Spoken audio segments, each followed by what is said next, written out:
All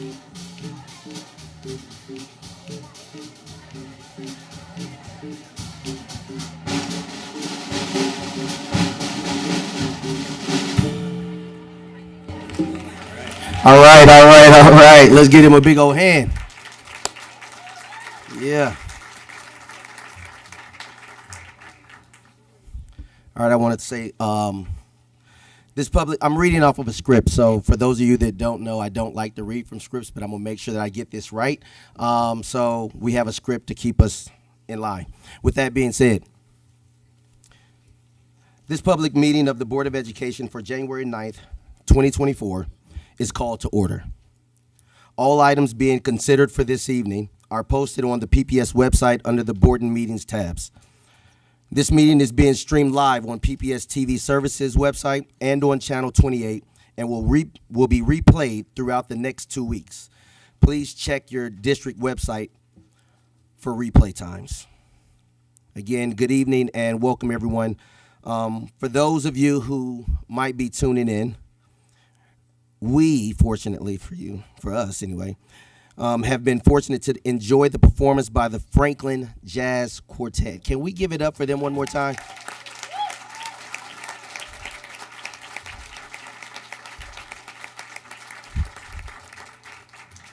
Being a lover of jazz, hearing them back there, I was like, okay, okay, okay. Somebody been out there doing their thing. And my guy in the back, I'm feeling you, bro. I'm feeling you. So thank you, thank you, thank you. Let's see. We will have another opportunity to enjoy one more number, but before then, I just want to share a few reminders. In order to ensure the safety, please keep the walkways and the aisles clear. We also ask that you please be considerate to those around you and keep any signs below chin level. With that being said, Superintendent, would you please introduce our guest this evening? Well, I think you named it, Director Green. We're so fortunate to have tonight here the Franklin Jazz Quarter.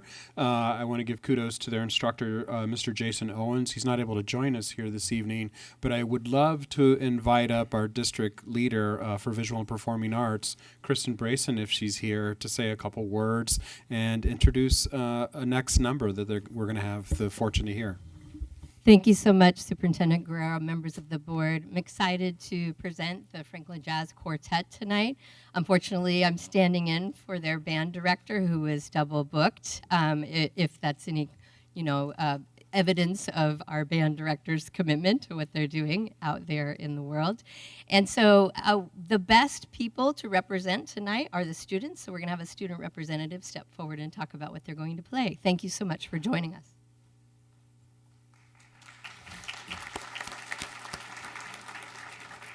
Thank you. Before introducing the combo, I have a short thing to read here. Every last one of us. The goal of the Portland Public Schools Master Arts Education Plan is to increase equitable access to high-quality arts education for all students. Every last one of us. The heart of Portland is in the arts, and we, the dancers, actors, and visual artists, carry that heartbeat.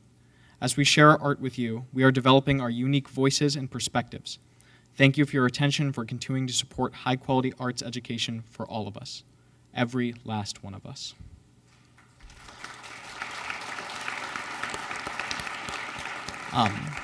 With that, I'd like to introduce our combo. On drums is Alejandro McCamey Gonzalez.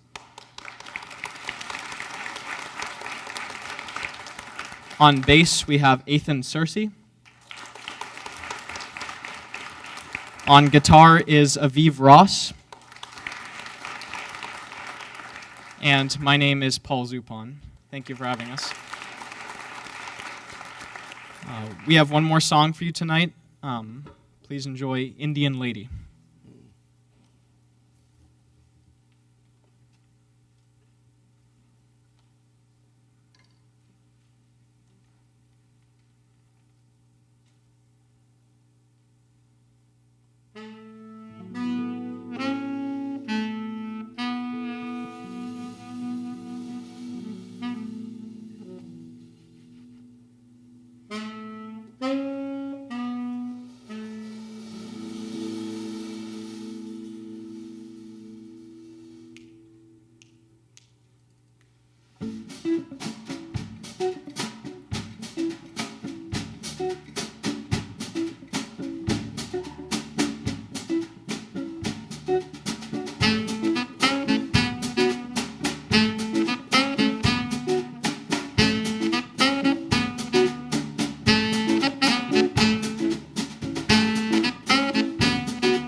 That was absolutely amazing.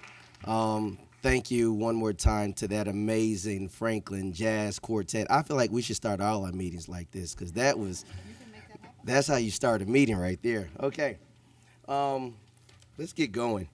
I appreciate y'all so much. In May of 2021, the board adopted a process by which board members could be considered for board leadership positions. The resolution states that in order to be considered for a leadership position, board members must notify the board manager in writing by December 1st if it is their plan to run for board leadership in the January election. At the last meeting in December, both Chair Hollins and myself indicated that we would like to continue our roles as the chair and vice chair respectively. There were no other submissions. With that being said, I'd like to have a resolution to consider the election of Director Gary Hollins as the board chairperson. Do I have a motion and a second to adopt Resolution 6824, election of the board chairperson? So moved. Seconded. All right, I need to write that down. Director DePass moves and Director Brim Edwards second. Is there any board discussion? Okay, hearing none. Let's see, Ms. Bradshaw, is there any public comment? No. The board will now vote on 6824, election of a board chairperson.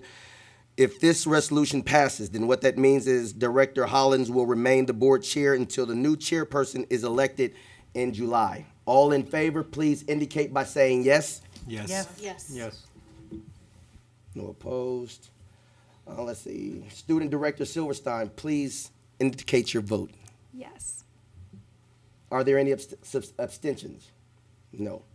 Resolution 6824 is approved by a vote of 7-0, with Student Director Silverstein unofficially voting yes. Excellent, thank you. I believe we actually have Director Hollins here with us. Would you like to say something to the people? I don't know if you can. No. I appreciate that.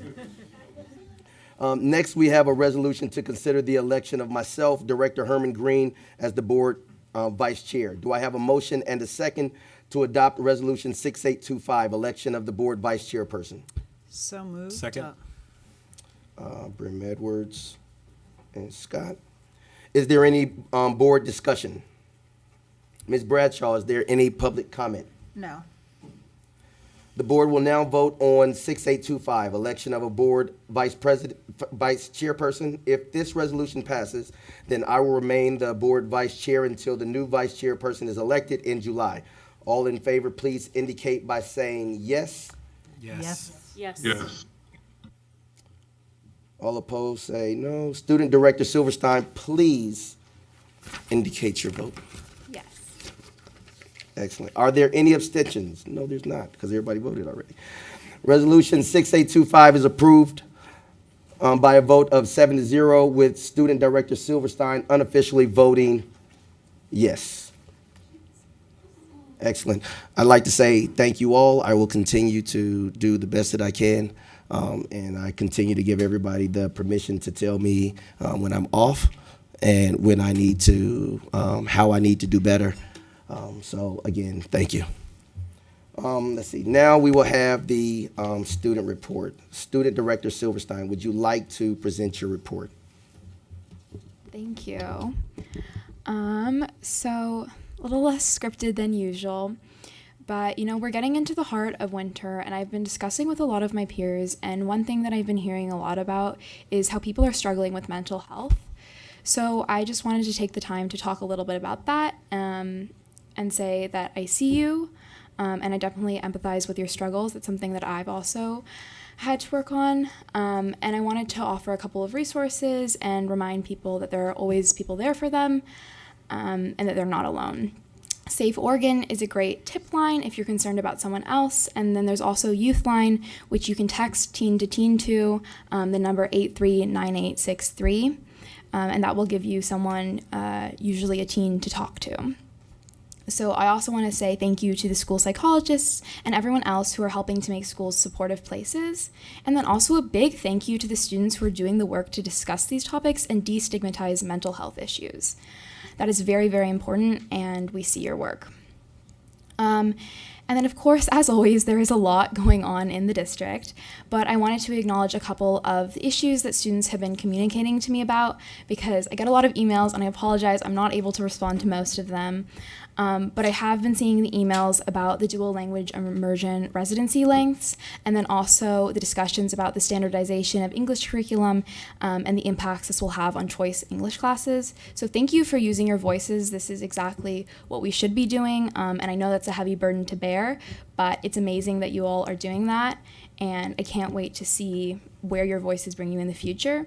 And I also want to say that I've been bringing these issues to the District Student Council, and we are discussing them and figuring out the best way to move forward. So finally, I want to continue something I've been doing some past times, highlighting student initiatives and art performances. Jefferson Winter Dance Recital is happening on January 18th at 7 p.m. And then Franklin's Winter Dance Performance is happening January 19th and 20th at 7 p.m. So please attend if you can. Student arts performances are really, really important, and we need your support to continue them. Thank you.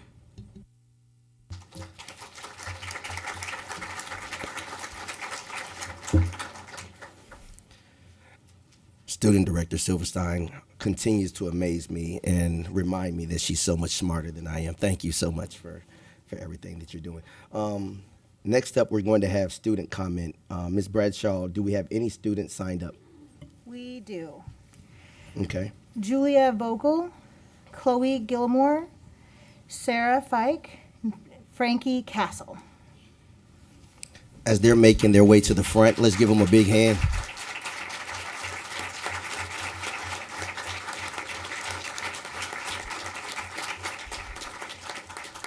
As they're making their way up, I want to review our guidelines for public comment. First, the board would like to thank you for taking the time to attend this meeting and providing your comments. Public input informs and improves our work, and we look forward to hearing your thoughts and your reflections. Our board office may want to follow up on board-related issues raised during the public testimony, and we request that any complaints about individual employees be directed to the superintendent's office as a personnel matter. If you have additional materials or items you would like to provide to the board or the superintendent, we ask that you email them to public comment, all one word, at pps.net. That's public comment at pps.net. And please make sure that when you begin your comments that you clearly state your name and spell your last name. You will have 3 minutes to speak. You will hear a sound after 3 minutes, which means you will have 30 seconds to wrap up your comments. And I want to say this because I don't know that I'm going to say it again. There's a lot on the plate tonight. I'm not talking to y'all because I generally let kids do a little bit more than I let adults do because y'all look better than they do. Y'all smarter than we are. So I let y'all go longer a little bit, not too much. But I want us to keep in mind that we got a long night ahead of us. So it's going to be 3 minutes and 30 seconds. The buzzer will go off at 3 minutes, and then at 30 seconds, please hear my heart. I am not being rude to you when I actually start talking into the mic saying, okay, your time is up. It's time to move on. That is not me being rude. That is me being as nice as I possibly can to say, time is up. Let's move on to the next one, okay? We're all good. Thank you. And with that being said, let's get it.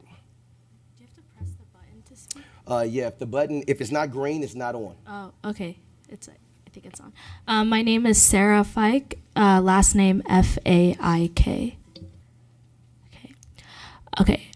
So Chloe and I are a part of a movement called the Green New Deal for Public Schools, and it is a movement part of the Sunrise National Movement, which is an environmental justice organization. I just want to start off talking about what the Green New Deal for Schools is and kind of give some brief overview of it. So it is a federal bill that was reintroduced to Congress this past fall by Representative Jamal Bowman and Senator Ed Markey. And this bill is going to invest $1.6 trillion over the next 10 years to provide healthy green upgrades to every K-12 public school in the nation while comprehensively addressing environmental and racial inequity. This legislation would also create 1.3 million good-paying jobs annually and reduce carbon emissions by 78 million metric tons each year. That's as much as taking 17 million gas-powered cars off the road. So that is the federal bill side of it. This is also a resolution that is passed at local districts around the school, and they're also working on developing a state bill so that each state can pass it. The point in having resolutions passed at the district is to kind of create momentum for the federal Congress to be able to pass such a bill because it is such a big ask with a lot of funding. So if we kind of show our government that we have a lot of districts around the country that are in support of this, it gives the green light for the federal legislators. So again, this is an interconnected network of thousands of students. There's over 100 hubs around the country doing the same thing that we are. It's champions for climate crisis solutions. And we know that in Portland, and specifically for PPS, we've had the CCRP, but as Chloe and I have done some research and talked with those who have written it, we know that a lot of it still hasn't been implemented yet. So this is kind of a new initiative to help with the implementation of that and bring in some new aspects. So the 5 main demands of the Green New Deal for Schools are to have safe and clean buildings, which kind of aligns with the PAT demands, which just had a contract that just passed. The next thing is to have free and healthy lunches for all public school students. Some examples of schools that do this are the Chicago Public School District. And then the next demand is to have pathways to green jobs. So to have schools offer opportunities to connect students with meaningful and good paying union jobs, combating the climate crisis. We know college is not the direction for everybody. The next one is climate curriculum. So for students to be taught a comprehensive climate justice curriculum in schools. And then the last demand is climate disaster plans when those disasters strike. That is all. Thank you.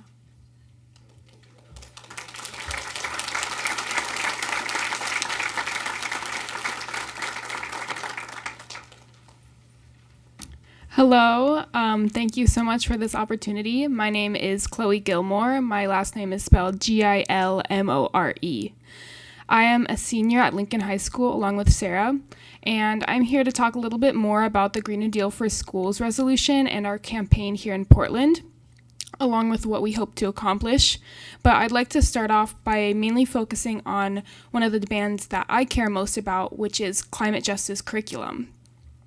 So I don't think that the climate justice curriculum side of the CCRP is comprehensive enough, and I also don't think it's been implemented in the ways we want it to. I would like to see comprehensive climate justice curriculum incorporated throughout all PPS high schools, not just one unit in science class. And I was lucky enough to have the opportunity to take the environmental justice elective class at Lincoln, taught by Tim Swinehart. And this was really, really influential to me, and I take what I've learned in that class, and that has completely changed the way that I view the world. So this class is one of only a few climate justice classes taught throughout the district, and I think it needs to start at younger ages as well. And not only should climate justice classes be available, but we need more teachers to incorporate social and racial justice topics into the classroom. Many students who I talk to have little knowledge about how their lives are impacted directly by climate change and pollution, what they can do to take action, and how interconnected environmental issues are with systemic racism. From heat waves to wildfires and unpredictable weather patterns such as snowstorms, students are affected too. And I think that they need to know about the ways that they can take action. So we appreciate the steps that the school board has taken in regards to the CCRP, but we have yet to see a lot of the components implemented, and we hope that you listen to what us students have to say in the coming months, as we will continue to give testimony, and we will send our finalized resolution to the school board in March. So this is just the beginning, and you have the opportunity to pave the way for other school districts across the country to pass a Green New Deal for schools. So I hope you take this opportunity. Thank you.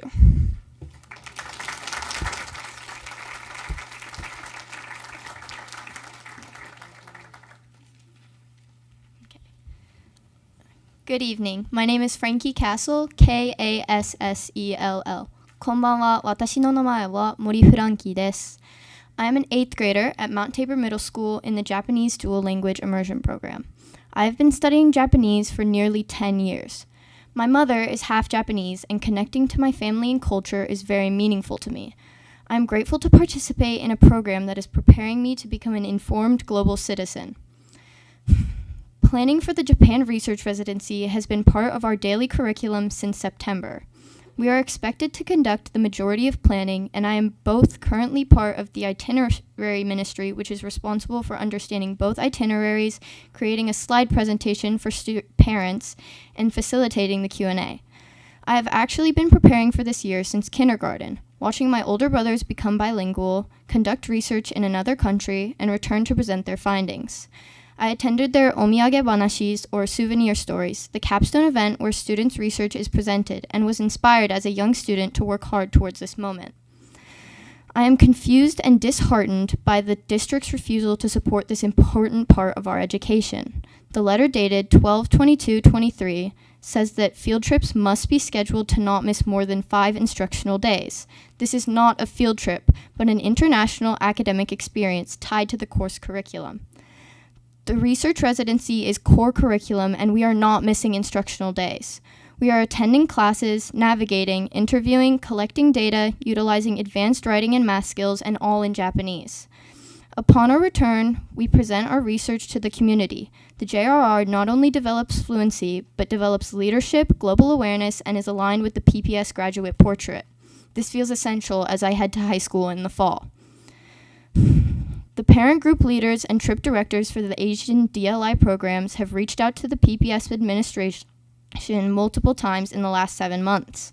Our communities are frustrated at the lack of communication and engagement. I ask that you advocate for us and urge the administration to approve the research residencies as they have existed annually since 1997. Please don't let us lose this critical part of our education. Thank you for your time and allowing our teachers to present this evening. お時間をいただきありがとうございました。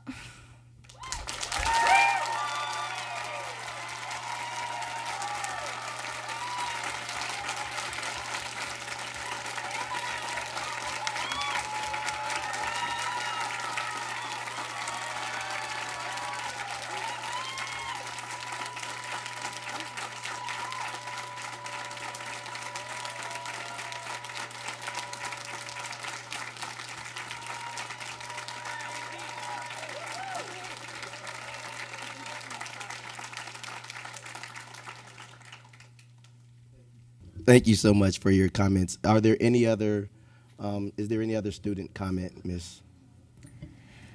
Is Julia Vogel here? She wasn't able to. Okay, then no, that's everybody. Okay. Again, thank you. I told y'all they were smarter than us.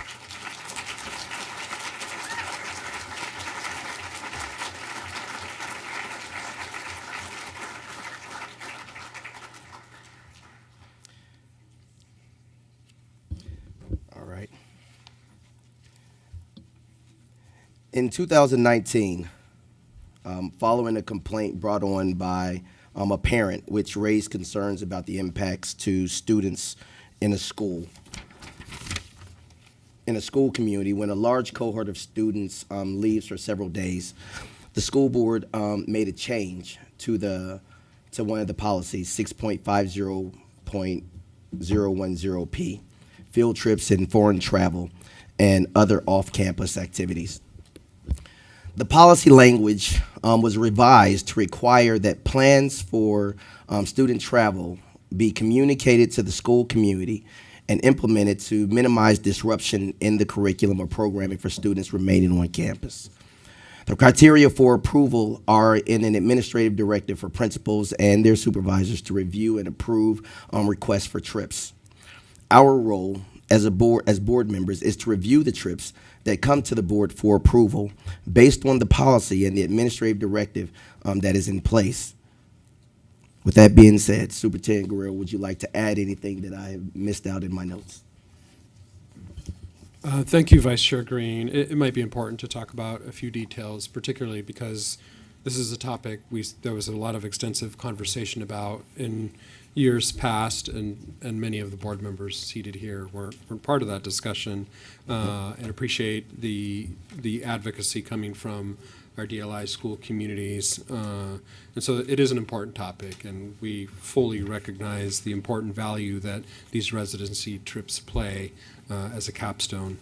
So for background, the board did have extensive conversation on these issues related to the DLI residency trip starting in March. 2019 was the last time there was really a robust conversation, and seems to come up annually sometimes. This resulted in an update to the policy, which you mentioned. There were a number of key concerns, but the concerns and issues that were raised by board members, in particular in the past, was a worry about a continuity of instruction back on campus for non-participating students, particularly when instructors and administrators in most cases are participating in these residency trips. And so there was a concern about the length of the absence and the continuity or the disruption on campus, and a desire to try to keep those within 5 school days, or to try to schedule those or calendar those when school is not in session. We understand that also on the other side, their calendar may not always agree with that. That was one of the concerns. It was to try to minimize that adverse impact, to make sure that the school community had a plan for how to address lessons, for example. So again, the issue is not the educational value of the trip or the trip length per se, but when these trips were being scheduled and the impact on students when that travel is occurring. Last year's schools, in some cases, were granted an exception and provided another year's notice regarding this past practice, that it should try to shift to be mindful of the academic calendar as captured in the policy and the related ADs when making their travel plans. So I understand some of our teachers are here this evening to share with you their perspective on the value of this experience for students. I've heard those presentations. They're wonderful. And as I've mentioned, there's no disagreement on the merit of the trips. As I've said before, I would only hope that all of our students have a capstone experience in their 8th grade year. I'll pause there because there'll likely be questions, and we do have numerous staff who are prepared to get into some of the details if the board would like to do so. Okay. Is Matt here? Matt, would you like to come up and share your presentation? What?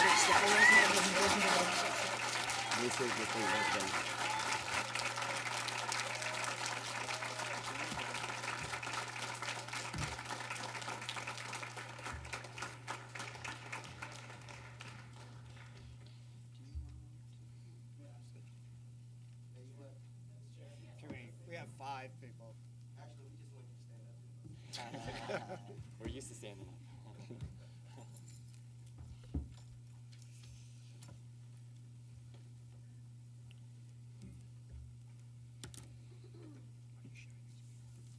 I think we're up there.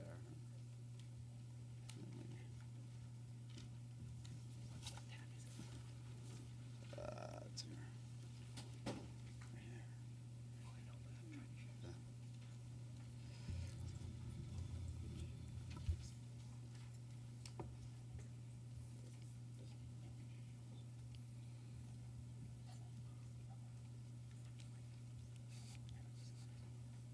Yeah. There we go.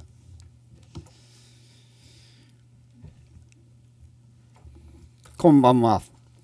Good evening, and I want to start by thanking the board and Superintendent Guerrero for having us here this evening. I have to say, after hearing the intro from the superintendent and also from Vice Chair Green, that I'm not quite sure we prepared in the way that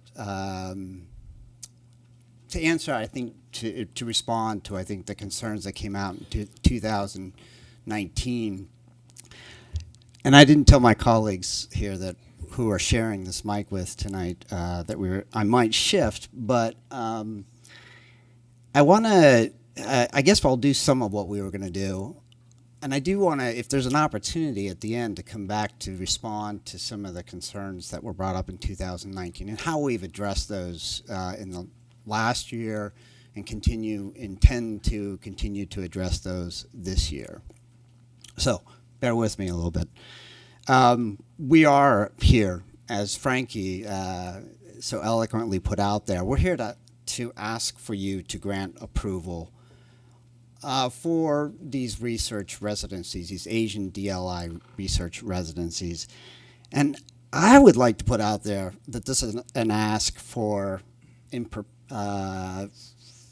the future. That isn't that we have this conversation repeatedly. As somebody who has done these research residencies for 20 years, it's hard to keep coming back and feeling like you're having to fight for something that we feel like has been well established as something that is deeply powerful, that is deeply connected to the graduate portrait. We have worked hard to be inclusive, to be a part of that equity plan in this district. And I think that it's hard for me personally to stand up here or sit up here again and have to make the same argument again that I made in 2018. I can't quite remember when it was, to address that parent's concerns. Yeah, as Frankie said, this isn't a trip. We are not tourists, and this is school. And as I tell my students, this is school on steroids. It is school from the moment you get up, and I'm equating school with this thing called learning, because school is not within the four walls, in particular with the context in which we teach, with the subject matter that we teach. You can't walk out of the school and find that context. So this is enormously valuable, and in a program that is K-12, having this kind of moment where a culminating experience that brings great rigor, great relevance, great realness. My colleagues, I brought a couple of, well, all of us are not going to speak, but I'm going to turn it over to one of our students, 2006 participant in the Japan Research Residency. His name is Yuki Sakai, but he now goes by Sakai Sensei at Mount Tabor Middle School. Good evening, board, and thank you again for the opportunity to address you directly. These are 3 photos of me. The first on the left is when I was in 8th grade in Japan meeting my host family. And I would like to start there. Chairman Hollins, last meeting, you asked one of my former students who went on the research residency what he thought the benefit was. And if it's all right, I'd like to also answer that from the perspective of having done it 18 years ago. So, again, to echo, school on steroids, never in my 12 years in PPS did I feel that rigor was so closely tied to meaning as when I wanted to look cool for my host brothers. When they fed me, I wanted to speak Japanese like I've never wanted to before. But I also wanted to share you an anecdote. From around the same time that that photo was taken, my grandmother in Japan called me and she asked me if I was ashamed of being Japanese. And I had no idea what she was talking about. Let me repeat that. I had no idea that being biracial was a stigma because I was in this context of my schools where they taught me my culture, my language, they put me in the context, they pushed me in my language. And so to this day, even as an adult where that feels different, I always have that foundation from my youth. Later on, going back to the rigor, this second photo is of me graduating from University of Hawaii, but what you don't see in this photo is that I did not take Japanese during high school. So Mr. Bacon-Brennis is probably behind this camera somewhere in the same room. So the point being that his class was the last class that I took in Japanese in school. But I was able to walk onto campus and test into 300 level advanced conversational Japanese. So that's not for nothing. There's some real world benefit. And that's credits, that's college credits. And then last is me on the right here. This was taken last year on our research residency. This is Kansei Gakuin, an international school in Osaka where it's come full circle. I'm helping one of my students, former students, perform one of her 50 surveys to collect data. And so I hope that answers some of the question, not just zooming in, but zooming out 18 years later, what this can look like. And with that, I'd also like to pass the microphone to my colleague, Kojo Hakam.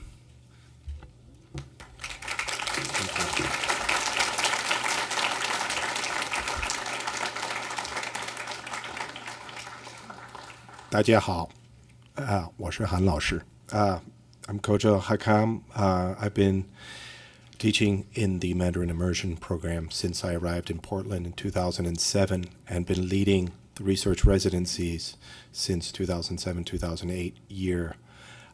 So it is my baby. Before I get into what's on the slide with data, I want to talk a bit about the reasons.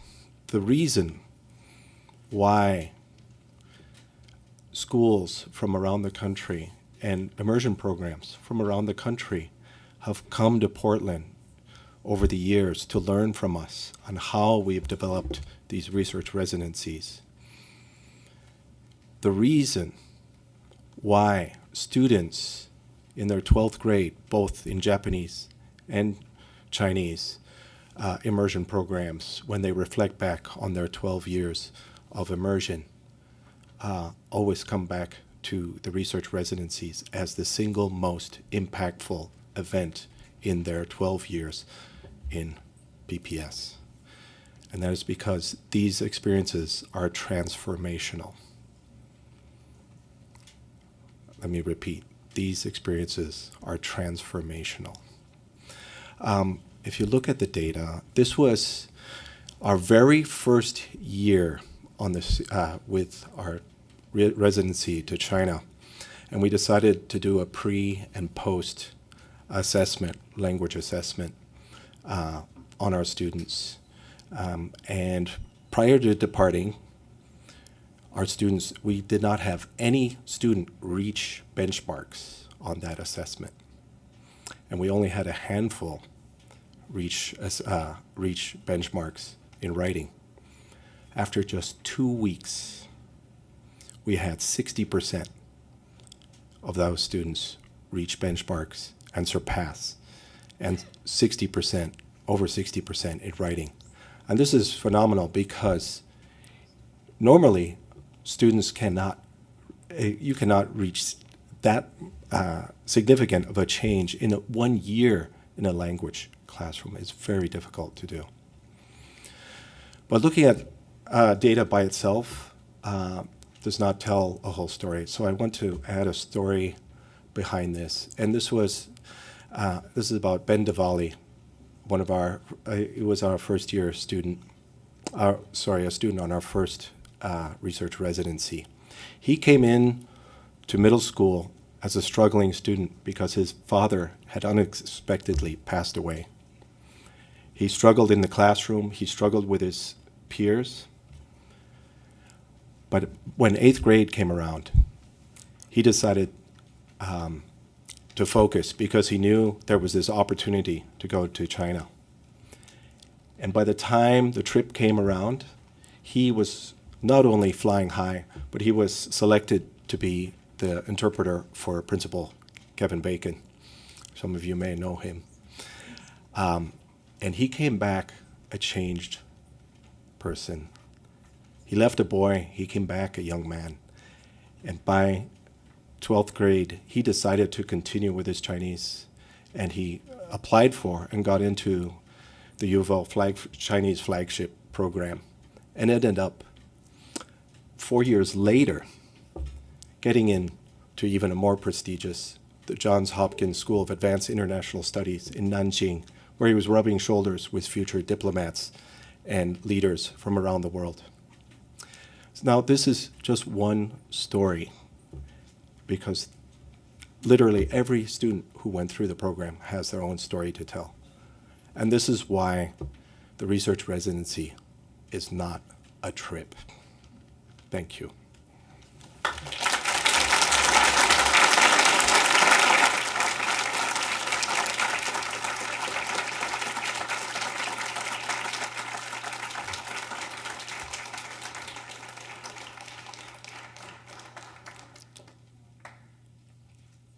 Do you want us to speak, or? No, we're. Oh, okay. I didn't want to cut anyone off. No, we're there. Okay.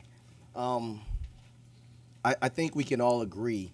I believe we all agree that this experience is more than just a trip. I think that I don't believe that's in question. What is in question is the amount of time that it's going to take to do this, the impact that is going to have, and possibly when would be the best time to actually do that, so that we can lessen the time.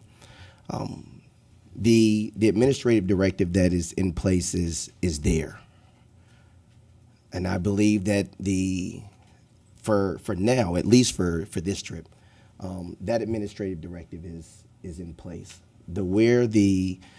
Where we change it at, I believe, is probably in the Student Success Committee. It could be sent to the Student Success Committee, or it could be sent to policy, but it's not gonna.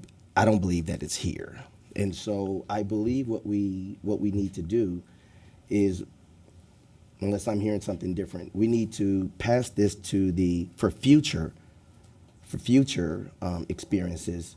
We need to pass this to the Student Success Committee to stay on top of, so that we can figure out a space and a time. There are a lot of other places. There's Memorial Day weekend, there's April, there's 3-day weekends. There's a lot of different places where we could look to try to find something. And I believe the path forward is going to be to look to see what we can do for future trips.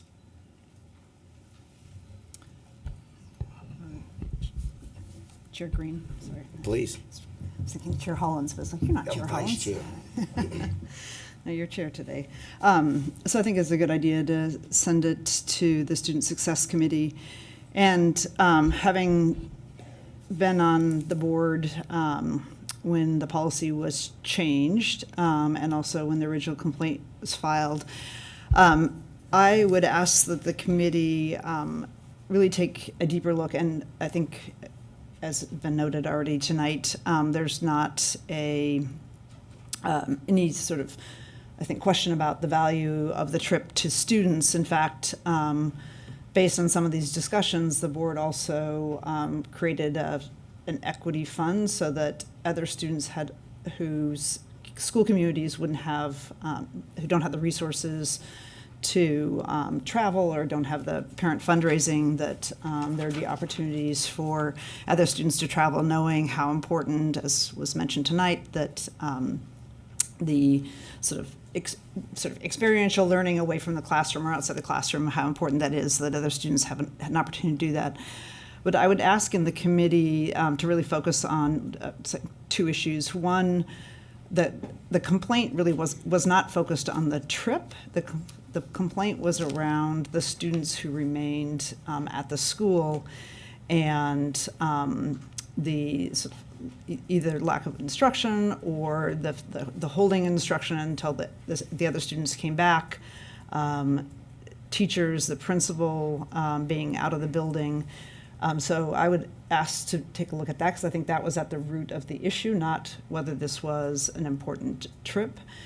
And then the second issue that I think is worth looking at is I did think that staff said that they would approve the trip if it were coincided, if it met the requirements of not more than 5 days out. And so I think it's worth looking at it. Since the board approves any trip over 150 miles or any sort of travel, and I think it's important that we're not get into like whether it's a field trip or travel. It's like the board approves things over 150 miles. It doesn't matter what it's characterized. It could be a sports tournament, it could be a band competition, but the board approves it. And we approve a lot of travel that happens during spring break. And so we already have that occurring, and so I think it's worth for the committee exploring sort of what are the barriers, to that happening, whether it's cost. So I know one of the issues that's been raised has been the cost of traveling during spring break. We currently have lots of other student groups doing that. So like, is it because they plan far in advance?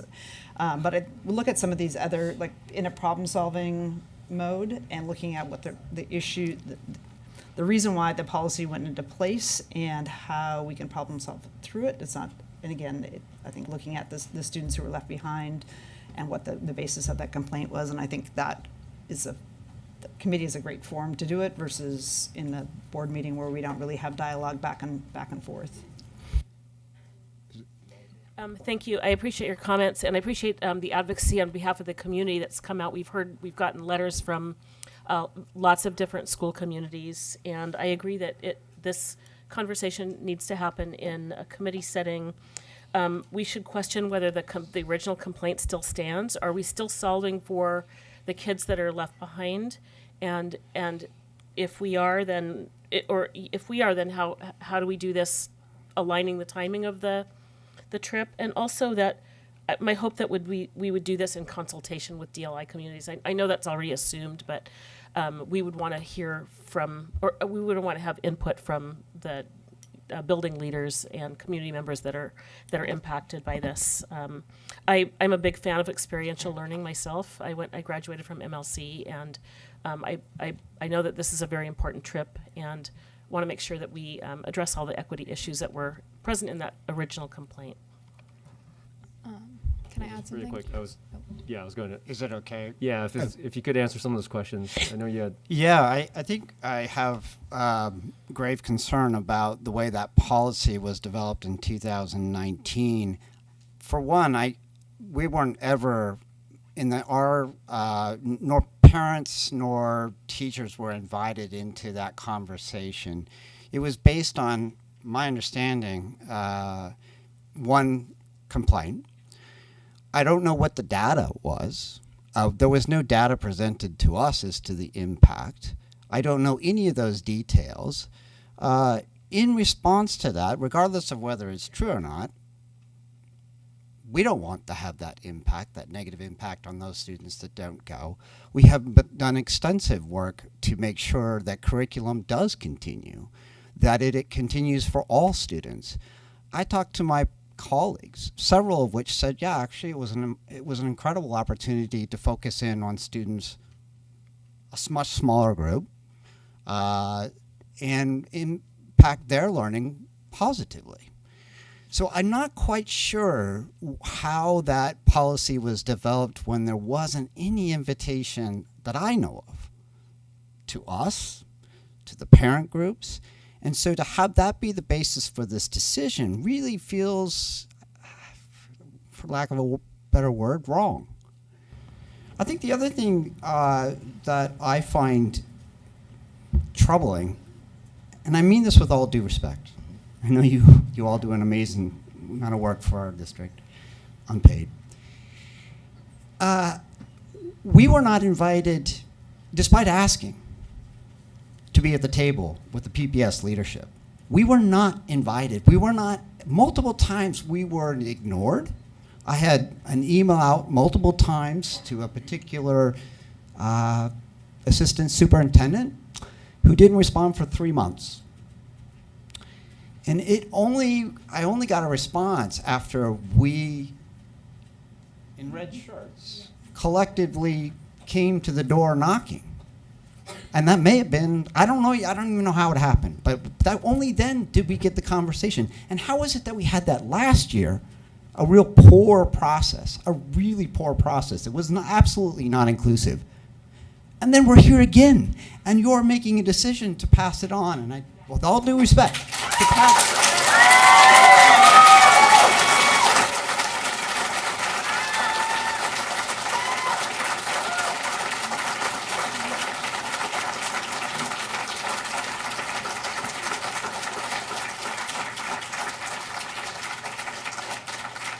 you're making a decision. What I'm hearing is a decision to pass this on to the Student Success Committee. I have no idea what that group is, and we still have not been invited to the table. This was not hard. We actually had a meeting scheduled. You can tell I'm passionate about this. We had a meeting scheduled, Chairperson Green, in June, at the end of June. Last second, canceled by administrators. We asked again in August, multiple times. That would have been the appropriate time for a conversation. That would have been an opportunity to dig in here. I so appreciate that you see the value in this. We know it deeply. Our community knows it deeply. And to then say, oh, we're just going to push this off to a committee feels, it makes me angry. It makes me angry. And I don't know where to go with this, but I absolutely feel like it was a failure on the part of administrators in this district to not have this conversation until we came to you at the board meeting. We couldn't get a meeting. I got the in-between, the go-betweens who came and met with me, met with Kojo, met with Yuki, but we never once got a meeting with the people who actually made the decision and wrote the letter to this community to say, no, we're keeping it to 5 days. We gave endless explanations about why this doesn't work, why it is we do more than 5 days. I think it's best to go back to Kiyomi. She spoke to you all in December. You got to go slow on these things. You can't just do it in 5 days. It has to sink in. I have a question, but I know our student representative also did, so I want to let her go first. I didn't have a question. I just wanted to add a little perspective. So I went to Mount Tabor, but I was never in the immersion program. So I was one of those students like at the school when my peers went away. And I think from my perspective that instruction continued, and obviously that might not be the same across the district, but I do think there was an effort to do that. And for me, it never felt like I was losing anything by my peers gaining something. I think I just felt really happy.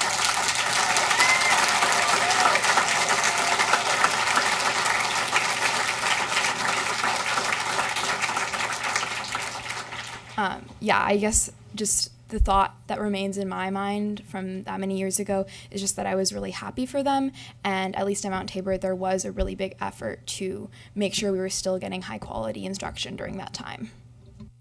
Thank you. I'll be quick, and I'll start with what my colleagues have said. The value of this trip is not in question for me. I think anyone who has done a study abroad program, anyone who's seen that transformative impact. My own kids didn't do a DLI research residency, but they had went to a program that did field studies for 5 days. Those were transformational. I can only imagine what a 10-day trip is. I want to see you get a 10-day trip. I will, since I know we want to move on, I will say though, I think what I am confused about is that I know we have other programs that schedule 10-day trips and only miss 5 days of school. And I think what I haven't gotten in the hundreds of emails, and thank you everyone for sending them, they're very helpful about the value of the trip. What I haven't heard is why this trip can't be scheduled similar to others so that we can still have 10 days, but only miss 5 days of school. I would love it if you could answer that. So, Chair Green, I would just suggest that since we're going to try and move through this committee, Director Wong is the committee chair, and he's already indicated that he's open to having the meeting. And believe me, you will. The community will be invited to that meeting. I also want to just state that in 2019 there was very active engagement with the superintendent and the Yanakai and the other parents groups around this topic. So it wasn't that it happened in a vacuum. So how the policy works is those are all public meetings. I know the superintendent met. Now the administrative directive is written by staff following the policy, but there was a lot of engagement at the time around the policy. So I just want to make sure the people in the room is like it wasn't done without engagement with the community, and we do have a formal complaint process that's open to everyone and in the community. And when we have a complaint, we follow our process. And this policy came out of a response to a complaint. But there was active engagement. So that is news to me. Okay. Well, before we get into the back and forth of the response, and I because I said it, I'm going to allow you to have a final response. But before we do that, I also see that Chair Hollins' hand is up. Yeah, I also want to say one more thing really quick. I'm really sorry about the late notification about putting the committee. That was actually literally something we discussed last night. So the idea is that I lead the Student Success Committee. Full disclosure, my kid's in the MIP program. I'm Taiwanese American, so you are going into some place that's chaired by a very biased person, just so you know. So the idea is that we do have these problems. There's problems that the district is having with these trips, and then there's problems. I want to acknowledge that there's problems scheduling over spring break because you don't ever get a spring break, or prices are higher, or maybe the programs abroad are not, the calendars don't coincide. So we acknowledge a lot of these problems that you're facing. So the idea is that in this kind of format is not really good to problem solve. It's just really horrible situation. So putting in a Student Success Committee means that you and anybody you want to bring, and we'll also have the district leaders there who are the ones who write the letter, who are the ones who have to manage these things, also they're in the same room, that we can work together to actually problem solve and come with a solution so we don't have to keep doing this over and over again every year. So that was kind of the thinking behind that. And I was hoping, to also talk to you about that and see if that's something that could work out for you. Can I have that last word? Not yet. Chair Hollins.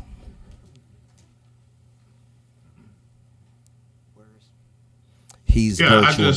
I just wanted to get the answer to Director Scott's question. Fantastic. Then that gives my guy Matt the final word. Sure. Okay. Let's go. Well, not the final, because I'm going to say something afterwards, because I want to make sure that we're all crystal clear on the aspects of right now. But go. The question was about timing, right? Why not 5 days? I think Why not 10 days with only missing 5 days of school?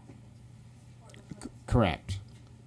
I think we're saying the same thing. I probably misspoke. I apologize. Mr. Wang referenced if you start putting it into a spring break or a summer break. Spring break doesn't work specifically for the Japanese program because that's when their school year ends. So there is no school. We don't go to school. So we can't tie it into spring break. there is issues around making this financially accessible. Prices do go up. It is also a professional thing. If you start asking your teachers to go every year, and this is an academic program, it's deeply embedded in our curriculum, that's not sustainable. You can't be giving up a spring break every single year. It is not a special one-time off trip to Europe and for the band or whatever. This is something that happens every year. It's a part of what we do. The summer doesn't work, and the reason is because part of what I think is a powerful design of the research residency is it doesn't just happen for 2 weeks. It happens long prior to departure. As Frankie spoke, she's on the itinerary committee or ministry and is a part of designing the itinerary, et cetera, et cetera. And then the culminating piece is actually coming back and asking students to digest, to analyze their results of their research in country and present that bilingually to their audience and to talk about their transformations. We call it omiyage banashi, it's souvenir stories. You can't do that if you do it in the summer. It's just, all right, see ya. I don't know if you would get the transformations if you didn't have that processing piece in it. And it is absolutely one of the most powerful things to be a part of as a parent, as a teacher, as a student, when those students stand up and put a connected story together about their experiences and share about their findings. So the argument is both. That's an argument for length, as well as not doing it during a spring break.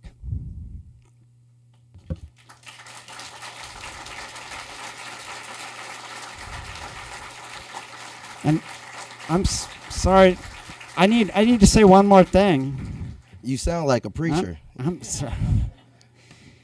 This is your fifth close. Okay. So I guess my concern is that if you pass this on to the Student Success Committee, that what you are doing, and I may have this wrong, but what I think I'm here understanding is you're thinking about not this year, but next year. You're not and wrong. What? So you're not wrong. I'm not wrong. You're not. So here's what we're looking at, and this is the unfortunate part about sitting at this table at this time, sitting behind this desk right now, and being the one in this seat to have to deliver the news that I'm going to have to deliver. And that is this. Last year, for whatever the reasons as to why it didn't come together, why the meetings didn't happen, and that didn't happen, I wasn't there, and so I don't know what your communication looked like or who was. What I do know is that we have an administrative directive in place that says 5 days. And I know that what you're asking right now is to go beyond that 5 days. The reason that I suggested kicking it to the Student Success Committee was not to simply kick a can down the road, because that's not what I'm looking to do. I understand that by kicking it to the Student Success Committee, that I have Director Wong over there, who is as much interested in figuring out a solution to this as you are, and that he, like a hound with a bone, is going to figure out a way, solution-based, for us to come up with something that works for everybody involved. But you're right. You're absolutely right. That is futuristic talk. As of right now, what I would suggest is that you look to figure out how you can get your tickets for the 5-day trip, so that we can get them as soon as possible at the cheapest price possible, so that you can bring it back to the board. Because right now, at the current policy, the way that things are, the board, what we will get to do is to approve your trip once it comes to us under 5 days, or 5 days and under. And then we can approve that, and then we can get it going. And then from the fury of this and the outrage and the mad cries, then you go in, y'all will come up solution-based, and not just simply saying, I want what I want, I want what I want, I want what I want, because that's not going to get us anywhere. So we'll figure out what we can do working together collectively to come up with something that works for everybody involved so that we can get 10 days, find out where they're at. Then Director Wong can get a motion from his committee to send it back to the board for board approval, and then we can look at something. But the long and short of it, I mean, that's the hard brass tacks. Nobody wants to hear it. Nobody really wants to say it, but that is what it is. At this point, the trip as it stands, were you to take it, would be 5 days. What you did last year, and I don't want to get into this back and forth because I got a lot of things on the agenda that I have to get through tonight. But what we said last year was we were making an exception to the rule and that you would need to work together to come up with something because we would not be making an exception to the rule the following year. We said that last year. We said it as plain as day, and now we're back. And what you're asking is to say, make another exception. Well, I said we did that last year. And I'm telling you that you're gonna get, as of right now, you can make the 5 days. Thank you. And now I need to move on to the next agenda item unless somebody else has something to say.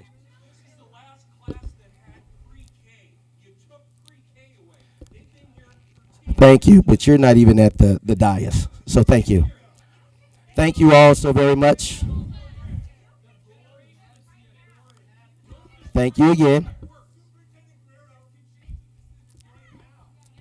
Thank you again.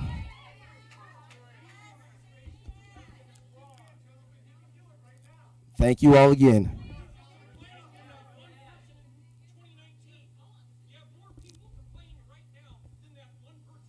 Oh, all right. Thank you all.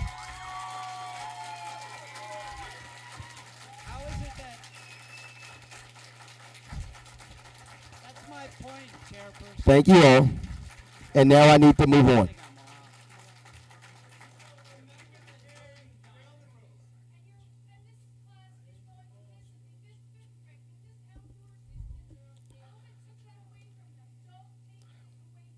All right.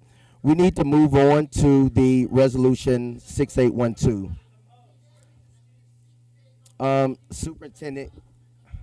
Superintendent Guerrero, can you please introduce this next item?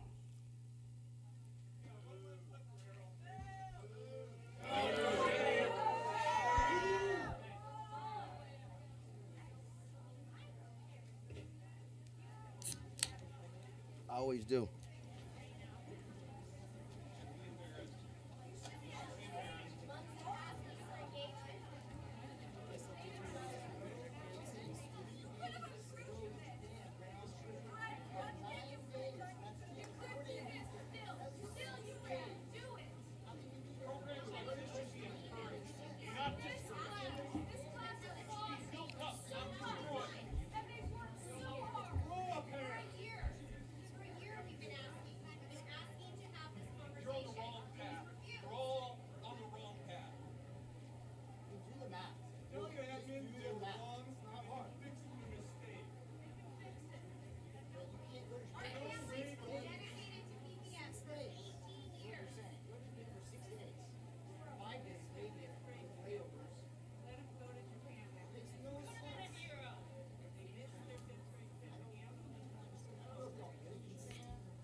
Superintendent, can we please introduce the next item?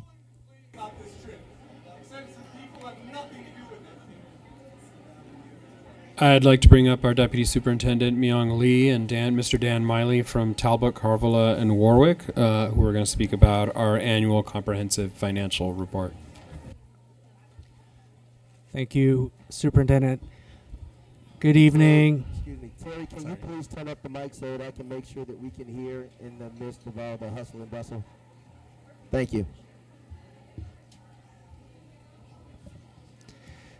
Thank you, Vice Chair Green. Good evening, Directors. Myung Lee, Interim Deputy Superintendent of Business and Operations.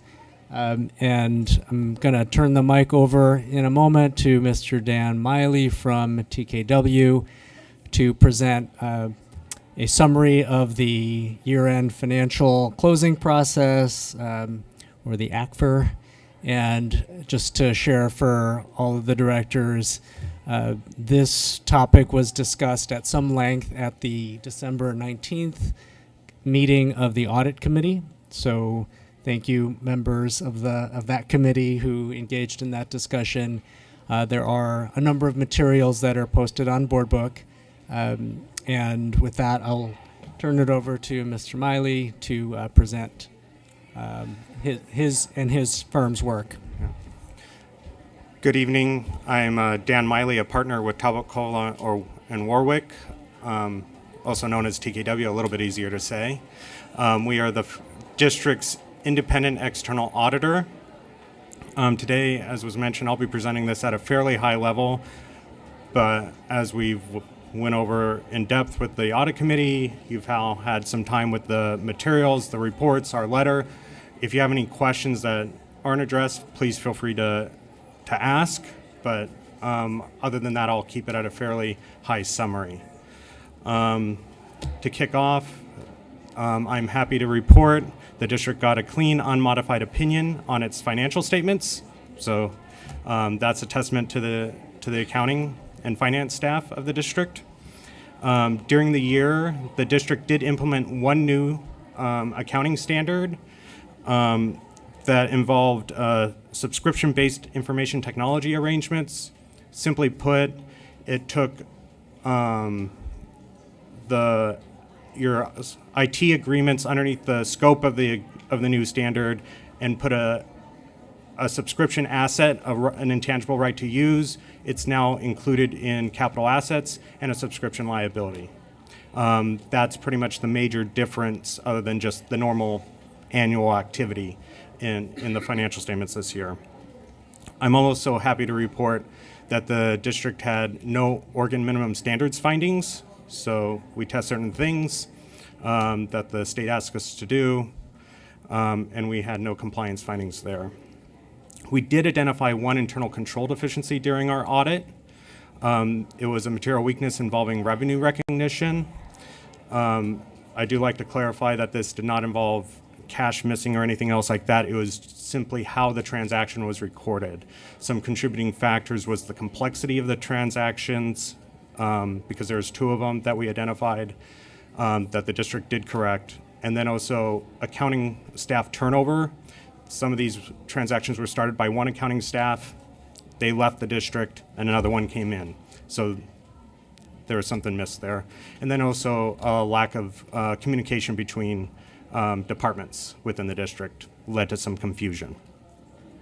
But I'm also happy to notify you that the district's management, and it's in front of you, I think in the board packet tonight, has put together a corrective action plan, a plan of action on how to address this finding.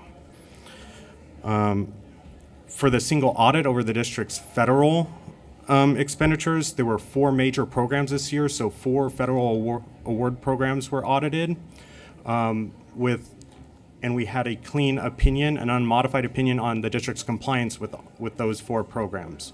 So no audit findings there. So overall, a pretty good audit.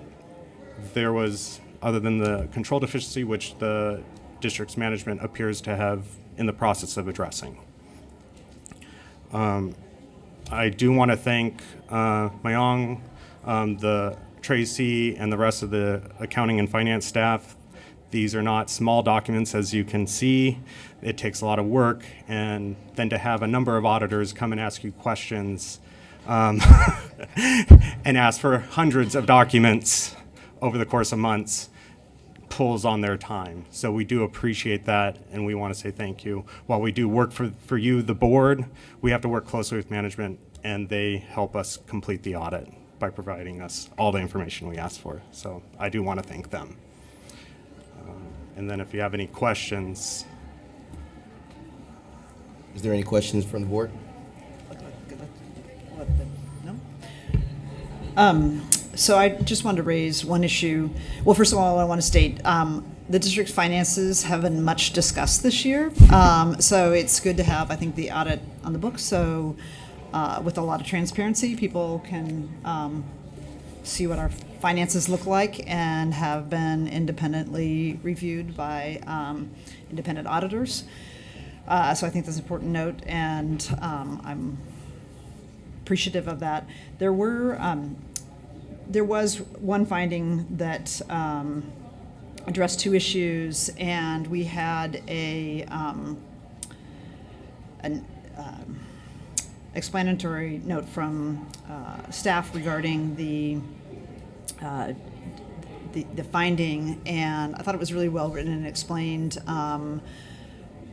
finding and then what corrective action has been taken. And I would just ask that it be paired with the audit in the materials that are posted this evening, and be inserted in just the record of the board meeting, because I think it does a good job explaining the two different pieces that were raised relating to revenue transactions, and I think there's a perfectly good explanation for what happened, and the district staff has addressed it. So I would just ask that we have one whole package that addresses that together. Excellent. Actually, I did that out of order, so I apologize. Can I get a motion and a second to adopt Resolution 6813, acceptance of the annual comprehensive financial report, the reports to management, and the report on requirements for federal rewards? It's 12681. 6813 is what's on mine. I think the script is in error. It's 1-2. So moved. Second. All right. So moved by Scott and seconded by Brim Edwards. Now, is there any other board discussion? I would just like to ask for the background information around the findings that staff provided be included as part of the record and posted online, so that everybody has the benefit of seeing staff's response to the finding. And I would echo all of Director Brim Edwards' comments. Okay. Quickly. Ms. Bradshaw, are there any public comments on this? No. Okay. The board will, let's see. The board will now vote on Resolution 6812, acceptance of the annual comprehensive financial report, reports to management, and the report on requirements for federal awards.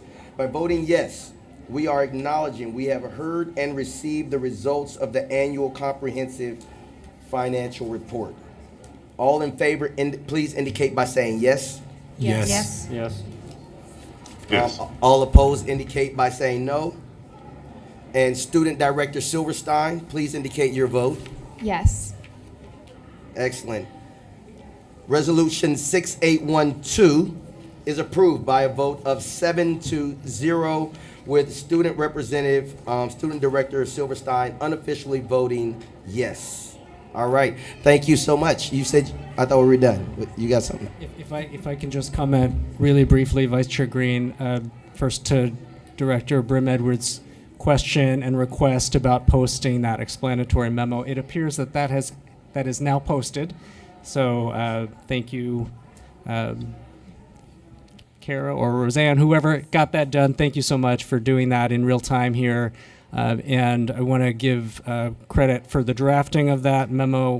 Largely goes to Tracy Pinder, who could not be here tonight, but we thank her for leading this effort as she does each year, and we're sending her very good thoughts.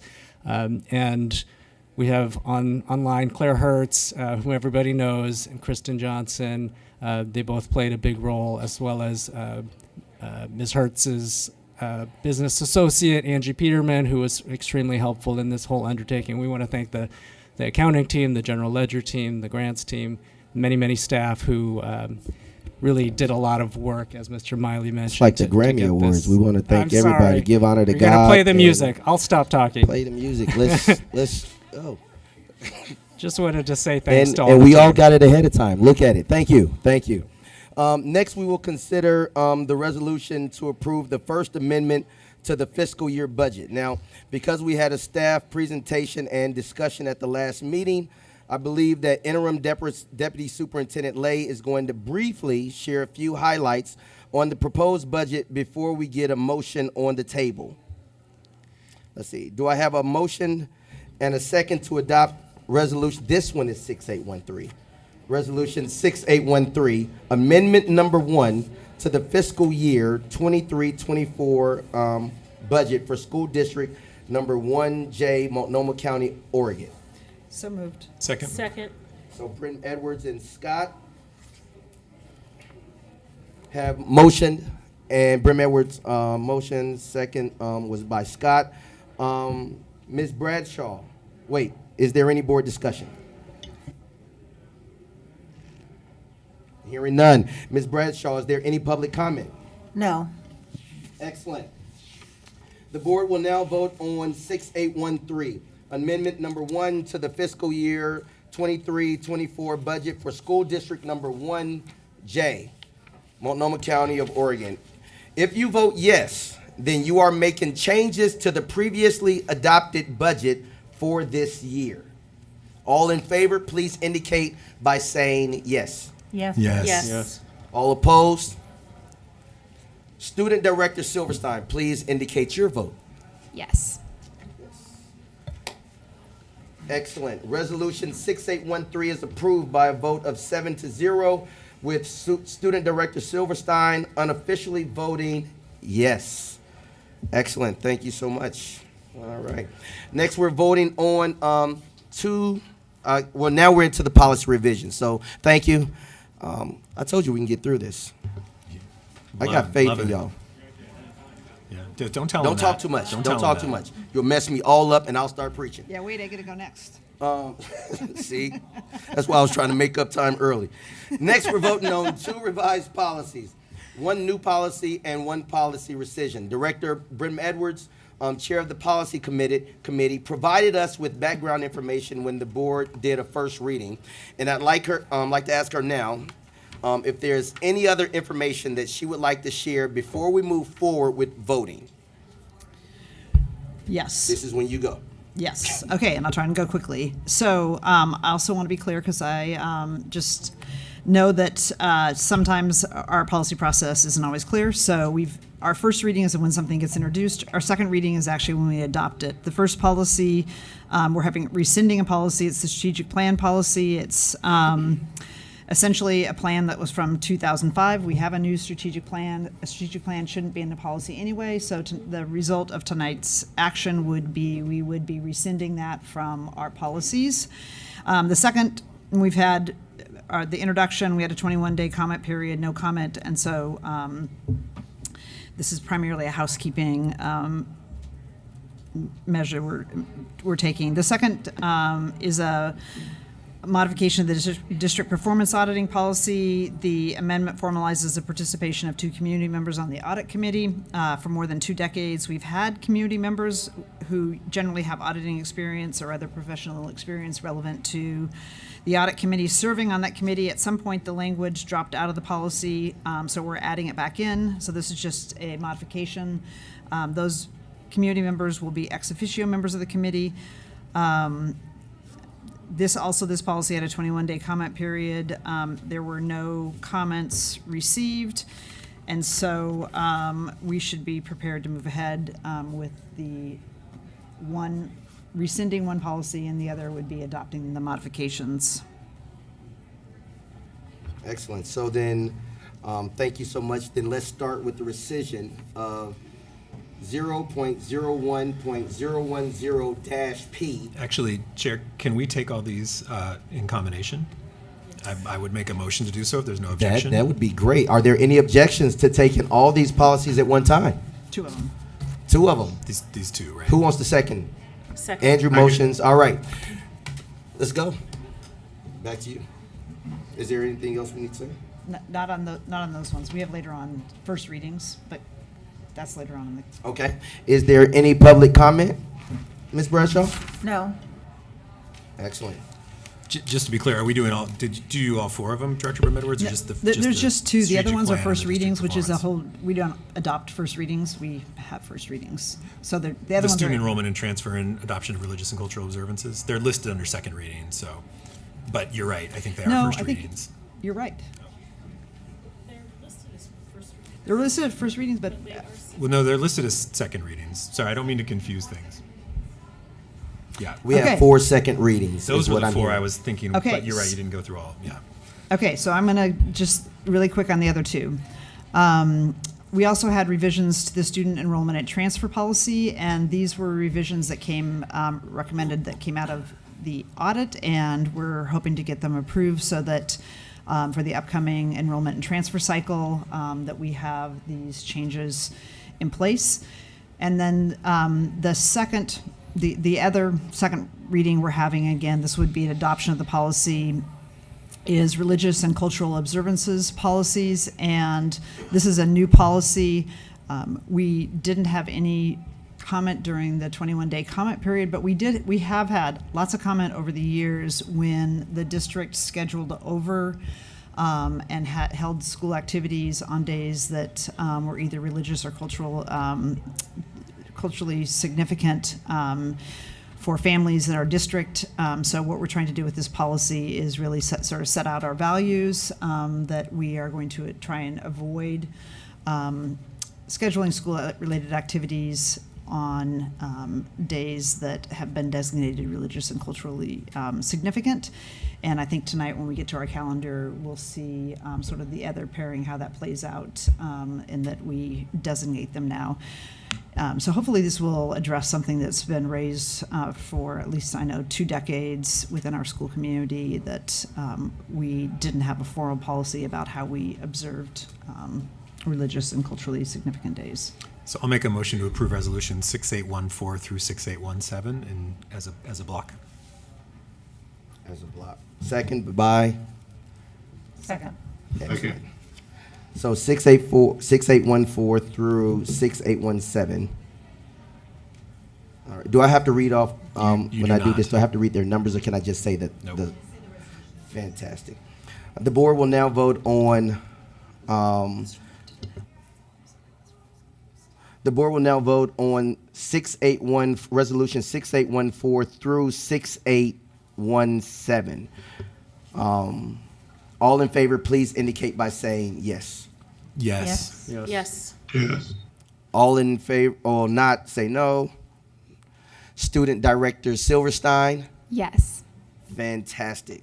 All right, and there are no abstentions. Everybody voted. So, resolution 6814 through 6817 is approved by a vote of 7-1, with Student Director Silverstein unofficially voting yes. Excellent. Thank you. All right. We're doing good. So now let me figure out where I'm at. This is why. Now we're back at the next section of public comment, for the regular public comment. Now we're going to have general public comment. Ms. Bradshaw, do we have anyone signed up for public comment? We do. We have Fantastic. Yasmin Correa, Jennifer Evans, Dean Williams, and Kelly George. Excellent. While they are coming, I'm going to go over the guidelines again for public comment. As I stated earlier, but I want to remind, essentially, don't be rude. I want to remind PPS staff that they may not provide testimony about students that could violate confidentiality protections under FERPA. This includes testimony using information that could identify students, especially in their school community, by the use of direct or indirect linkages such as school, grades, special education, or other statuses. Now, before you get ready to go, please make sure that you begin your comment, that you clearly state your name and spell your last name. You'll have 3 minutes to speak, and then you'll hear a sound after 3 minutes, which means that you essentially have 30 seconds to wrap things up. If I start talking, that it's not me trying to be rude. It simply means I'm just watching the clock, and I'll like start slow and then ramp up and get louder. So at least we have some level of warning that I'm talking again. All right, so I can start? Go. All right. Hi. Thank you, Board of Directors, for letting me speak tonight. My name is Yasmin Correa, last name Correa. I am a paraeducator over at Boise Elliott Humboldt, and I'm in the K2 Communication Behavior classroom. I'm a proud PFSP member and stand in solidarity with PAT, SEIU, DCU, and ATU. Please note that I'm not speaking to any individual child. When I know for a fact this is happening, most of these situations are happening across to all of my PPS colleagues. There's definitely not enough time for me to say what I want to say, but I'll start off with saying that I'm primarily here for my students as their advocate like every other paraeducator across this district. However, I'm in absolute disbelief that this school board sitting in front of me, along with special education department administrators and district leadership, falsely advertises to the greater public about a student-centered education that uses equity, inclusion, restorative justice, and trauma-informed education, when in reality this is not happening in our SPED-focused programs in schools. If equity is about being fair and making sure that others are included and supported, then how is it that neither equity nor inclusion truly exist in our schools when we have a district who will willingly push our students of high needs aside and will wrongfully place children into neighborhood schools and expect them to succeed, while also placing staff into unsafe situations without any legitimate training?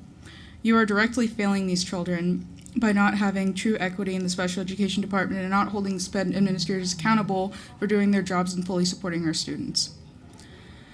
Since stepping into a focused classroom is scary for a lot of people, I don't know how my team is supposed to be doing academic work when there's 5 kids who need one-on-one support, along with other 8 kids present who need small groups or individual support for academics, all while my team is short-staffed as is. We have kids in gen ed a majority of the time who are in need of dire support, and yet we can't serve them because of the high amounts of needs in our classroom. Imagine also having to deal with this with the SPED teacher absent long-term. Even with the sub present, the pressure on paras is beyond me. I've been bitten to the point where it's broken skin, had scratches, bruises from students, I've been spat in my face, including today multiple times. And none of these students get any repercussions for their behavior, and it continuously happens without any restorative justice practices. And I wish I would get training in that. But I guess it's okay, since a lot of people would see paraeducators and educational assistants like me in PPS as glorified babysitters in a punching bag and expect us to return the next day. I also don't have an actual living wage or legitimate training that is actually helpful, other than legally restraining a child. If PPS refuses to bargain with PFSP in good faith, this district will lose more support staff and the people that the district claims to be the backbones of PPS. And I hope this public comment is a testament to how truly hardworking our PFSP staff are and how much we care about the work we do for our students every day. Thank you. Thank you so very much. Speaking is not easy. You know, a lot of people think that you just come up there and it's just go rattle off, and it gets a little nerve-wracking at times. So I just want to pause and just say thank you so much for having the courage to come up and say something in the midst of all of that. Thank you. Yeah, I was a little scared there. Yeah, it's more of, I feel like all of my colleagues are really suffering, and Yeah. I know I'm one of them as well, but yeah, I feel like I've been able to, with the union, get to know more of my colleagues, and it's very much of a universal experience at this point. But yeah. Thank you for coming. Thank you tonight. so much.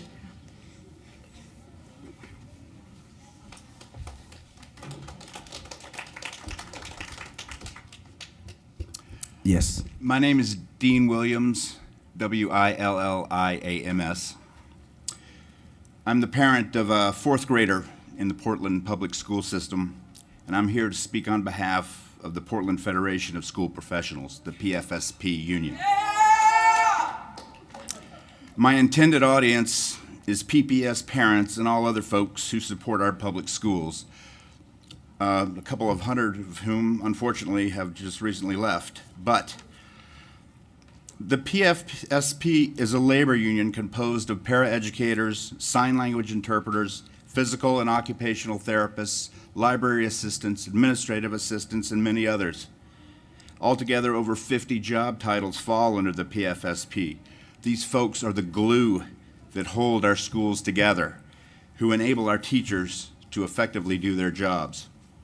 An example, a special education teacher's assistant for K through 2nd grade students Their job involves assisting the teacher with an array of tasks, including the obvious help with writing, math, reading, but there's also diaper changes, behavior management, eating and cleaning hygiene, learning social skills and communication skills. Any teacher will tell you, any student will too. These folks are critical in our kids' classrooms. This paraeducator starts out at $19.20 an hour, $40,000 a year, and that's not okay. Inadequate, unsafe staffing levels are not okay. Not for what we ask of them, not for the responsibilities that they carry. PFSP is currently in contract negotiation with Portland Public Schools, who believes it has an extra advantage against these workers. When you pay your workers so little, going out on strike hurts them even more. Most of these folks are living paycheck to paycheck, working second and third jobs. But the PFSP union has so far rejected 2 unacceptable tentative agreements with record-breaking numbers of their members voting. And if PPS remains intractable, they will strike. A quote from John McDuffie, PFSP president: after the most recent rejection of an unacceptable tentative agreement, quote, our members are frustrated and exhausted. They want a living wage, safe working conditions, and a higher quality of life. These are the same workers who were there on the front lines during the pandemic, showing up every day to support students, both in the classroom and behind the scenes, even when staffing shortages put them in harm's way, unquote. If PFSP goes on strike, possibly in March, they ask for our support. We parents, we proponents of public school education. They ask that we show our solidarity with their cause by calling, texting, emailing the Portland Public School administrators and also these board members. They also ask that if they go on strike, that our kids do not cross their picket lines, that we keep our kids out of school during a strike. That's a big ask, I know, especially in light of recent missed days. But we live in troubled times, to use the cliche, and solidarity with our public school workers, with workers in general, with unions, is just the first step in making a livable world. Thank you. Thank you so much for your comments. Ms. Bradshaw, is there any other public comment? Would you like me to call the 2 people who didn't come up? Yes, please. Jennifer Evans and Kelly George.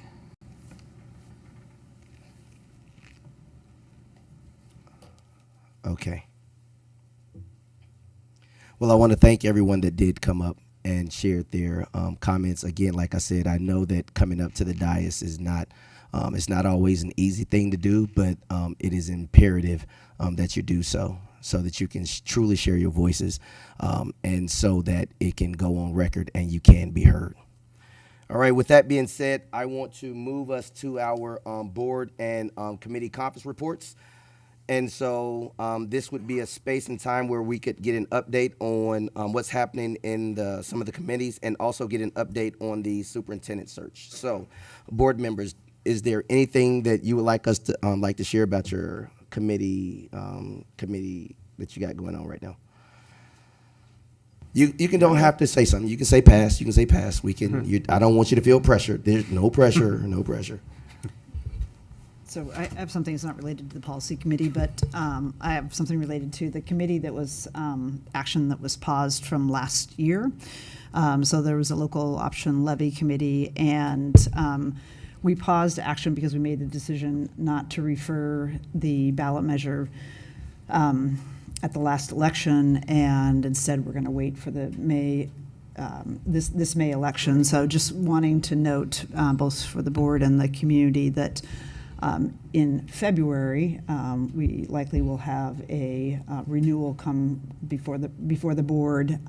We would have to take action at the no later than the second meeting in February in order to qualify for the May ballot. We have to have something to the elections office by March 1st. So I just want to flag that as sort of upcoming activity.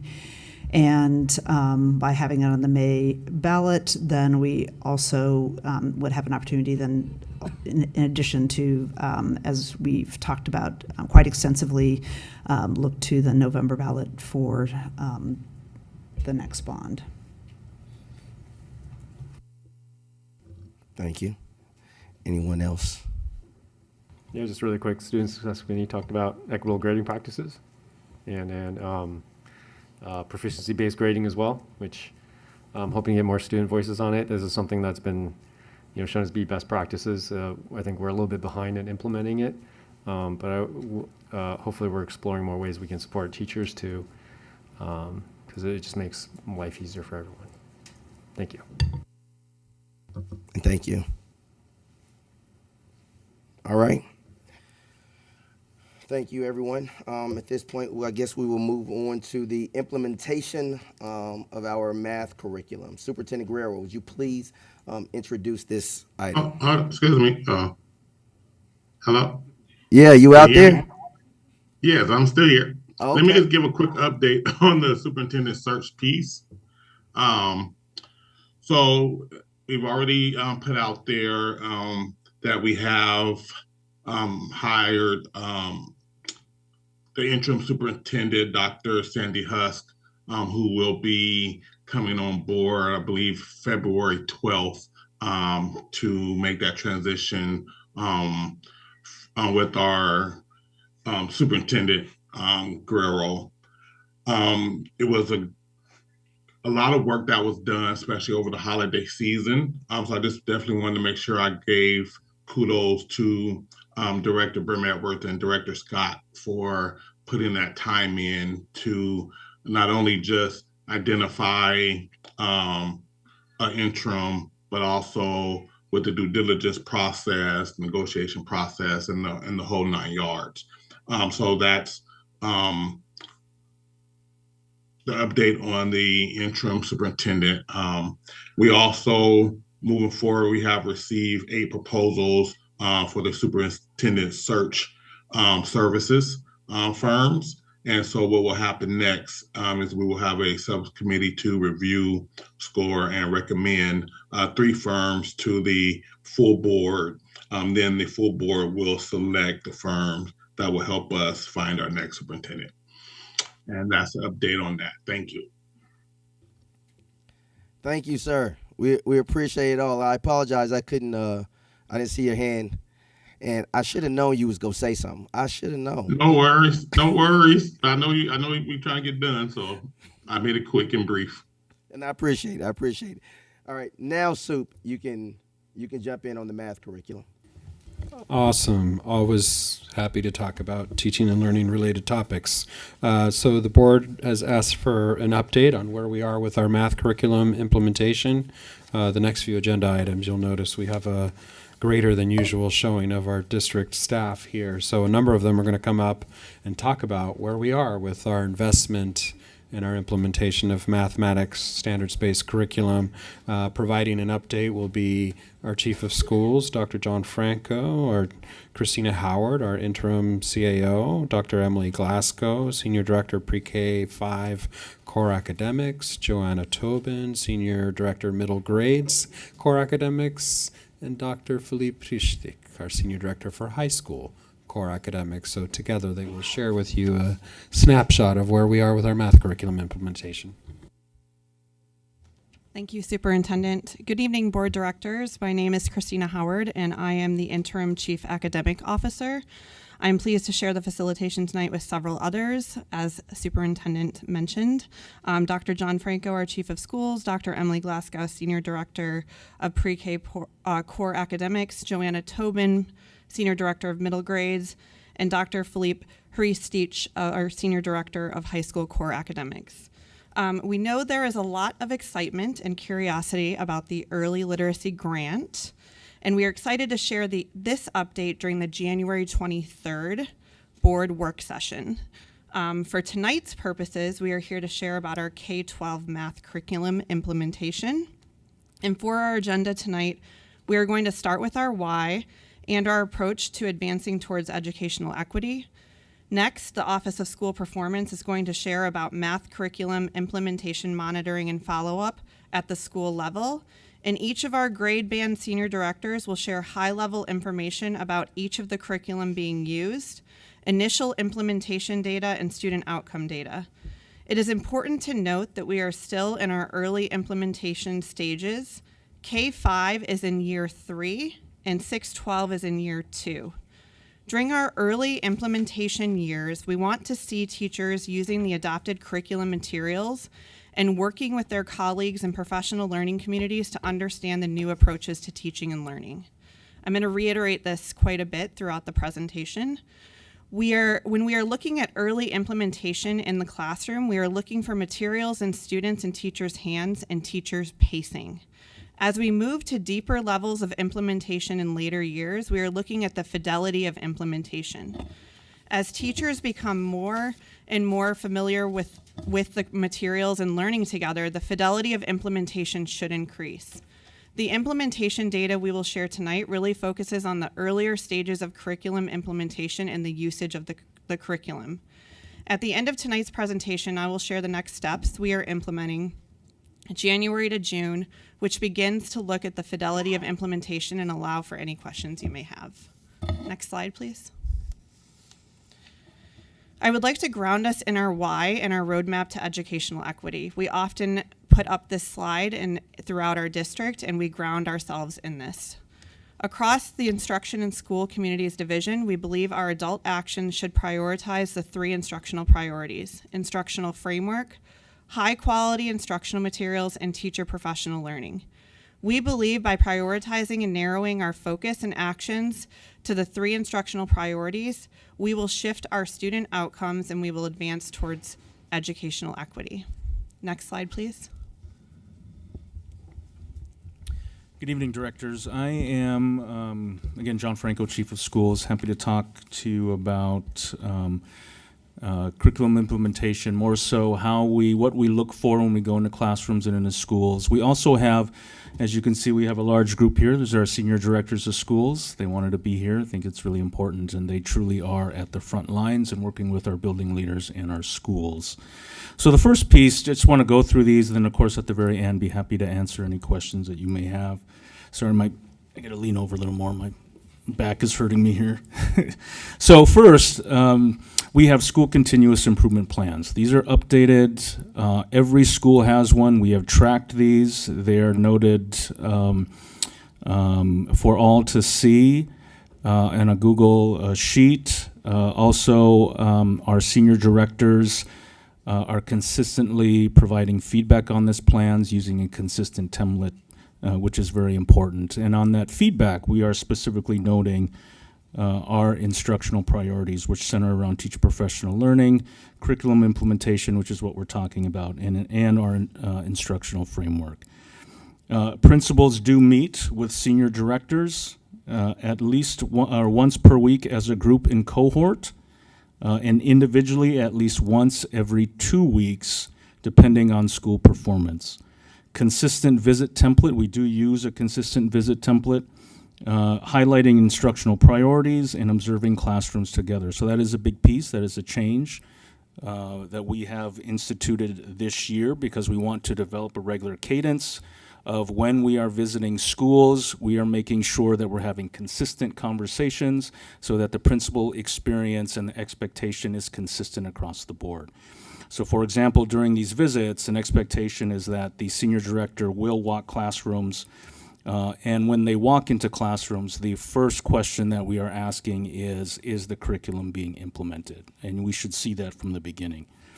By the end of this year, the expectation is, now we had a little thing that happened in November, so our timing was potentially off, but one of the things that we're excited about and expecting is that every teacher, regardless if you are on a formal cycle, will be visited at least 3 to 5 times per year. And that's regardless, again, of whether or not you are on evaluation cycle or not. And that's very important, again, as we establish a regular cadence about getting into classrooms and making sure we establish that culture.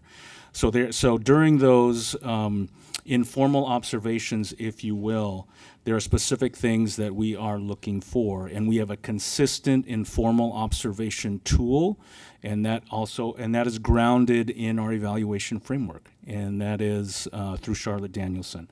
And so we use that, and principals are incorporating that, because what we found earlier on previously is that principals were just doing some things different. They were getting into classrooms, but it wasn't necessarily using a common tool. This informal observation piece is helping with that, and then also provides an avenue for more calibration and collaboration with senior directors and principals. And a piece specifically around the 8th grade, since we're talking about math curriculum. So if I were to use the informal observation template, for example, standards 3B is engage students in learning instructional materials and resources.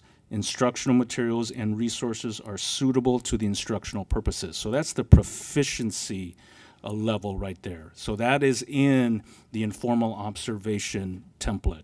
I would also highlight in that template 1D, which is teacher displays solid knowledge of the standards and important concepts in the subject matter. So when we're talking about, again, math curriculum, since this is the topic, there are specific points that we expect to note documentation on within that informal observation tool. Also, we do quarterly reviews with senior directors, instructional coaches, and ILTs, which are the instructional leadership teams within each school.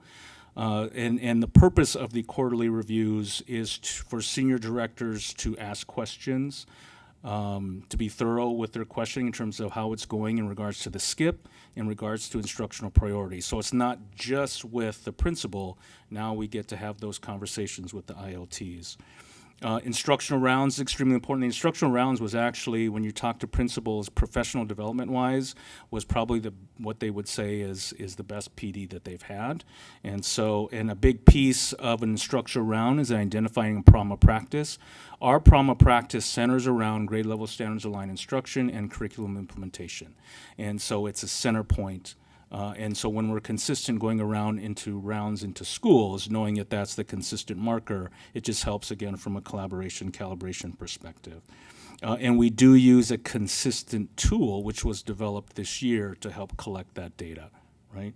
And then we will also do, and they'll share some data in terms of a survey that we just conducted with building leaders where they will self-report. We'll do that again, at the end of the year, so we'll have, again, a percentage. Our goal this year was 80%, I believe was the goal. Next year it'll be 100%. But we'd have to have those numbers, and that helps, obviously, with implementation. I talked a lot. Sorry, Director Green. I know you want to be fast. No, thank you, Dr. Franco. I think I'm up next. I'm Emily Glasgow. I'm the Senior Director of Pre-K-5 Core Academics. We were hoping now to sort of dig into each grade band and give you a little bit of a clearer picture of what early implementation of our curricular resources looks like in each grade band and what some of our early outcomes are. So I'll start with K-5 and then I'll pass to my secondary colleagues for 6-8 and 9-12. For K-5 mathematics, we are currently in our third year of iReady math implementation. In all of our K-5 classrooms, students now have 75 minutes of core math instruction daily. This breaks down to 60 minutes with the core iReady lesson and an additional 15 minutes of either Math Talks or Math Practice on the digital MyPath program. During the core math block, students are engaged with grade level standards aligned math tasks. They use the Try, Discuss, Connect routine to grapple with problems and then share their strategies and approaches with classmates and then connect new learning to novel problems. Math discourse and use of tools and strategies are critical to the math learning that's happening in our classrooms. All K-5 students take the iReady diagnostic assessment 3 times per year, which places them at their appropriate practice level on the digital MyPath tool. It's recommended that students spend up to 45 minutes per week practicing just right skills on this digital program. Students who then need additional intervention in math, in addition to everything else I've mentioned, receive this below grade level support during the What I Need or WIN block that's scheduled daily. We began training teachers in the iReady curriculum in summer of 2021. That summer, we provided initial training to 96% of K-5 educators. Each year following, we've continued to offer 101 training to new educators or educators who change grades, and we've also offered continued deeper level training for continuing educators. Our 2022-23 learning walks found that 81% of K-5 mathematics classrooms visited were using the iReady resources. On a teacher survey administered by an external evaluator in the 2022-23 school year, teachers self-reported a similar outcome. 83% that said that they had fully transitioned over to the iReady curriculum. District-wide, as we look at student outcome data, we've risen 3% in our rates of student proficiency on the OSAS assessment, rising from 43% meet or exceed to 46% meet or exceed. Overall, when disaggregated, this equated to a 1% gain for Black students, a 1% gain for Latino students, and a 3% decline for Native students. 16 of our elementary schools made 5% or greater gains in proficiency on OSAS last spring. Markham, Lent, Lee, Woodlawn, Astor, Arleta, Boise Elliott, Bradamile, Buckman, Laurelhurst, Lewis, Richmond, Rigler, Rose City Park, Sitton, and Whitman. You heard earlier in the year about the terrific implementation and leadership work happening at Sitton Elementary. While Sitton is not the only elementary school that has seen marked improvements in math outcomes, their disaggregated data is a positive proof point that when implemented with high integrity and support, the iReady curriculum can support all of our students, and most specifically our focus priority students, in accelerated mathematics outcomes. And you can see those outcomes highlighted on this slide, disaggregated by race for our priority populations of students. I'm going to pass to Joanna Tobin for 6 through 8. Great. Thank you, Emily. Good evening, board, student representative, and superintendent. It's a joy to support grades 6 through 8 and share with you some of our progress in math tonight. As Christina Howard opened with, in grades 6 through 8, we are in our second year of implementation of mid-school math in grades 6-8 for our comprehensive middle schools. Also, that includes our K-8s, of course, that have our 6th through 8th grade students there as well. This program emphasizes conceptual understanding, really emphasizes a growth mindset and using real-world application to solve problems. You may have heard this once or twice in your parenting or board career, a middle grade student asking, when on earth will I use this math again? Right? Does that sound familiar? And this curriculum really addresses that question with taking a real world problem and a learning target and then framing that in a way that students need to grapple with that productive struggle together cooperatively in the classroom. And so that's really where we see that meaning making happen and where we are very pleased with the mid-school math curriculum.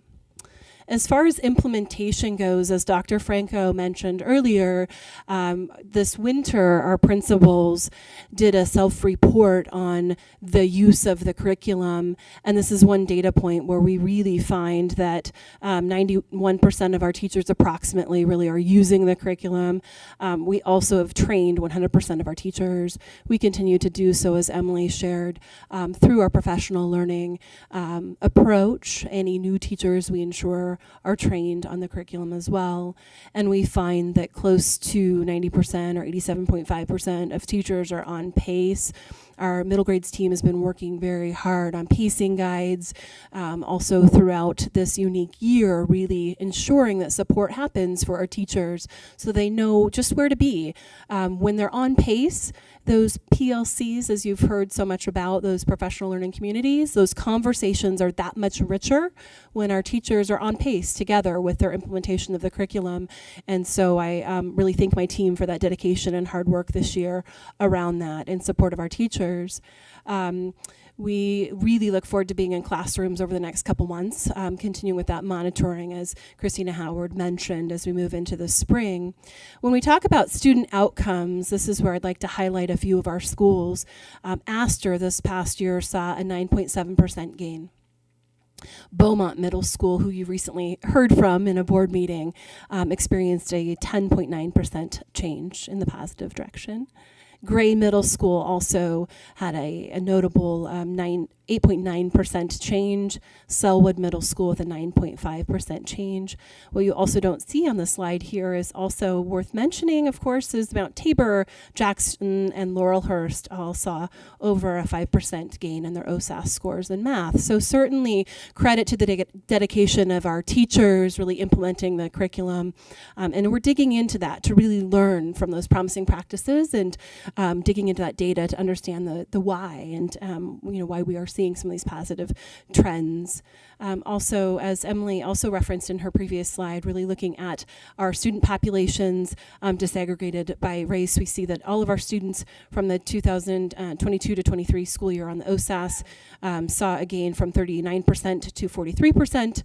You can see our Black student population was 7%, maintained the 7%. Our Latino population saw an increase from 17% to 20%, and our Native population went from 14% to 12%. So we really are looking at the why around that, looking at how we continue to support all of our learners, and look forward with the implementation of progress to come this spring. And with that, I will pass it over to my colleague for high school, Philippe Priestich. Good evening. Can you hear me? Okay. So this is the second year of the math curriculum implementation at the high school level. We're using illustrative mathematics. This curriculum is aligned with Common Core standards, with Oregon math standards, and is highly rated by EdReports as well. The curriculum helps students develop a deep understanding of mathematical concepts, build procedural fluency, and allow students to solve mathematical problems that they encounter in their personal lives. The preliminary data indicates that we're well on our way to making sure that the curriculum is used in our classrooms. You can see that 96% of our teachers have been trained thus far. 80% of our school leaders indicated that teachers are using the curriculum and are on pace. We don't have reliable OSAS data because about 50% of our high schoolers did not take the test last year, but we do have course passage rates, which are above 75% across the three core math classes for algebra, geometry, and algebra 2. The big exception here are the course passage rates for our native students when it comes to geometry and algebra 2, or algebra 3-4 as we refer to. The really exciting news is that we continue to see a growing number of students taking advanced math courses. These are typically courses that our juniors and seniors take. We're seeing increases of 10 to 25% across our racial groups over the last 3 years, including our Black, Hispanic, and multiracial students. 750 students, high schoolers right now, are taking dual credit courses. These are courses that have been approved by Portland Community College for college credit, and these kiddos collectively have the potential of earning $375,000 in worth of college credits this year just in math. So that's really exciting to see. Yes. Free money. I mean, not free money, but money well earned. And that's really the hope and the theory of action, is that if we have a strong foundation of an adopted curriculum in early grades, more of our students will be accessing college level coursework before they even finish high school. So thank you.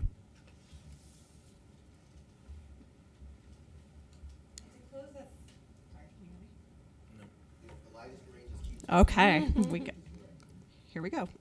As I just close this out, I shared at the beginning of the presentation, we're really shifting our focus to looking at the fidelity of implementation of the math curriculum starting this month. And so Again, earlier usage is looking at teachers having it in their hands, students having the materials, becoming familiar with all of the curriculum. Now we're looking at fidelity. So are they using all the scaffolds and supports that are built into the curriculum? Are they working in their PLCs to understand and deeply look at the student work and analyze that and make adjustments? Are they looking at their data and using that to drive their decision making? And so when I'm saying fidelity of implementation, that is what we're shifting to now.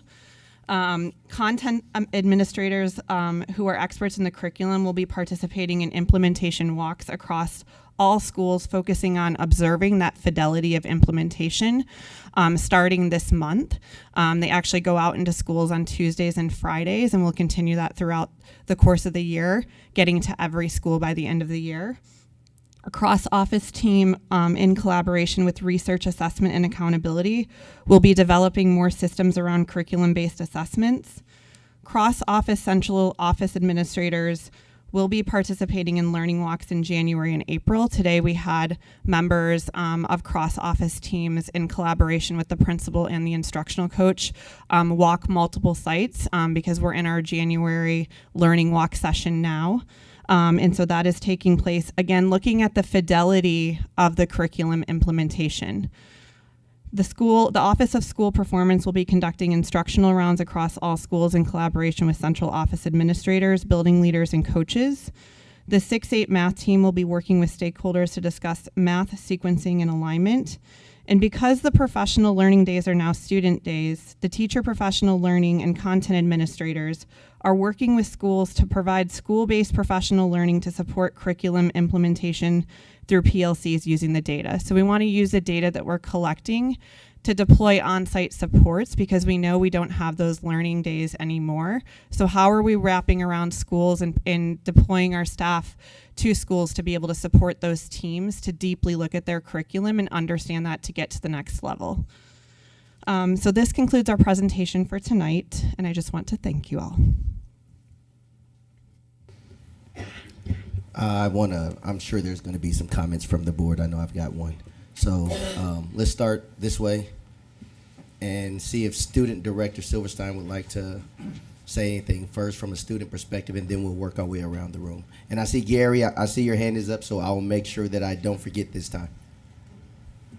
Thank you for all of your work. I guess I'm interested to see what the data looks like in a couple of years, just because from students I've heard very varied opinions about the way the curriculum was implemented and how the curriculum is working for them. Yeah, I'm just curious, as a former primary teacher, do you think this new curriculum is that much better than what we've had before? Or is it just new?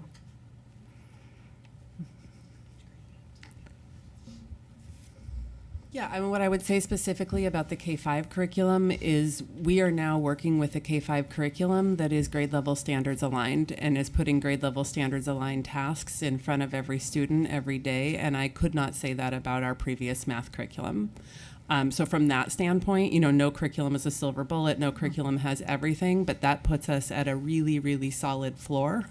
And when used really well, this curriculum really engages young students in some of what Joanna was talking about, that really meaty, rigorous discourse and strategy sharing and thinking about mathematics in a way that our previous curriculum didn't demand.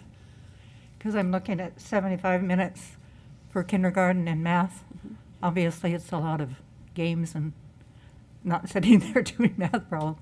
It just seemed like a lot.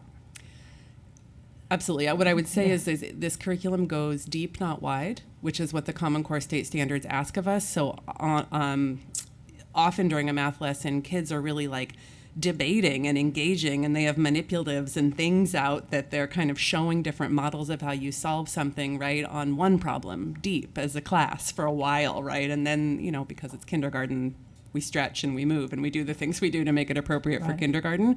But they're not sitting there for like filling out worksheets. No, they better not be. It's engaging in that way and appropriate for students. Right, and so you talked about using the data. How do you collect it? Who collects it? How do you use it?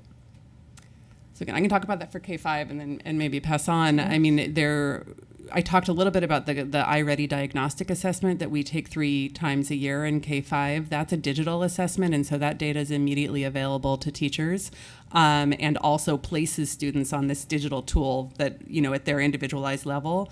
And then there are several other curriculum embedded assessments across the curriculum, across each unit, that teachers collect the data on and then use in their PLCs when they're sitting down to talk with their colleagues about, so what next? Sure, I can add to that. For mid-school math, there are a few components included within the curriculum. There's one that I want to mention that's unique within this curriculum because it really calibrates based off of the student's ability. And so they actually get to do some just-in-time practice that is still working within grade level. And so that is unique and helpful. In addition to that, we do the MAP assessment twice a year. We review that data with that third option in the spring being optional. That has been helpful just to see progress over time. And we do have a third tier of support with iReady for our tier 3 support for students needing, as Emily often says, an extra scoop, multiple extra scoops of that math support.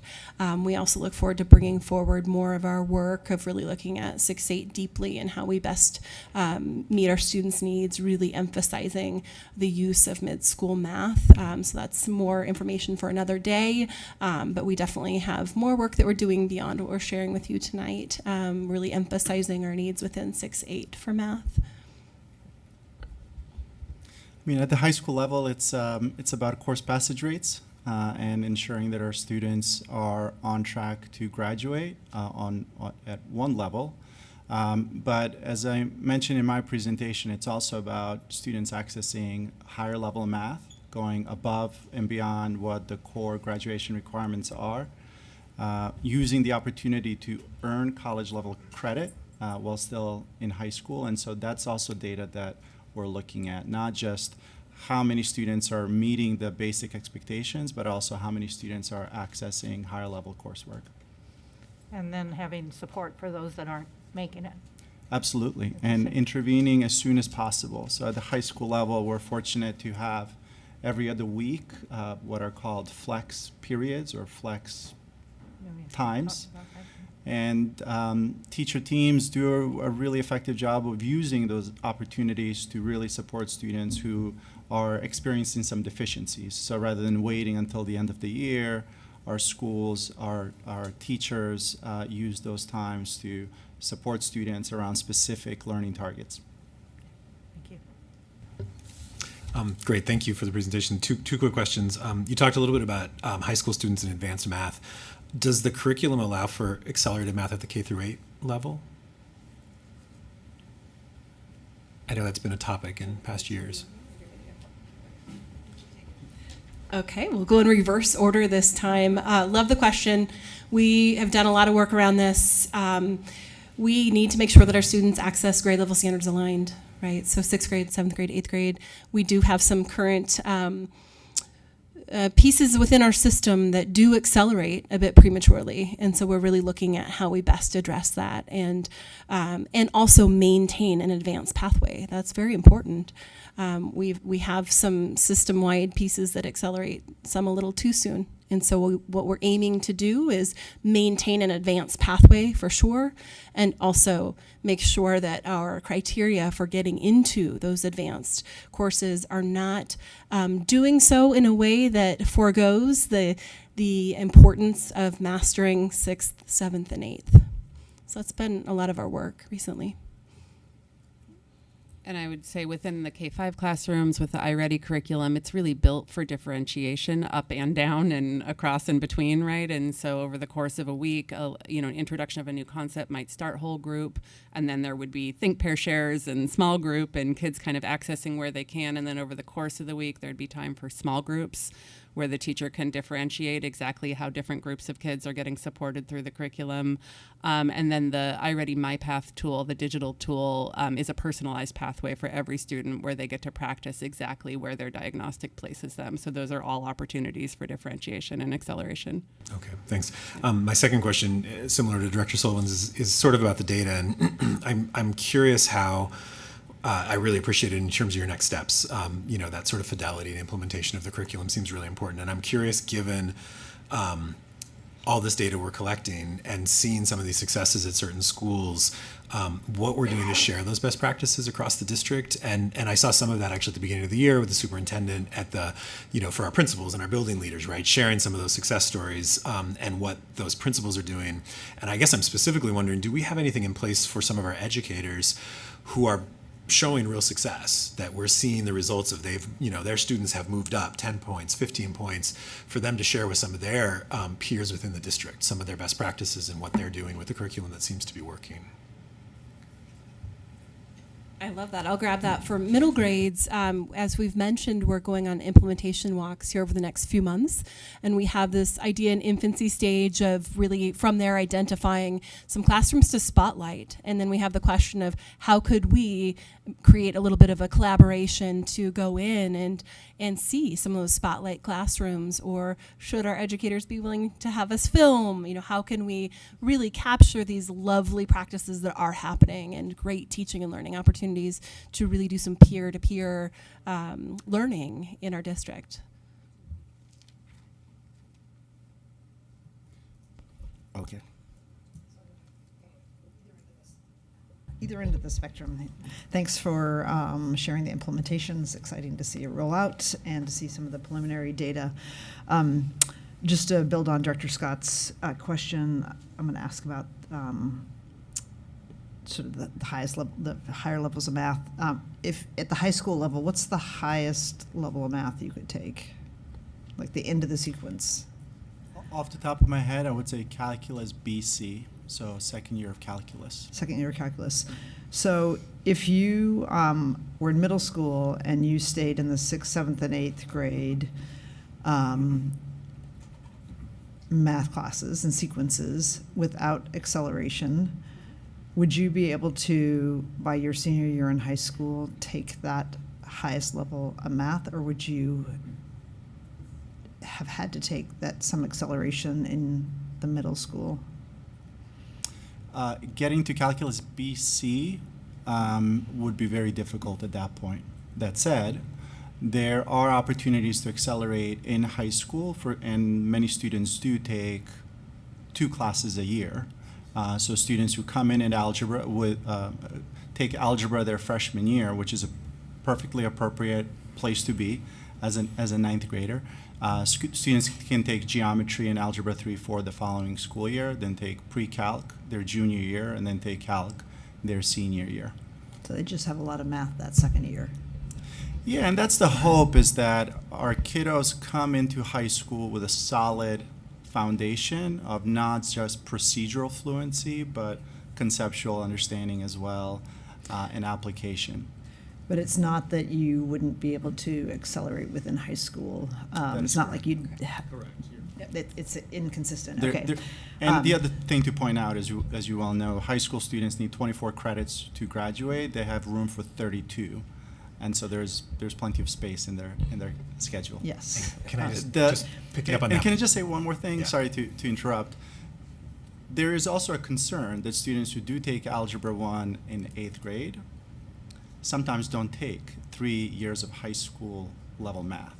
And that's something that we want to avoid, right? Yeah, just before we leave this point, because it's actually, I wanted to clarify. The reason I asked my question about that was actually to get to this exact point. And I think I'm assuming that this curriculum is based in evidence, in practice. And I think one of the important conversations to have with our community is exactly what we're having here. And it's hard, because particularly if you have a child who's gifted in math, as a parent, you often want to see them go into accelerated math. And I think if there is data and evidence that shows that a solid foundation, 6, 7, 8, and then my own child didn't, but she has friends who have taken 2 math classes in 1 year, that there is that opportunity, to your point, I think is really important. And I'm assuming the evidence shows that those kids might actually even be better off as a result. And I think the more we can have that conversation with our community, the more they'll understand that this is not a punishment. This is actually based in practice, and it actually is intended to have a better outcome in the end. So. Yeah, just to follow on that point, I know there's been a lot of conversation about sort of who has access to acceleration. And I think we would really benefit by having clarity of like when that's appropriate, and then also the benefits of staying in the curriculum, because you still can finish that highest level math if you desire. So that was on one end. I wanted to ask then a question about some of the middle school data, and you know, it was really disappointing and sad to see the 7 to 12% proficiency rates for Black and Native students.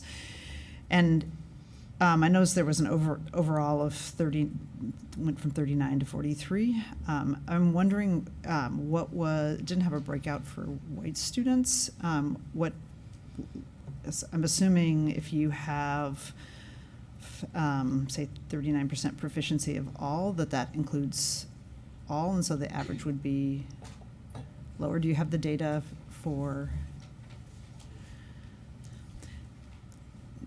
And then I have We can grab that. I think your quick math is really right on, and my apologies for leaving that out on there. because their numbers would likely be higher, and Yes. so like the gap would be Yes, even it greater. is, it is. And so I'm going to then just sort of focus in on this, the comments about the material being aligned with grade level standards.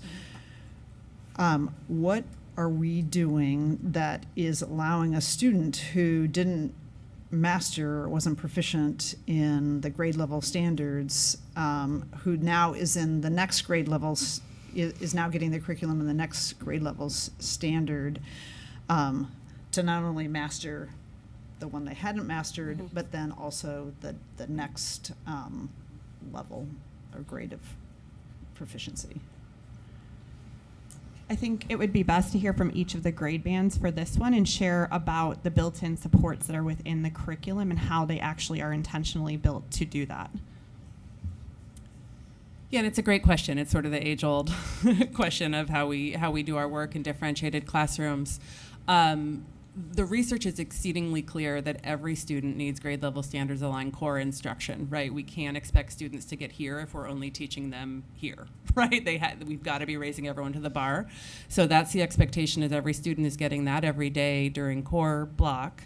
Core block can be supported in different ways for different kids. In elementary schools, some of our elementary schools, we have interventionists, learning acceleration specialists, sometimes special education teachers, different teachers who sometimes push in to the core block and help scaffold and support access for all kids during that block. Then there are parts of the week, parts of the day that are differentiated, where students might actually be working on different skills based on where they are. And then in our elementary schools, again, we have that WIN block every day in 1st through 5th grade that's specifically the part of the day for those extra scoops that Joanna mentioned, where on top of your core instruction, on top of your personalized practice, you're getting that direct intervention if you need it. So that way you're getting this and you're getting this at the same time daily. So every day, if you had a student who wasn't proficient, or you were a student who wasn't proficient at grade level, you would be getting an extra block every day. You'd be getting your regular standard-based instruction, and then you'd be getting an extra block every day. In an elementary school, school teams, based on data, each grade level team makes decisions about how to use that daily WIN block, because it's for language arts and math. And so if a student needed intervention in all content areas, the team would need to work out how to differentiate that time across the week and how much, how many minutes in each area a student gets. If you only needed it in math, you might get that every day. Do you think, based on that model, we're going to see a significant closing of the gap?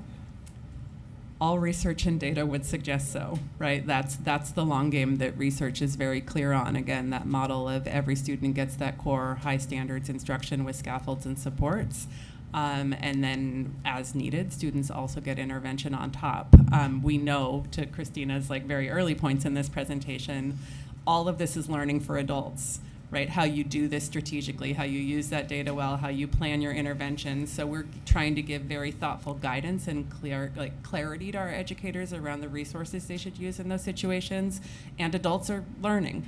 And WIN is new within the last couple of years in PPS, right? So everybody's learning their way into it and really trying to use the resources they have as effectively as possible. So I think when it all comes together, as it all comes together in a school like Sitten, where we're seeing it all come together, we're seeing the results. So the difference between the past, when we had kids less than 10% proficient in a subgroup, and now would be that the reason we're going to see something different, and hopefully not in a really long game, is that they have a standards-aligned curriculum that the teachers have professional development in, that is being implemented with fidelity, and for those students who need extra, they're getting extra. Yes, that's our theory of action. Thank you. Okay. Stated well. Then the last question I just have is about PACE. I know on the middle school it had a 87.5% on PACE with what the instructor for the year, and I'm just curious about the time off in November and what impact we think that's going to have on being able to, like, will teachers by the end of the year have an opportunity to have really gotten all the way through the curriculum? Yes, we've done some reprioritizing and compacting, if you will, of some of the lessons to make sure that we can get back on pace. So our team worked very hard on that and communicated that back out to our teachers. As far as the program pieces, did you want me to touch on the first question for the grade band piece, or was that the? That's okay. I think okay, you're good. Okay. I've got the recipe that we're counting on. Great. Michelle's gonna, well, after Gary, because Gary's hand was up, and in the order of the seats, Gary would be speaking right here. And then after Gary, we will have Michelle, Director DePass, excuse me. And then after Director DePass, we will have Director Wong. And then I will close us out with the discussions and get us back on time. Thank you. Thank you guys for the presentation. And I have some questions. And I kind of did it as you guys were talking. So I kind of this has kind of started from the K-5, a couple questions there, a couple questions from middle school, a couple questions during the high school segment. So when students aren't making gains, how are principals supported or held accountable?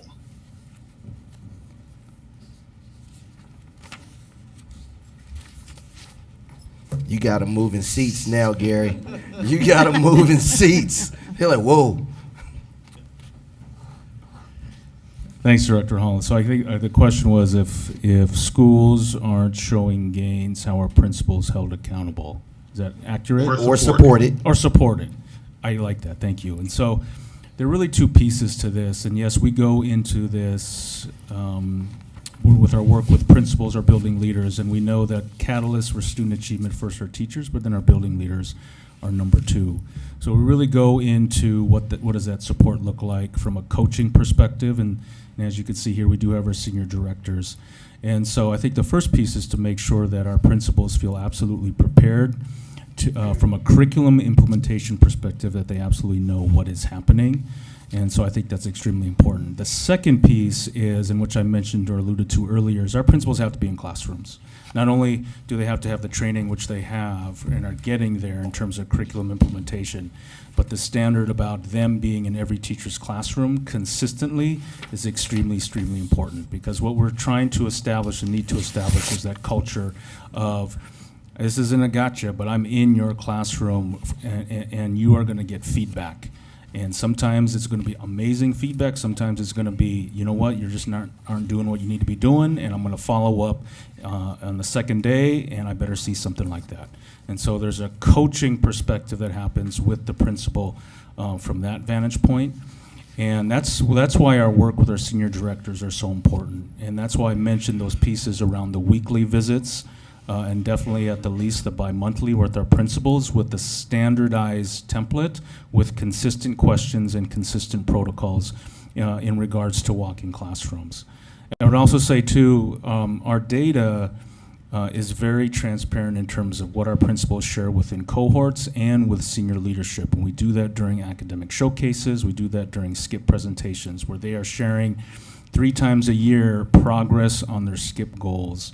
And so that, from a not only expectation perspective, but of course that's built in accountability as well. And then so, and our SCIP plans are extremely adaptable and adjustable. So we definitely look at it from a coaching perspective and support. I've been really pleased with our building leaders. They've been through so much, absolutely without a doubt. And so from a support piece, we want to make sure, but at the same time, you know, we're not afraid or shy away from the hard conversations about holding our folks accountable and keeping the data at the forefront. And we're setting up systems and have set up systems to be able to do that.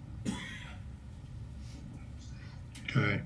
Another question is, with the middle grades, how confident are we that educators know the difference between productive struggle and gaps in skills, and are principals leading trainings for their teachers?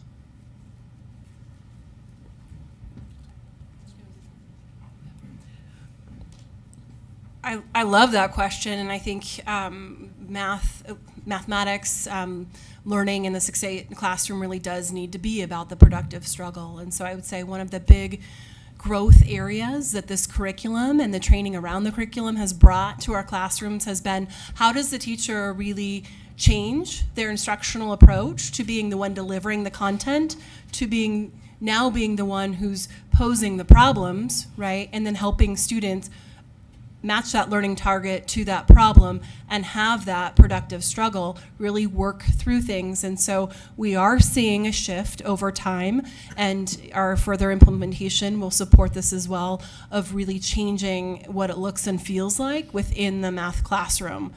To your question around, I'm sorry, can you repeat it?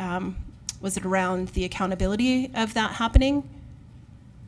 No, what I asked was just, how confident are we that educators know the difference between Thank the you. two, and our principals leading the training for the teachers? I think that is the training. I mean, that is what's happening right now. That is the continued work. And so as Dr. Franco mentioned, the examples of feedback, an example of feedback would be, if the teacher is talking the majority of the time, we need to coach that teacher on releasing that and really getting comfortable with students doing the majority of the work and holding the majority of the conversation and reporting back and crosstalk. An example of a professional learning that we did this week with our leaders that that our assistant director of math and science led really was looking at a video. We actually watched a video with our leaders, an example of a classroom and dialogue in the classroom, and then had meaningful conversation about, did the teacher hit the mark on this? It wasn't a PPS teacher, it was another teacher, but using our curriculum. And so how are they meeting the mark, not meeting the mark, what needs to be improved? How do they pause their conversation and know what types of questions to ask? How do we sort of track the conversation of it not just being from the teacher to the student, back to the teacher, back to the student, right? We want to see it go from the student, build to another student, and build upon that knowledge in the classroom. So that's an example. I think a quick answer is that is the work, and that's the work that we're on the journey of improving. Just real quick, I'd just like to add, Director Hollins, is that the infusion of the instructional coach and added emphasis on instructional learning teams working hand in hand with the building leader, because we do expect our building leaders to be instructional leaders, absolutely without a doubt. But we know that in order to have movement as a system and as a school, that efficacy has to take place amongst the building. And so the infusion of an instructional coach to assist with that, but then also an instructional learning team, comprised of members of the staff to help lead professional development with staff, has been extremely important. Hey. This is for the high school. Are passing classes the same as meeting standards on the OSAS?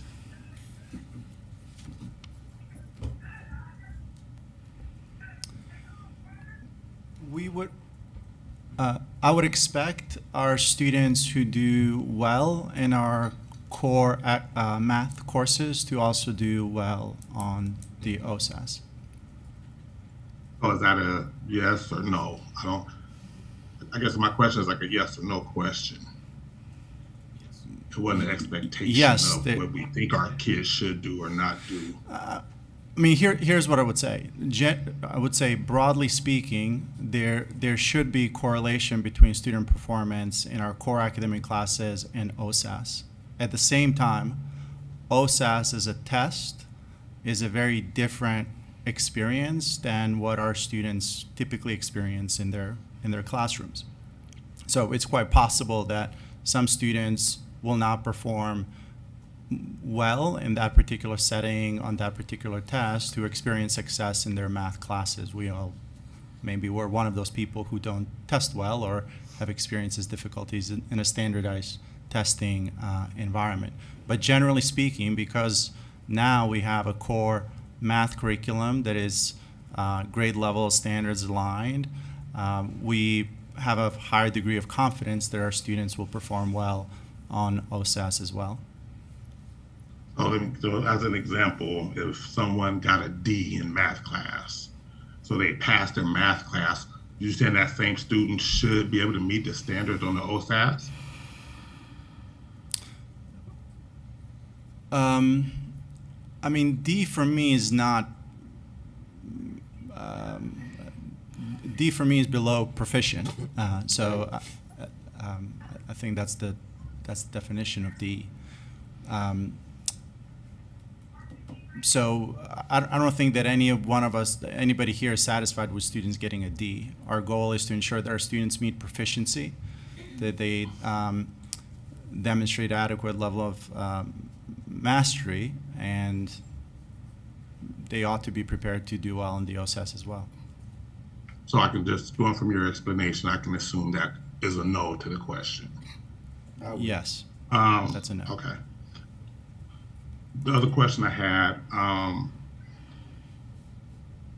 is, and this is for the middle school, how confident are you that iReady will predict success on the OSAS for our students identified by our board goals? We use iReady as a tier 3 additional support, the map. We do see. Okay, I'm sorry. Yeah. I'm sorry. Can you explain tier 3 for those that don't know what that is? Yeah, so tier 1 would be our first line of defense. That's our daily instruction using our adopted curriculum. Tier 2 is when we need a reteach of that tier 1. Simply stated, sometimes that's a little bit more. And then tier 3 is when we're really more significantly below grade level, 2 to 3 years and beyond. And so we do have iReady, which is a program that does align with our elementary program, but also is not our core curriculum. This is really reserved for that additional learning beyond the day-to-day lessons, and so that is availed as an option. As far as our interim assessments or our checkpoints beyond the core curriculum, the MAP growth assessment, we do see correlation to the OSAS. We see pretty strong correlation. And so it is a good checkpoint for us to watch and see how our students are responding to the instruction throughout the year. Okay, so you are confident that iReady can predict success for the OSAS for our board goals, the students identified by our board goals. Yeah, I think the use of the assessment, the fall and the winter assessment with the MAP growth is a good indicator for us to watch and then see the summative assessment of the OSAS in the spring. Okay. Last question, I think that's just for elementary 2, and this goes back to my question around, when students are making gains. Given the specific, can you give a specific example of a school struggle and how they intervene? And this is so for as a board member to know what we need to do to help support our principals as well. Can you say a little bit more about your question? So it was this was actually an add-on to my other question that I said earlier for the elementary, when we talked about if a student is not making gains, how principals supported or held accountable. I was wondering if you can give us a specific example of a school that struggled and how we intervened, and also what can we do as a board to help support our principals. He's asking for an example. Give us an example of how you did it. I think the Office of School Performance is. Give us an because example. I always hear sitting, and when I look at the raw data for sitting, and especially when we talk about the percentage growth for African Americans, we're talking about a small number of students. I believe is almost under 10. So when we talk about sitting, which I know overall they did well, but when it comes to our kids of color, it was such a small sample of kids that, you know, for instance, I want to say it was less than 10 kids. Well, yeah, 1.5 or 2 moves, it makes a big jump. So I want to make sure that we're comparing apples to apples. So. Yeah, thanks. Appreciate the question. I am, again, I want some of our senior directors to get a little bit of face time, so I'm going to call up Randy Lurie, and he could talk a little bit about addressing some of Director Holland's questions specifically around a school that you have worked with that maybe have struggled in the past. Sorry, I'm just reiterating the question. Yeah, switch. Hello, Chair Hollins. How are you? Hello, how's it going, Randy? Good. I didn't bring any big, soft, chewy nerds for you. Oh, sucky ducky, man. So, a little inside joke from mediation. So, when I was hired as senior director of schools, I was fortunate enough to be asked to support, which at the time were our seven K-5 and K-8 CSI, TSI schools. Part of our work took us to work with the University of Virginia Professional Learning and Education. Throughout that process, the 7 school cohorts worked to transform within their schools the things that they do. And part of that work was also working with the district core change team to set conditions at the district office to allow schools to succeed. Sinton specifically, and I think you heard from Principal Becky Berry and Assistant Principal Martinez earlier in the fall, first and foremost, the instructional leadership there was no nonsense. It is about students, it is about what we deliver for students. And it was interventions with educators and supporting them through observation and through evidence, supporting educator growth to support students within the context of what is expected of the implemented curriculum. The other piece that we haven't really talked too much about that Sinton did really well is their use of professional learning communities. In that experience, every Friday, as an example, both principal and assistant principal met with K2 and 3-5 grade level teams, and I attended several of those, and in every instance, they talked about students by name. They talked about students and their proficiency, whether it was on a common piece of work that had happened that week or around a common assessment that happened. They asked the question about what do we want students to learn, how are we asking them to show it, which students are proficient, which students are not yet proficient, and why are the students who are not yet proficient? In other words, where is the gap in the learning? And in that discussion, they talked about what the next steps were going to happen that day, that week, prior to the next professional learning community. It was just no nonsense, and you just did it. And that was their approach, and I think you heard from them. And the PLC aspect as well was really powerful in supporting direct change in the classroom. Yeah, and I get that. And I heard the stuff from Sinton, with the principal and stuff. Oh, okay. I get that. Sorry. Similarly, I get that part, but when we talk about like our kids of color at Sinton, when I look at the data, it was only 2 kids that actually passed. So, and they also had the UVA funding as well. So I guess I'm talking about more of a school that didn't have that additional support and funding. That didn't have that additional support and funding?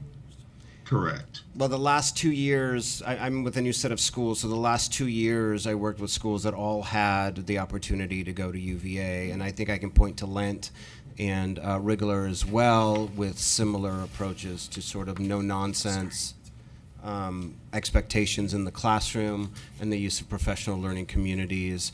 I know at Wrigler on a number of occasions throughout the year, the last couple of years, Principal Silvas used opportunities to have teachers go do some observations in each other's classrooms and then offer each other feedback for growth.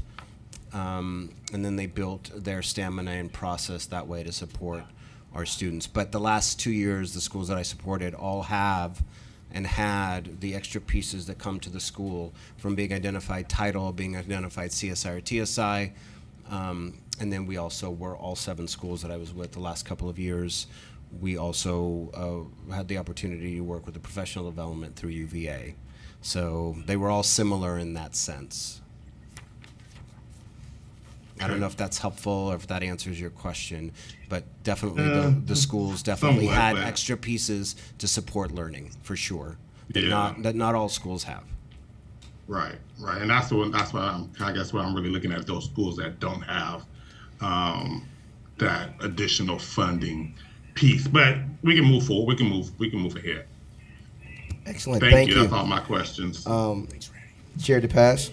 Thank you. So just in the interest of time, I'll keep it short. Director Brim Edwards and Director Hollins asked the questions that I was interested in, and that was that really, what are we doing for the students that aren't making the gains? I know that we're in year 2 or 3 of the implementation, but it seems like an urgent issue that only 7% of our Black students are proficient and the 93% are not.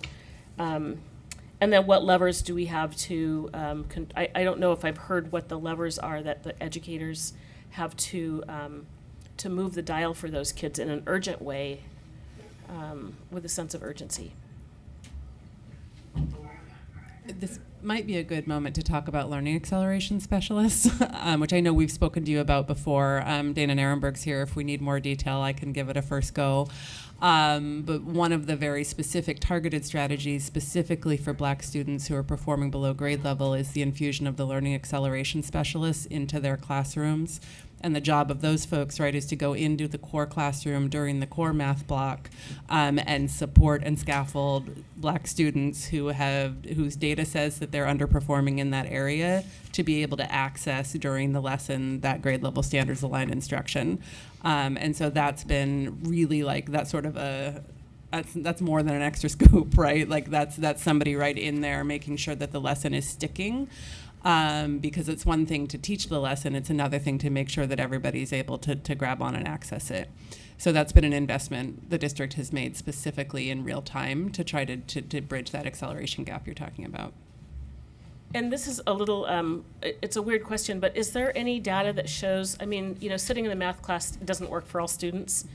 Are there other like innovative approaches that you've seen in your, looking around the nation that actually make math engaging? It's my favorite subject, so I love math, but that make it engaging and interesting, Can I I also call wanna a just resident thank expert Director up? Hollins to bring up the statistics about what we're actually measuring apples to apples. But is there any hip hop math or something that makes math relatable? If it's okay, I'd love to bring up our K-5 Director of Math and Science, Patrice Woods, who's currently embarking on a mathematics education PhD. Excellent. Yeah, I saw you cheering in the Price back is Right. there. You're the next contestant Yeah. on The Price is Right. Come on down. I really want to hear, when you have a great math teacher that's excited about the subject, that sees you, it makes a huge difference. That question. So I can only speak from the K-5 perspective, but it really just goes back to some of the professional learning that the teachers have had. So it's nothing like you mentioned a hip hop math or anything like that. So there's not like a thing that they're bringing in, but the professional learning that they're getting around improving instructional practice. And so really just making it so that kids are actually engaging in the discourse. They do have a plethora of resources available within the platform. Some of them are math games, and some of them are like interactive tutorials. And so you will then interact with the games and the tutorials, and there's like little characters in there so that the kids can actually, have something fun to do. And so that's part of it, but there's nothing additional. But I do hear what you're saying, and you're talking about something that might be more along the project-based lines. Thank you. I appreciate that. But I mean, I've actually helped out in my stepmother's 2 years old to 5-year-old class, little kids with manipulables. Oh, yes. And so I know even, with statistics, there's manipulables. And I was just wondering also, the percentage of our teachers of color that are Yes. teaching math, that are, engaging and interested and, Yes. look like the students. So I'm just wondering if those, what are we doing innovatively? And I don't know that any of those things work, but. I think the other thing that we're doing is using our instructional framework that has the various parts. So we have the grade level standards aligned. That's really what we're talking a lot about tonight, and about how the curriculum uplifts that. But there's other pieces like deeply engaging and culturally affirming, where we're teaching teachers how to take the lessons, study the lessons, unpack the lessons, and how are they bringing themselves into the lesson and bring their students into that. And so that's the next layer too, and we're talking about fidelity of implementation. How are we adapting the lesson without changing the grade level standard to bring in these other pieces that include student and teacher voice, right? This is layers. First, we want to get them familiar. We want to get them practicing. It's similar to thinking about cooking and you're like learning a new recipe. It takes a lot of time and a lot of at-bats.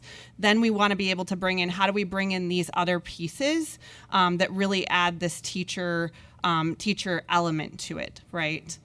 Can I ask then, how does that actually look on the ground? How does a culturally affirming math lesson, what does that look like? I don't know that I've ever experienced it myself. So one of the things, and I really appreciate that question, because one of the things that we really try to reiterate is like culturally affirming is not a checklist of things that happen that say, oh yes, this is a culturally affirming lesson.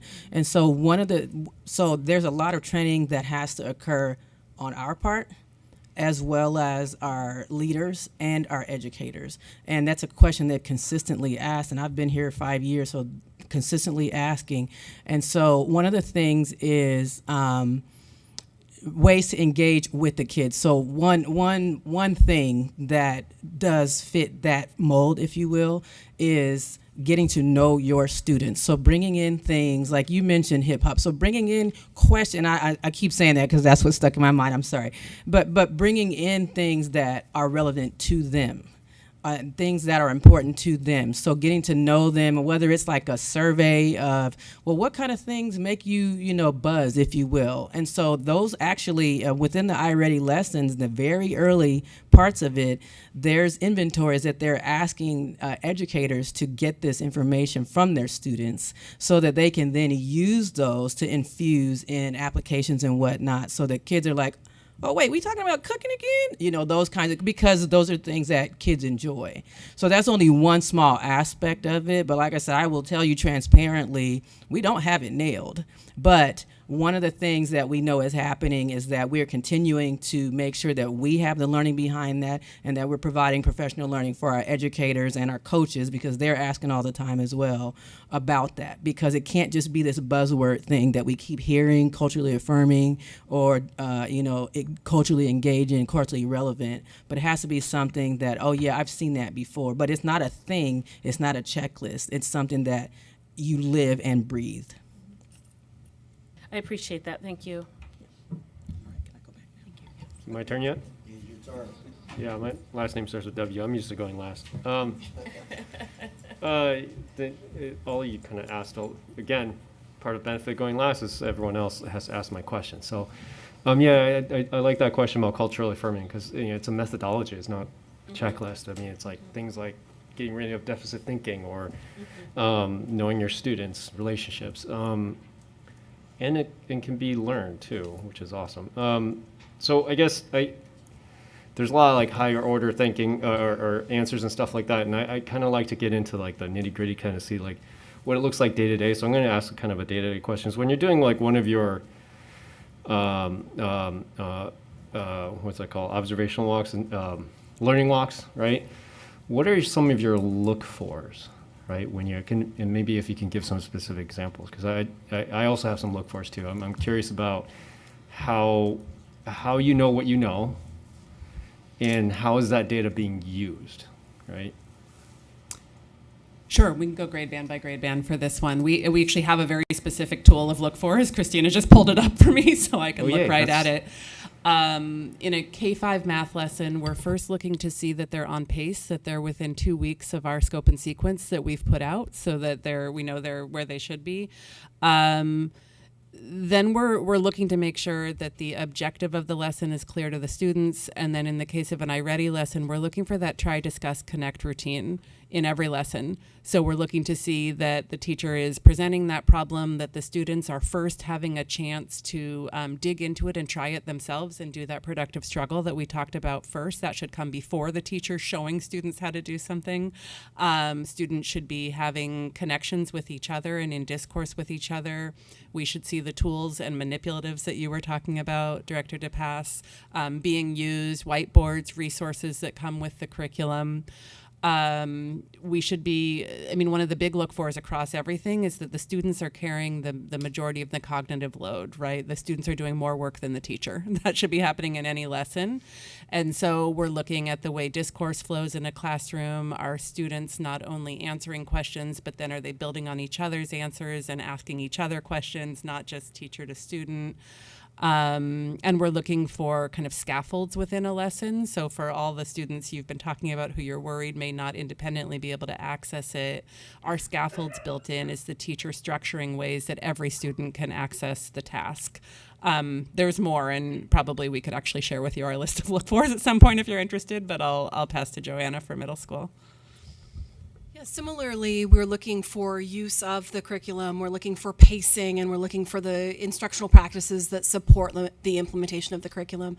As I mentioned before, one of the big components of mid-school math is that interaction and productive struggle. And so we really want, simply put, when you walk into a room, we don't want to hear the teacher voice exclusively. We want to hear discussion of math. We want to hear students challenging one another, and the conversation should largely be among the students.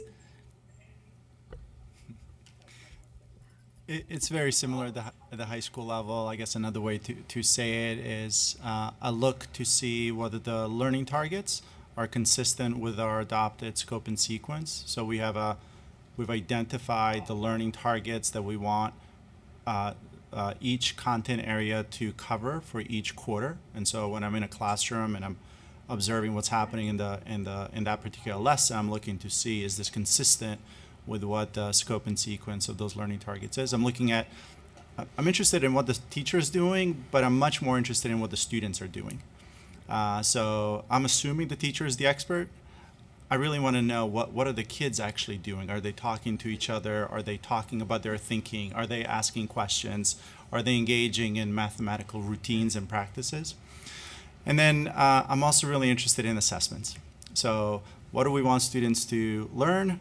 How are we teaching them? And how are we assessing, broadly speaking, kind of the buckets of questions that we think about when we're observing classrooms? And then when you use that app, whatever that I can't see right now, well, the look for ones, right? How do you use that data? I think you mentioned a little bit before, but I don't know if you can give a specific example. Yeah, so I can give an example of how we're currently in the middle of a learning walk right now. And so what will happen after our learning walk is we're going to debrief as a team of a cross-office team. So we have members of the school team, we have members of OTL, we have members of Jay's team and student support services. And we, at the school site, we debrief with the building leader and the coach, and we determine some specific action steps that's going to happen and how we can support centrally with that. At the central office site, we're looking for how are we changing our systems and structures, right? How are we deploying professional learning supports to schools? How are we working and wrapping around our senior directors of schools to support them in the building with that principal and that coach, right? How are we changing our instructional coach professional learning that we have every other week based on the trends that we're seeing? How are we differentiating the supports based on the schools and the data that we're seeing? And so that's an example of how we're using that. We did have a work stoppage, right? And so we're picking this model back up now. And so that's why it was really important that I shared our next steps, because we're doing a lot of things now, and we're being really intentional and being very data driven using this aligned tool that we spent a lot of time together centrally understanding and deeply calibrating. Even this week, yesterday we had calibration sessions where both the principal and the coach of the schools we were visiting, as well as the central office leaders, they came and they learned how to use this tool and deeply understand that. And we're going to practice that throughout the year, because again, we need practice. It's not just one time we're going to go in and use the tool and be able to say, hey, we're going to look at this consistently across the board. We need practice and support in doing that as well. Thank you. That was very good. Director Hollins, I saw your hand go up and down. Were you trying to get my attention, or? Oh, no, I don't think I did anything. Sorry. Okay. All right. Well, we've had a lot of questions tonight. I'm just going to throw a couple more, seeing that this is the largest part of what we do. I do think we should probably move data up. I like having these kind of conversations, but I'm gonna be brief. Don't answer them right away, because I'm gonna give you like 3 or 4 questions, and then you can talk, and then we'll move on to the next thing. So, you ready? Yeah. Go. Here we go.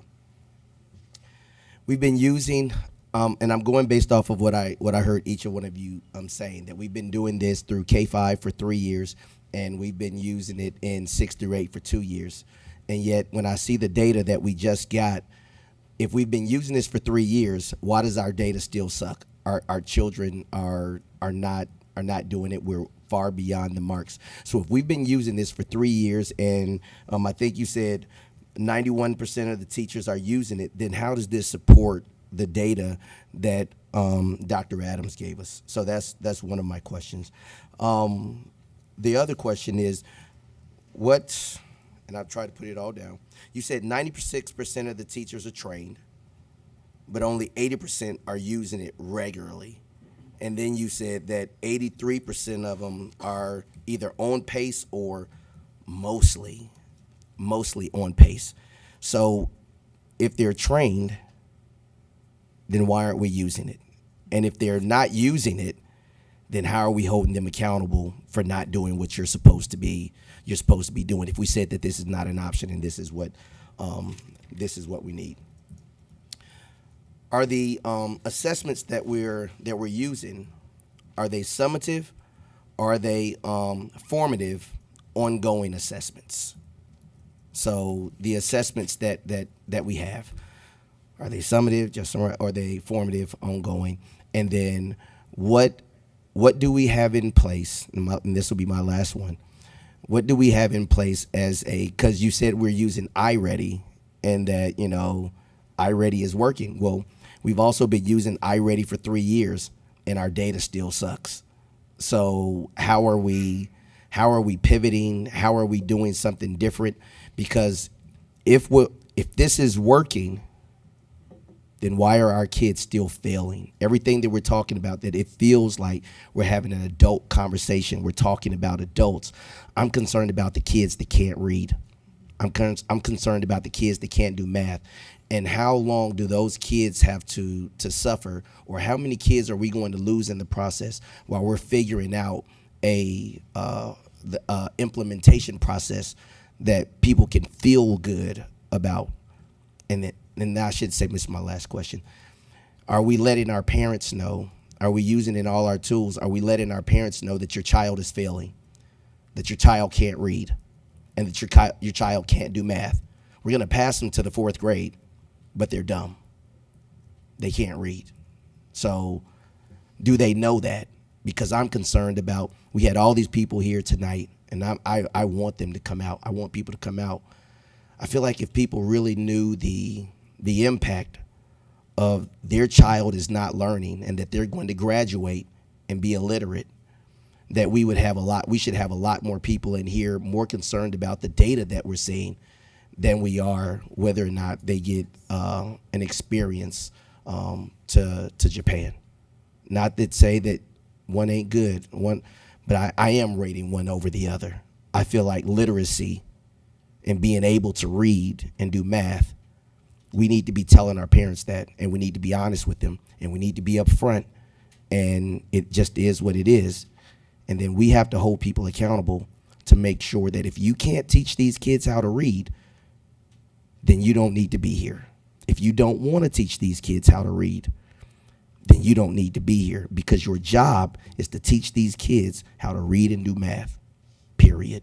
And so the last one was a statement, doesn't need a response. The other four were questions, and they do. Yep. I'll start us off. And I mean, thank you. First of all, we're all here because we believe the same thing you do about student achievement and where we want all our kids to be. And we know we're not there, right? Like that, we're all on the same page on that. So I don't want to make excuses for our data. I don't think that's helpful in any way. One thing I do want to say about elementary data in particular that I just want people to keep in mind is that when we look at OSAS data, we're looking at the end of third grade, the end of fourth grade, the end of fifth grade. We don't test in standardized ways like that in kindergarten, first and second grade. Oh, I'm glad you said that. So at some point, is there going to be, because we wait, right? We're waiting for them to fail before we say, oh, so how do we have data that speaks to where they're at in first grade, where they're at in second grade, and then how we're monitoring that? Yep. And so now absolutely. So that's kind of where I was going. So a few things. This year's third graders are the first group of third graders that have actually had iReady since kindergarten. So just remembering that you can't just start a curriculum in third grade and all of a sudden be there if you didn't have the kindergarten, first and second grade baseline to get you there. So it'll be interesting, right? This is our first group that's had it all the way through, that they've been in elementary school. We do have our iReady diagnostic data that we do give kindergarten through fifth grade 3 times a year. And that is that data, and Patrice could speak to this like off the top of her head, I know, but that data does show us 3 times a year that students are making growth in every grade level from fall to winter to spring. And that data is something that we could at some point share if you're interested in kindergarten, first and second grade as a benchmark of where are our younger learners on the trajectory to getting to that third grade proficiency and then ultimately to the fifth grade board goal. Right, but I think it's really important to remember that in elementary school. I'll touch on a couple other points and then I'm going to pass on. I'm going to leave accountability aside because that's not our role, but we're here to support everybody. I think one thing that Christina talked about earlier, we've all talked about, is that number 96% trained. That's like 101 training. That's like, you know what's in the box, you know what a lesson is supposed to look like you know how to find all the pieces. That's not everything a teacher needs to be able to teach with fidelity the way Christina's been talking about. That takes 3 to 5 years of professional learning and coaching and practice to really understand the art of how to use the curriculum to its fullest, right? And we're just starting to hit that cusp in elementary school of being in a third year. In terms of assessments, summative and formative. So built into our curriculum, there are summative assessments like an end of unit assessment. There are also formative assessments that are checkpoints daily and throughout a unit to give teachers those immediate pieces of feedback about what did I teach today, did they get it, and what do I need to do tomorrow. So there's kind of a full suite across the curriculum of all those pieces, and we hope and expect and have built into our scope and sequence that teachers are using all of those pieces and then bringing them back to their PLCs and data meetings for that reflection and planning. And in terms of how are we letting parents know, that's kind of the other question I heard in there that's in my wheelhouse.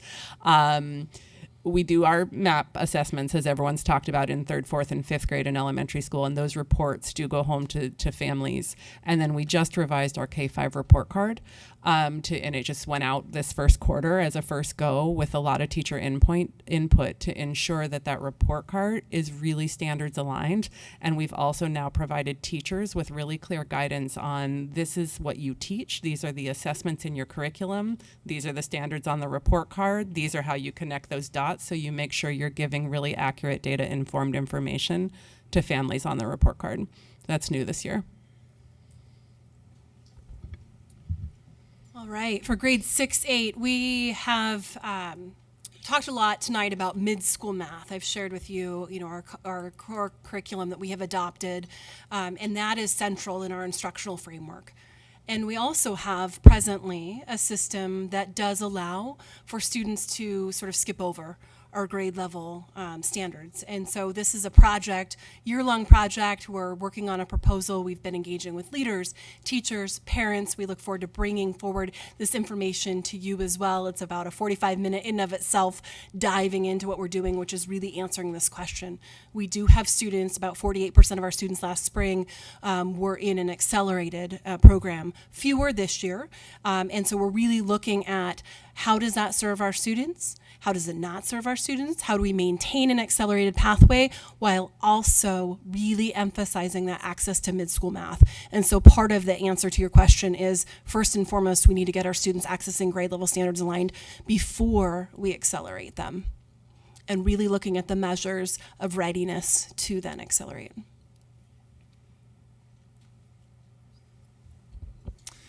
The high school math curriculum includes both formative and summative assessments. Formative assessments being the quickly check-ins to see how students are progressing, summative being more kind of definitive assessments or student mastery. Teachers use Parent View, Canvas as platforms, or Teacher View and Canvas as platforms where they communicate to students and families where they are in terms of their progress and achievement.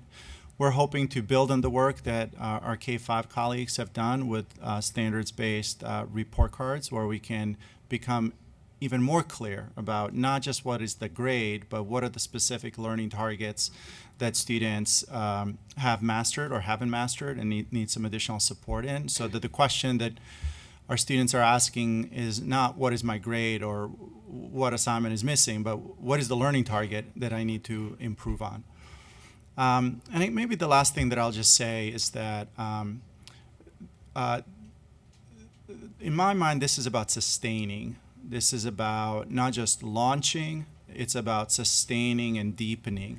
We have a strong foundation of a shared understanding about what needs to be taught. We're providing meaningful resources for how to teach it. We have common assessments to assess, and we have professional development to make sure that the support is there. When we say this is the second year of the implementation, we mean last year was year one. We're in year two, right? This is just the beginning.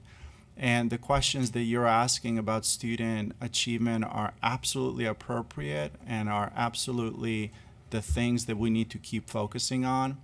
But these building blocks are the right building blocks. And so the support that we need is your ongoing reiteration that the core curriculum is the non-negotiable, is one of the non-negotiables in the school district, because we believe that every student in every classroom, in every school, deserves exposure to high quality instructional materials without exception. That is, that's a foundational building block of the overall effort, I would say.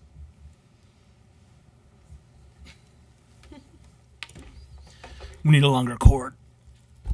So the one thing I'll add, because I just to reiterate, and because you talked a little bit, Director Green, about accountability, and I do want to emphasize too that there's a reason that we rolled out an instructional framework, which, by the way, is only in its second year, and where our instructional priorities also center around teacher professional learning along with curriculum, because curriculum by itself doesn't do it, right? It's in conjunction with these other things. When you're talking about instruction, it is about assessment. It is about appropriate levels of formative assessment. It is about culturally affirming and having the relationships with kids, right? That's what makes content relevant. We could roll out a curriculum, which is absolutely what we need in terms of grade level standards aligned curriculum, but we have to have these other things in place. And the fact that we're in our second year of an instructional framework, a tier one, everybody's getting this, really emphasizing that, centering PD around those pieces, I'm absolutely confident and excited about what the results we're going to be having. From a accountability, and I like to say it from an expectation and a support piece and a coaching piece, I would say this too, right? We're talking about changing culture and system in a big system. And I think we there are going to be folks, they're going to do things because we tell them to do it. But if we want things to be sustainable, we have to set up a system where they believe and they want to do it. See? And that's the difference. And that's what we're trying to do. I would say, just like with it, you look at the PBIS triangle, you're going to get 80 to 85% of the folks are going to be there. It's that last 10 to 15% that we're really going to have to work with. And from an accountability perspective, we can go through it a number of ways. I would say very few are absolutely, we're not doing, especially from a math curriculum perspective. I would say that they're consistently trying. There may be on some continuums. The ones that are absolutes, no, we're not doing it. That's a easy accountable, and that's a discipline type of piece. It's really getting folks to do things because they believe it, and they believe this is the right thing for kids. And that's where the PD comes into play. And I believe, and as you could see from the survey pieces, and where our goal was around 80% implementing this year, and we're at 100% next year, we're on track from that vantage point.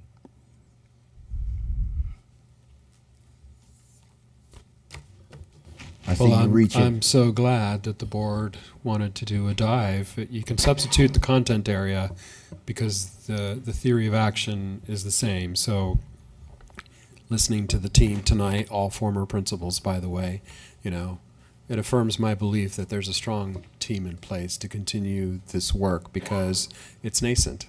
It isn't just about unloading a packet of new material in the hallway. It's about learning to how it conveys and gives access to diverse learners to standards-based teaching and learning opportunities. And that takes a lot of dialogue and opportunities for support and coaching of the educators as well as the school leaders, and now with the new feature of an instructional coach to take into account adult development. And this work, I think, to the essence of the question is, how do we know that students are learning?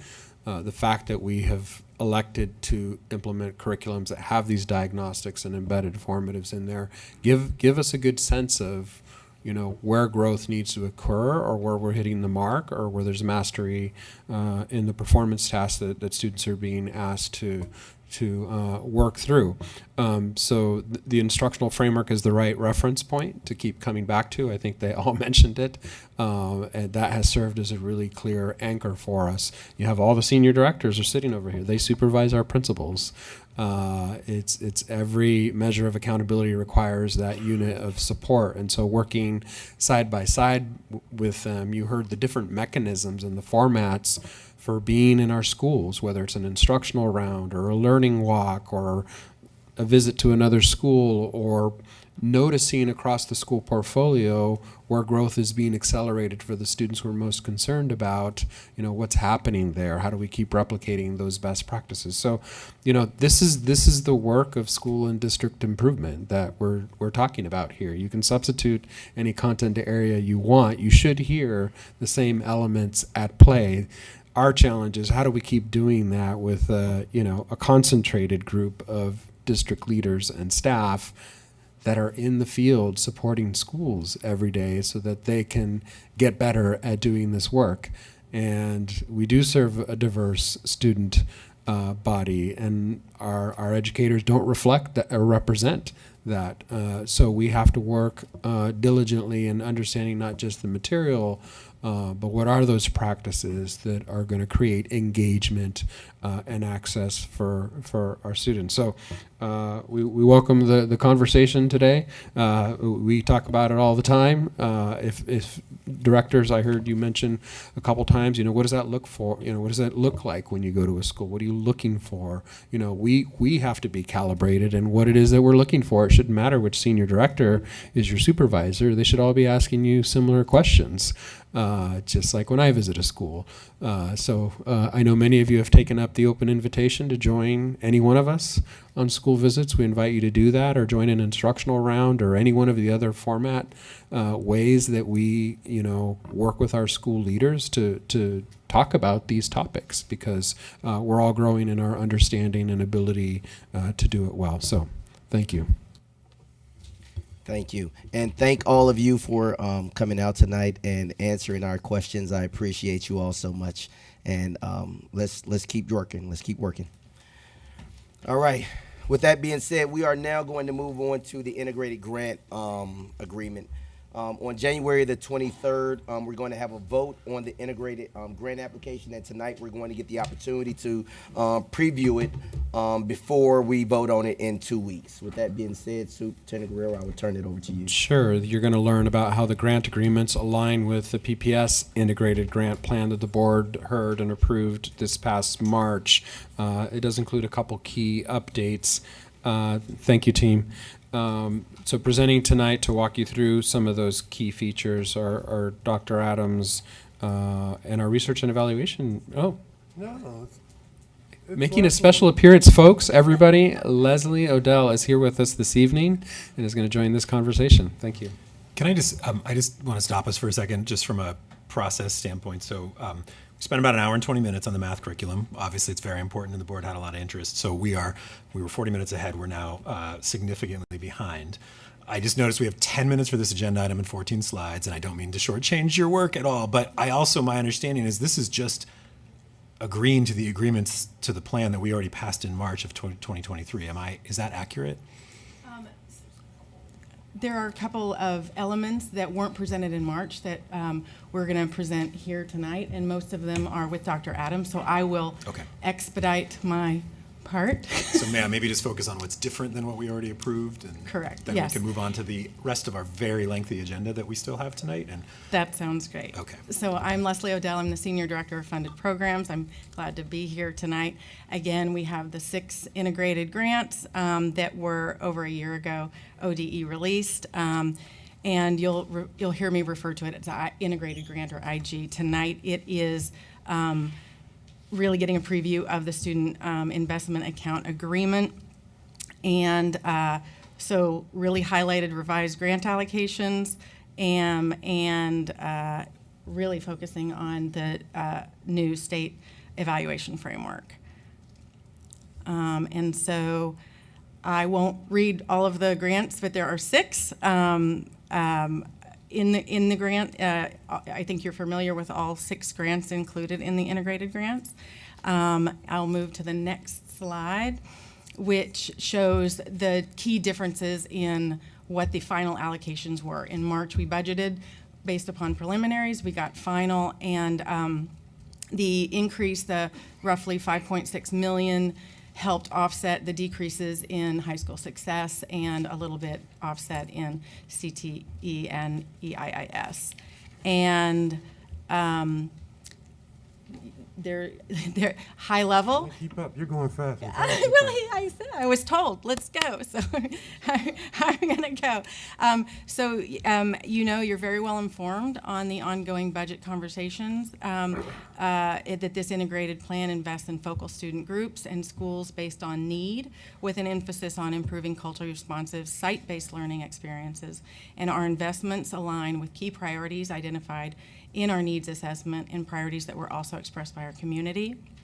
And while the strategies and outcomes for the plan will remain the same, the level of grant investments in specific activities will continue to shift in alignment with the district's budget amendment. And the full plan is found on our website. And with that, I'm going to turn it over to Dr. Adams to review the longitudinal performance growth targets that are required by ODE. Sure. One of the reasons we're before you tonight is to review the evaluation and monitoring requirements of the integrated grant agreement. For the first time since the COVID-19 pandemic, ODE has required districts to co-develop longitudinal performance growth targets with them. These targets are a statutory requirement based on what ODE calls the 5 common metrics. Those are on the screen before you: 3rd grade reading, 9th grade on track, regular attendance rates, 4-year graduation, and 5-year completion rates. While they have similarities to our board goals, they are distinct differences, which I will touch upon on this slide. There are notable differences between the required targets by ODE and our board goals for our students. The ODE required targets come out of the Student Success Act, and they were co-developed with ODE. They focus on a super group of students called Combined Focal, which includes, if I'm remembering, probably 15 different groups of students, where we focus on specific students that are struggling based on race and ethnicity. And the ODE targets are part of a statewide standardized evaluation framework. In contrast, our board goals are rigorous targets that have been set with board direction. They help us focus our efforts on for student success on the racial groups most in need of academic support, because we're trying to close those unacceptable and persistent gaps. And they're actually aligned to our strategic plan. For each target, there are for each of the ODE required targets, there are 3 different growth levels. The image on the right is a visual example of those targets. These are not PPS data and are for illustrative purposes only. There's the baseline target, which is the minimal level of realistic growth that is expected of all students. There's a stretch target, which is a more ambitious rate of growth, yet still realistic for all students. And finally, there's a gap closing target, which focuses on reduction of academic disparities for a supergroup of students called the Combined Focal Student Group. This group includes and combines all students of color, students with disabilities, students experiencing poverty, students experiencing homelessness, migrant students, English learners, and more. While we appreciate the ODE creating this supergroup of students, we're concerned that combining all of these students will obscure and hide the achievement disparities among groups of students. Therefore, we will continue to disaggregate student performance in a way that highlights performance along the lines of race, ability, and English proficiency. Staff did ask ODE the question, what happens when a district doesn't meet the longitudinal growth targets? And ODE responded that such performance would lead to conversations between districts and the state. That said, it's our hope that by focusing on our board goals and raising achievement for all students and our targeted students that are not achieving, our Black and Native and Brown students, we will meet the targets set forth in the longitudinal performance growth targets. Those growth targets can be found on page 23 of the grant agreement that was uploaded into the board book that's also in board book. And finally, if you're curious just about the 5 common metrics, the ODE dashboard is a helpful statewide visualization tool. ODE does not include the required performance targets for each district on the dashboard, but it does report on the 5 common metrics for each district. The Oregon Schools dashboard allows you to look at data for any school district in Oregon. The dashboard includes 9 focus areas, and these include student and federal program demographics, English language arts and math state assessment scores, employment projections, and the 5 common net metrics. Within the charts, you can hover over a bar to view the actual percentage represented by that bar, and official state reports are linked in the footer of each page.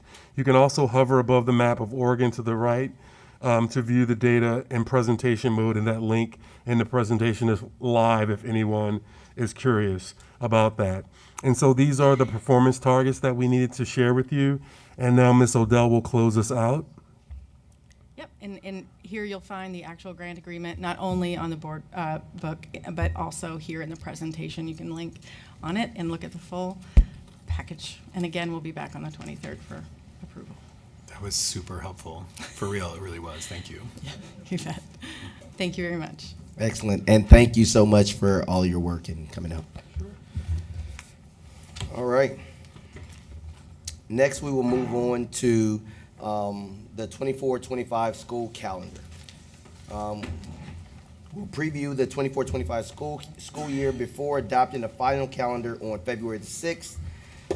Superintendent, would you like to introduce this item? Sure. This is an annual exercise we bring before the board. So you have this memo from staff. It always tries to integrate a few features. There's a couple things that we have to refine each year, but Dr. Franco and Ms. Calvert can give you a quick listing of what some of those highlights are that are different in the proposed calendar. Can I just ask another logistical question? We got the memo, which I thought was very helpful in explaining all of the criteria and what happened. And I would just ask the board if we're comfortable just asking any questions that we have after reviewing that memo. I'm definitely good with that. I have none. Great. I thought it was a That great. sounds I thought great. it was a great. Oh, you calendar. haven't read the memo? No, I have read the memo, and I have no questions. I We thought it get was all very- the information very much ahead of time. We've all had plenty of time to read over all the documentation that is in Board Book about tonight's meeting, and I am absolutely sure that if my colleagues had questions, they are ready to go with those. So with that being said, are there any questions for them while they're here? None. I don't have a question. Like, somebody on district student council just wanted me to bring up something. There are some people working at their school and they're looking into implementing or advocating for a district-wide SEL day. But they just wanted me to bring that up in regards to this conversation. I would still say I appreciated the memo that you're still doing outreach, given some of the just scheduling issues and working through. And I just really hope we continue. I know it's a compressed time frame to get this, but sounded like we've started that and are still doing that outreach to our staff and educators and community. So Yes, and we were going to use this as kind of a, obviously getting some feedback if you had some, and then really amplify that level of outreach. Excellent. So I think there was some, the SEL, if we could think about that. I don't know where they would fit or how it would fit, but that was a comment. All right, thank you. I have. Wait, all right, go ahead. I've seen the calendar, so. Thank you for the materials. I'm glad to see we're following some of the best practices from previous years that are really student-centered. Two questions, and I don't need to have them answered tonight, but it would be great to have them integrated into whatever we get when we finally approve it. The first is there's the one-day ramp-up for 6th, 9th, and 12th graders, and I'm wondering if you can just give us the grid based on this calendar, the high school instructional hours for each of the grades. And then the other thing that I would be interested in, just based on Director Scott's comment, where he noted that you're still doing outreach with PAT and building administrators and district departments. I guess if there's a material change based on that outreach, it would be great to know and have it called out when we get the board materials well in advance. Excellent, thank you. Any other questions? Excellent, thank you so much, and please get back to Director Brim Edwards as quickly as possible with your responses.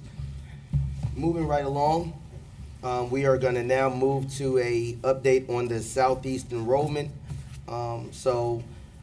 Thank you. Next, we'll have an update on the Southeast enrollment and program balancing implementation. Superintendent Guerrero, would you please introduce this item? Sure, and maybe Dr. Franco doesn't even need to come up because the board also has a multi-page detailed update. So if there's any questions. I was just going to reiterate that Yeah. unless there's something significantly different based on what we've had, and if there's board discussion that you would like to ask based on the information that we received, I want to open that up to the floor because I haven't, and so I want to rule nobody out. You know the two Southeast people are gonna, for sure.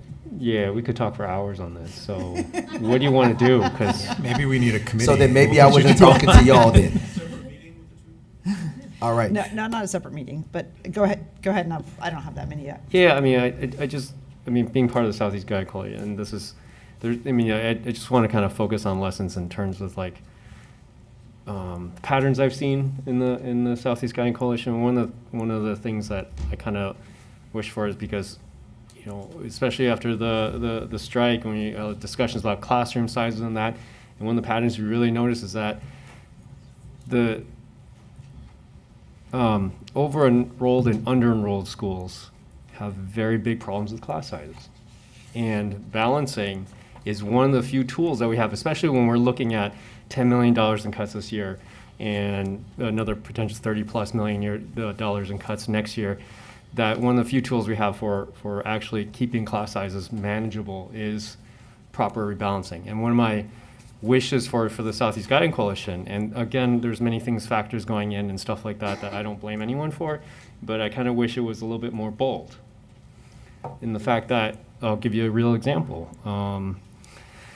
The schools that I hear a lot about complaints about classroom sizes are like the ones that had the most resistance to change. Like, for example, like Kellogg, Dunaway, Llewellyn, right? I'm talking about the Southeast. And I'm kind of skipping ahead here, trying to respect time a little bit. One of the things is that I guess what I'm saying is like when we're trying to do a rebalancing, this kind of falls a little bit on us as a board, is that we have to be kind of gutsy and really know and keep in mind that this is about our kids, right? It's not serving our kids any good when they're in an under-enrolled school. So like one of the comments I want to make really quick is like, I don't know, I wasn't sure exactly why some of the schools were not included in the Southeast Guiding Coalition, but right now we have issues with, for example, like when we don't include some of the most over-enrolled schools, what happens is we just end up reshuffling a little bit of the slightly over-enrolled schools and lower-enrolled schools, and it doesn't, instead of kicking the problem down, 10, 20 years, we're kicking the problem down 5 years. We're going to probably have to look at rebalancing again pretty soon, because I mean, Woodstock, for example, we're talking about no single strands. The kindergarten is a single strand now, right? And we're talking about Lewis, where you have like overcrowded class sizes. They're kind of in the middle, things like that. Again, a lot of it has to do with COVID, and again, I don't blame anyone for that. There's a lot of unforeseen circumstances that happened, and we had to do this during COVID, which was like probably the biggest hurdle. So I guess that's kind of what I'm saying, is that when this comes up again, make sure we keep our lessons learned, and so that we can. And we also, I really, really want to reiterate that message that when we have people who are resistant to change, I know change is scary because you know what's worked for your kids and you don't want to lose that. But I hear over and over again, the parents who, when there's consolidations or changes, parents, who were really scared of change after enrollment balancing usually come back and be like, oh yeah, we love our new community because, you just joined a bigger, more thriving community.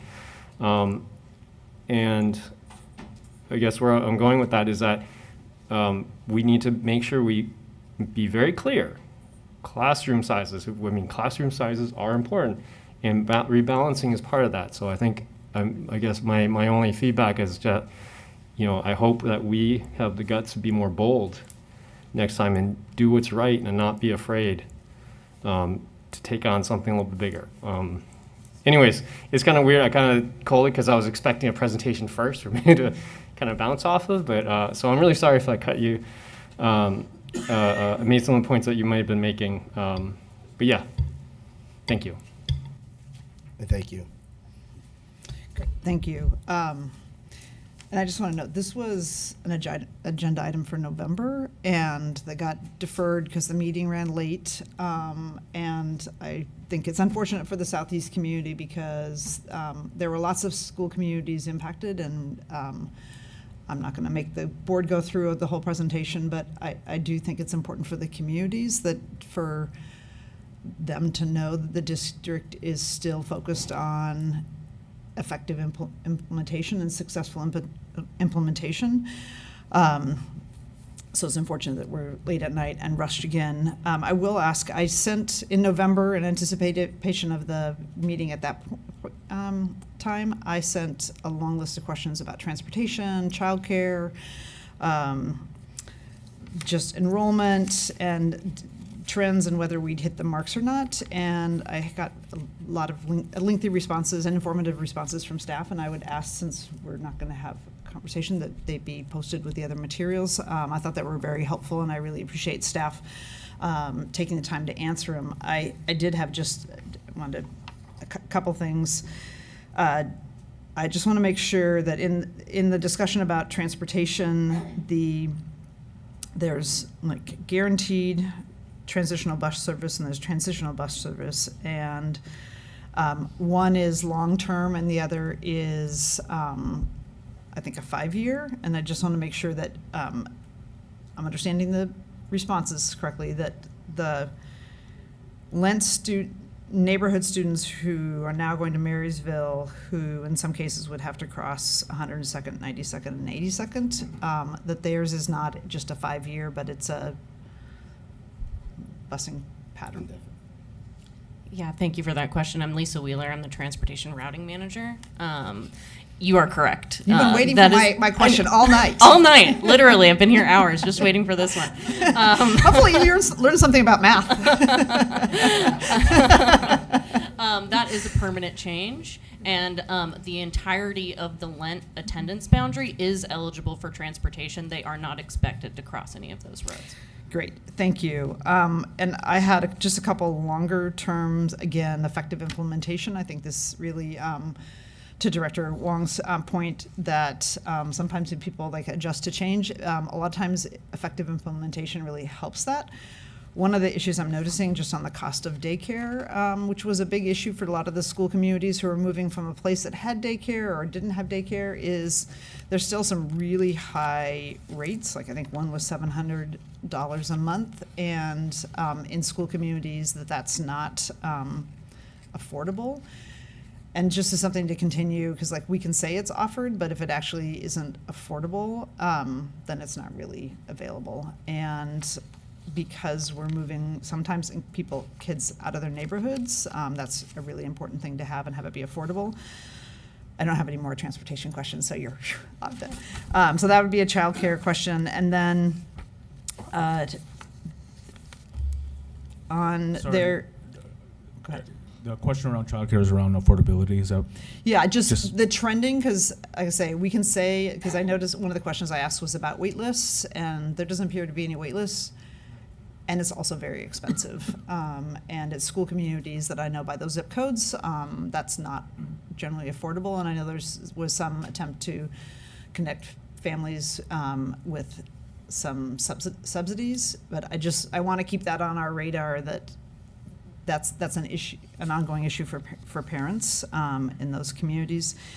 And then I also had a question about some of the sizing. So looks like we added students and certainly opened Harrison Park, which was the thing.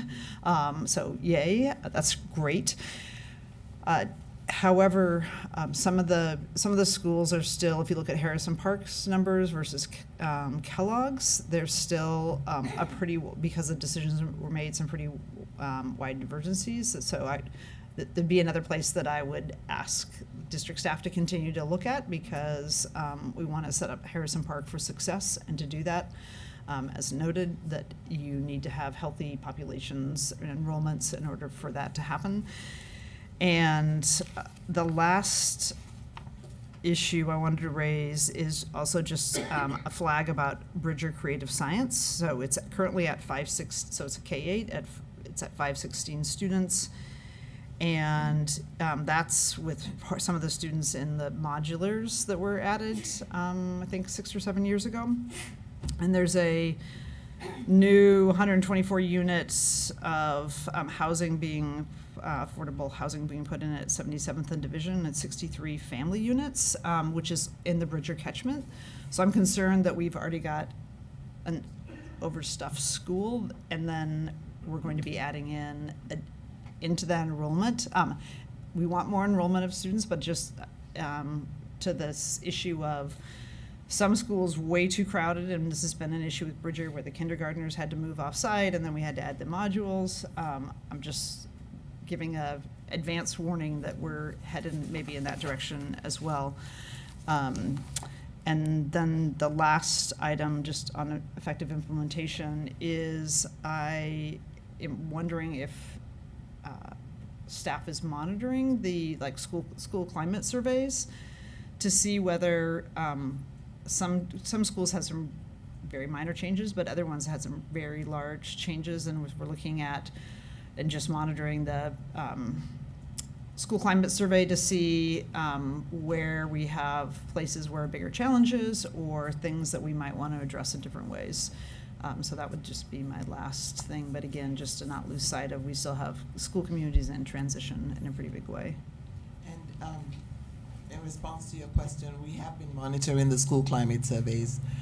We are aware of some elementary schools where it's been a little bit of a challenge, but it's been improving.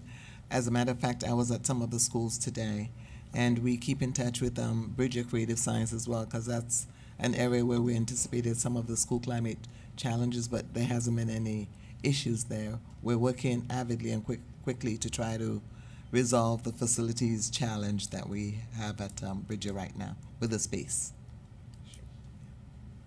Thank you. And just Just real quick, just want to express just immense appreciation to the board and then to, of course, the team.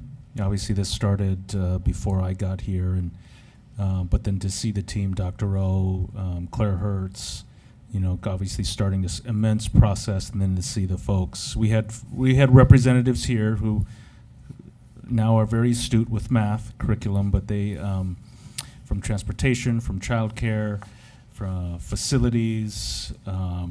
Enrollment and transfer, they're all ready to talk and answer any questions. And so just want to publicly just express thanks. I do see Dan and team back there, so if there are any questions. Yeah, I happened to go to Bridger Creative Science and helped in the cafeteria that time. And they were really complaining about space, like for their psychologists, social workers. And it looked like the building is really old and having problems. So I suppose that's true all over the district, but how is that being addressed? So we did a lot of walkthroughs. We conducted a lot of walkthroughs and worked with contractors. They had a timeline for completion, but part of that timeline was delayed because the windows were back ordered, so they had to wait. And then between that time also then there was an issue with the doors as well. But they have guaranteed that they'll get the work done as quickly as possible, and Natasha's here to add the pieces to the information as well. Hi. Oh, I don't know which one of these this is. Hi, Natasha Garcia, Project Manager, the Office of Operations, and Safe Routes to School Manager. Your question is about Bridger, or excuse me, well, the old Bridger site in Clark. There's currently locker room conversion space under the way, so we're converting those into office spaces. But as Esther said, there is a delay in construction. Yeah, I've sensed quite a bit of anger there. Yeah. Oh, well, yeah, I'm sure there is.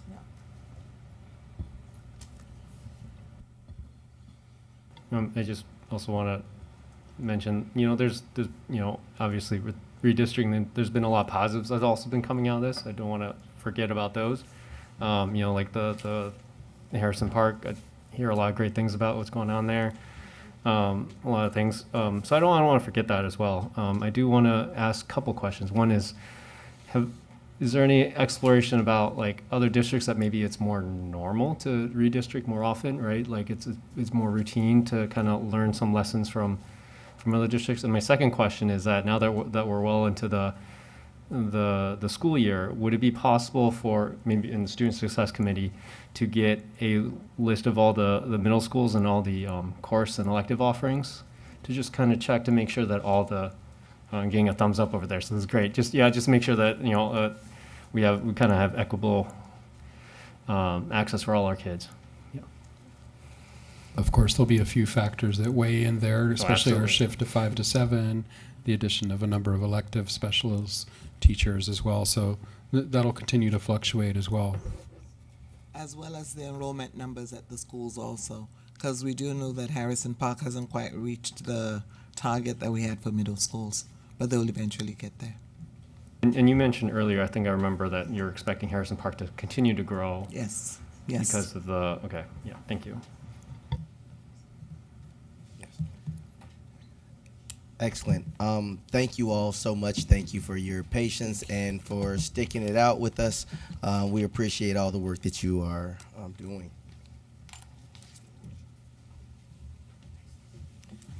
At this point, I'm going to move us in the agenda to our next item, which is 2 policies. The first reading for 2 policies. And with that, I will turn this portion over to Director Brim Edwards and allow her to introduce these 2.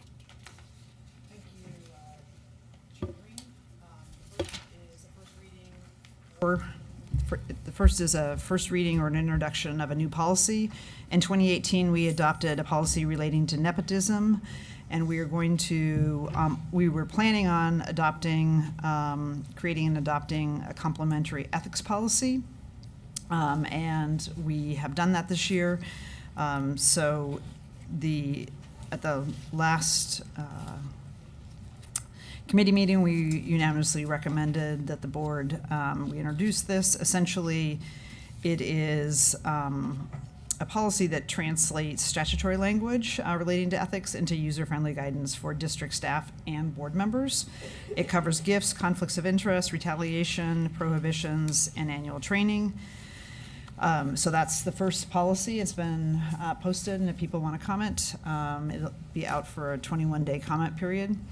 The second policy that we're bringing to the board tonight and having an introduction or their first reading is a modification of our public contracting rules, and which is contained in board policy. There were legislative changes made to the public contracting code in 2023, and these policy changes align with the legislative changes. It's a 190-page policy. I know you read it all. Every bit of it.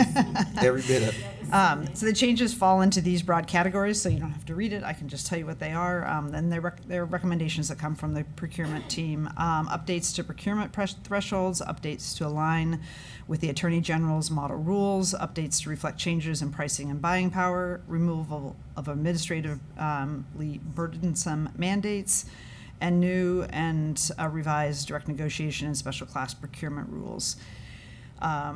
Ideally, we will approve these after the 21-day public comment period, so we'll be aligned with current law at the first of the year. Not only aligned with current law, but also the AG model rules.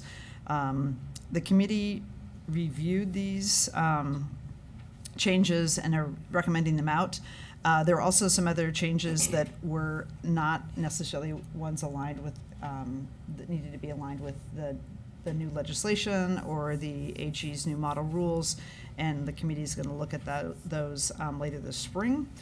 So that'll be coming back, but right now we wanted to get these on their way to being first read and hopefully adopted so that we will be aligned with current law. Excellent. Thank you so much, Director Brim Edwards. The policies proposed to be revised or rescinded will be posted on the board website, and the public comment period is a minimum of 21 days. Please contact, the contact information for public comment will be posted along with the policy. The board expects to hold a second reading of these revised policies, which is a vote to approve them on February the 6th. Thank you so much. And with that, I will move us on to the next agenda item, which is our consent agenda. The board will now vote on the consent agenda. The board members, if you have any items that you'd like to pull for discussion, we'll set those aside for the next meeting. And I understand that Director Brim Edwards, you have one that you would like to flag before we vote. Actually, I don't believe so. I think that's a leftover. Fantastic. That's a leftover Let's move comment. right along. But I do have a comment. Well, But I that's don't not have at that it. We'll point get yet. that I had that last meeting. Ms. Bradshaw, it was a mistake. Actually, I Ms. do Bradshaw, have something. is there any changes to the consent agenda? No. Board members, are there any items you would like to pull? I don't have something I want to pull. I do want to just flag a future I think item. we get the motion, and then we. You asked me if there was anything. No. Any discussion? Did you just say? No. It was a mistake. You said it was a mistake. You said it was from the last thing. So I said pull. So now, do I have a motion and a So second moved. to adopt? Second. All right. With that, now let's open the floor for board discussion. Let's get it. This isn't discussion, but this week we have like 6 contracts that are on call, and they're all not to exceed $3 million. And when we approve these, and sometimes some of them are certified businesses, we never know actually how. 2 of them are, but we never know actually how much at least that comes back to the board about how much is utilized off of that. So we could be proving, like, feeling good about, like, hey, we have 2 certified businesses, but we don't ever see whether we actually, what actually gets charged or what the on-call usage is. And so just going forward, and I don't know what form that is, but I would like to have some sort of look back so that we know when we approve these types of, like, groups of on-call contractors, who actually ends up getting the work. I can just say tonight, this is the second time your comments are, I think that's great, because we've added that column, so now we know if there's a certified firm, and the next step would be to know what percentage of either the dollars we're spending are actually going to be spent in those communities. And it could be a matter of, I'm looking at Dan, it could be when we approve these contracts that we have, I'm sorry, it would be a look back. It would be an idea of what the percentage of total budget is that is spent in the minority and women-owned communities. Okay, thank you. There's some smart people in the room to get paid a lot of money to figure out where it's supposed to go at, so. Would the board be looking for something semi-annual at the end of each year, quarterly, but some kind of a look back? Quarterly on how sounds much good. was- And a quick clarifying question, is that just for the on-call contracts, or is that for other contracts? Well, most, the rest of them, it seems like the contract would be utilized, but the on-call, the way it works, it's like, you know, who's available, who might have the specialized equipment, who has the labor at that time. So that seems the place where it's most like, it could be 100,000 or it could be 3 million.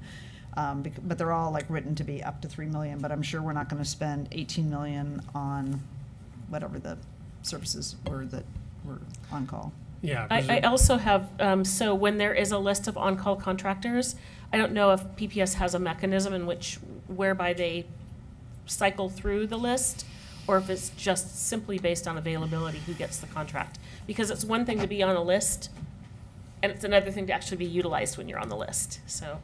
And then before you kick it off, Director Hollins, I see your hand is up. I'd like to get all of it in, and then you can answer one time, and we can be good. Yes, I agree with Director Vermeers and Director DePass. I think this is one of the reasons why the Equity and Contracting Task Force could have looked at this, or can look at this exact question. Thank you.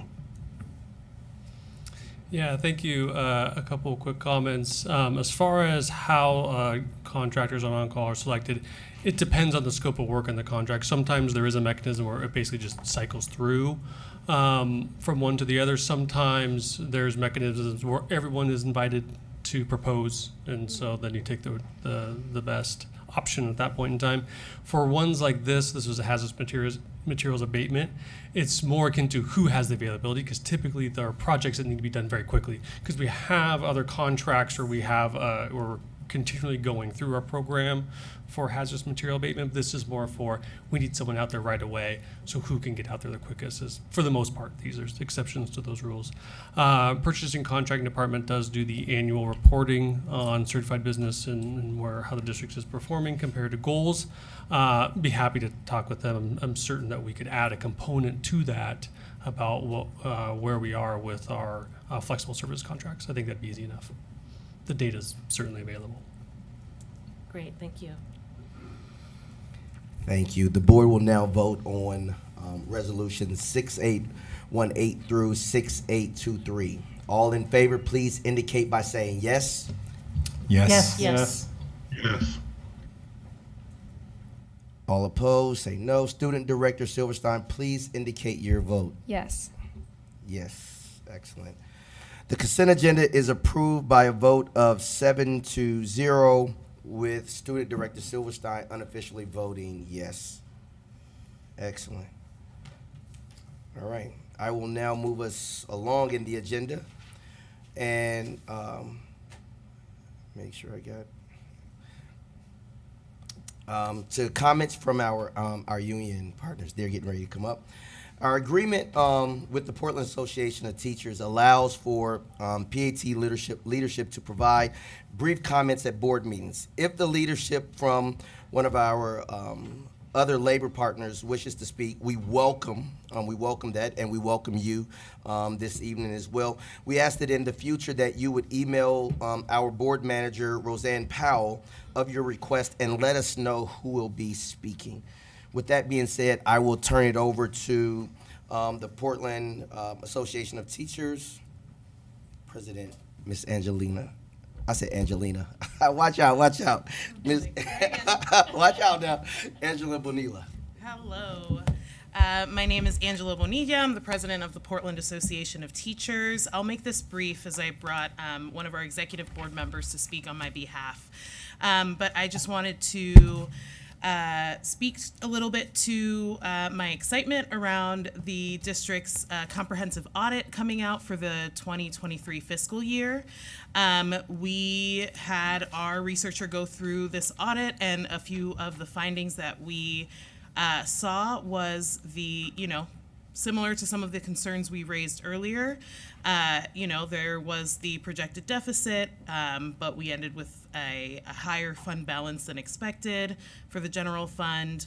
That relative spending on instruction declined again in 2023 compared to 2022, and that there was a continued increase in contracts as well as non-instructional spending, specifically around general administration, central administration, and business support services. I am really looking forward to this next budget cycle. I feel like we really have an opportunity with as much community engagement as we saw during the month of November to push towards a budget that is just, that reflects the priorities of our community, specifically around instruction and mental health supports and special ed supports for our students, as well as ensuring that all workers in our union, in our district, are able to be fairly compensated and able to afford to live and eat and be able to come to work here in our district, because as other cities start going into their bargaining cycles, we're going to start seeing a lot of similar conversations happening across the state. And I hope that we don't have to have any more disruptions this year. So, with with some of these priorities possibly changing, I foresee the ability for this district to actually pay workers, especially our lowest wage workers in our partner unions, the wages that they deserve. The other piece is speaking a little bit more to what does it look like to repair the relationship between our unions and this district. There was a lot of harm done, and so I've asked, Greg Burrell, substitute educator extraordinaire, who has been here in PPS for multiple decades, is an executive board member of PAT and is here to speak a little bit more to that. So I'll pass it along to Greg. We'll do a switcheroo.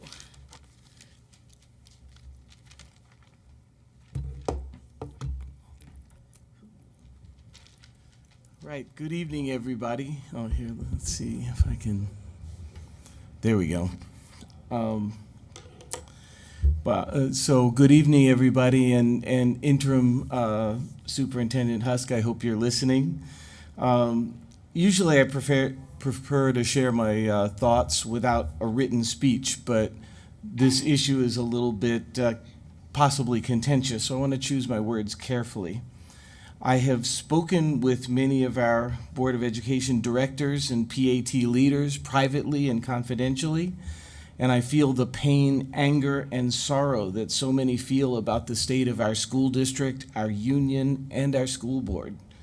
I have heard criticisms of actions from and about PPS and PAT, but most importantly, I have heard a desire to heal and to do what's necessary for the sake of our students. For those of you who have received my recent emails but have yet to respond, I hope to hear your feelings about how the decision to change the holiday break with a few weeks' notice may have helped impoverished families who struggle to find food and childcare, may have helped some students get extra help because so many of their more privileged peers were absent, and provided some redress for us guest teachers who lost $2,000 or $3,000 in pay due to the strike. I would first like to thank Student Director Frankie Silverstein. Her remarks at the Board of Education meeting where we ratified the new CBA, she said she's well aware the agendas of adults whose feelings are hurt can often wind up hurting students. Hurt people is an aphorism I live by. So I would also like to thank every adult who suggested that there needs to be healing and said that they're willing to participate in that endeavor. Because today I'm here to talk to you about truth and reconciliation and restorative justice for all of our leaders, I'm not going to call out anyone for past behavior. Remember the words of my late friend Noel McGinnis, forgiving is giving up all hope of a better past. I want to remind you that the most well-known case of truth and reconciliation happened during the presidency of Nelson Mandela under the leadership of Archbishop Desmond Tutu. Men and women who have spent sometimes decades killing each other and each other's families found healing and forgiveness as a result of simply telling the world what they did to their enemies. Since no one on any side of our conflict died or was seriously injured as a result of actions taken during the strike, it should be comparatively easy for people to forgive each other for what was done in the strike and the run-up to it. But after more than 3 decades of budget cuts, reforms, followed by a global pandemic, our district is reeling, and even without the sudden departure of our superintendent. In fairness, the nature of divisive politics, crony capitalism, and unfunded mandates from our federal, state, and local government, right down to this very school district, have set the tone for conflict. In such a world, honest disagreements are difficult to resolve. We use our power to enforce our desires rather than look for difficult and elusive consensus. Changing the culture of PPS to allow for true stakeholder dialogue will take a process that involves the interim superintendent and will require an appropriate choice for the new superintendent. However, it will also take a disinterested peace leader, it's very late, sorry, who can bring healing to each party separately. If conversations between the parties are to be healing and productive rather than continuations of entrenched behaviors, I'll be honest, I would hope to be that leader. At the same time, I'm aware that choosing someone who has the global respect and impeccable credentials of my mentor, Dr. Sharif Abdullah, would help facilitate the process of changing the culture of PPS and PAT as necessary. I want to highlight my communication with Director Scott, which I will also share with the rest of you. I mentioned a book about changing corporate culture called Building the Bridge as You Walk on It. As important as healing and restorative justice are to this process, it will also be vital to choose a superintendent who is skilled at bringing such cultural change. I want to close by sharing Dr. Abdullah's primary value, inclusivity. Fundamentally, inclusivity is the idea that whatever we think we're doing to the other, we are also doing to ourselves. Practicing inclusivity includes identifying those that each one of us considers to be our other, that person or group that we believe we must oppose, then figuring out how to make a more productive choice. This, to me, is the two-pronged approach we need, practicing inclusivity and creating cultural change in our institutions. I'll share more details about these ideas in writing, but I wanted to take the time to address you in person about the need, the process, and the potential outcome of healing our collective trauma. Thanks for your time and attention. Thanks for being here.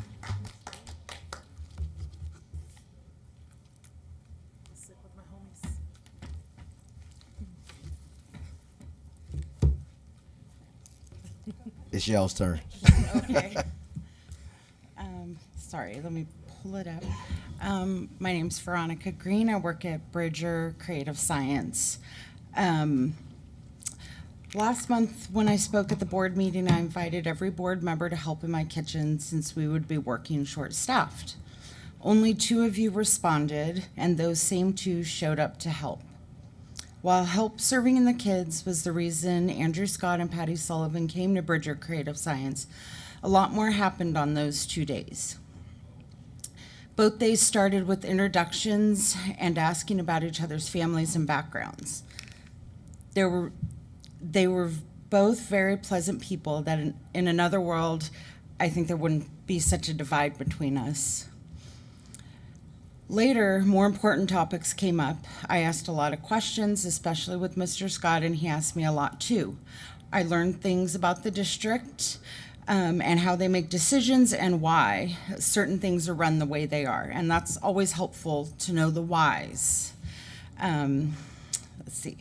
I think they heard the things I had to say too. For example, the real impacts that the Southeast Guiding Coalition has had on me personally and my daughter and my family, and my school community. I think if you really want to know the climate of what's happening with the Southeast Guiding Coalition, you should ask the staff and families, because it's not good.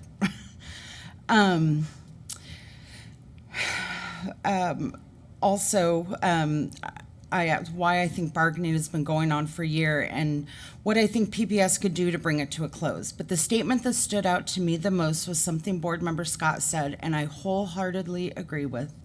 We have to start to build back trust between PPS administrators and board members and PPS employees and all the unions. And it's going to take years. One thing I did not expect from having board members in my kitchen was the pushback I received afterwards.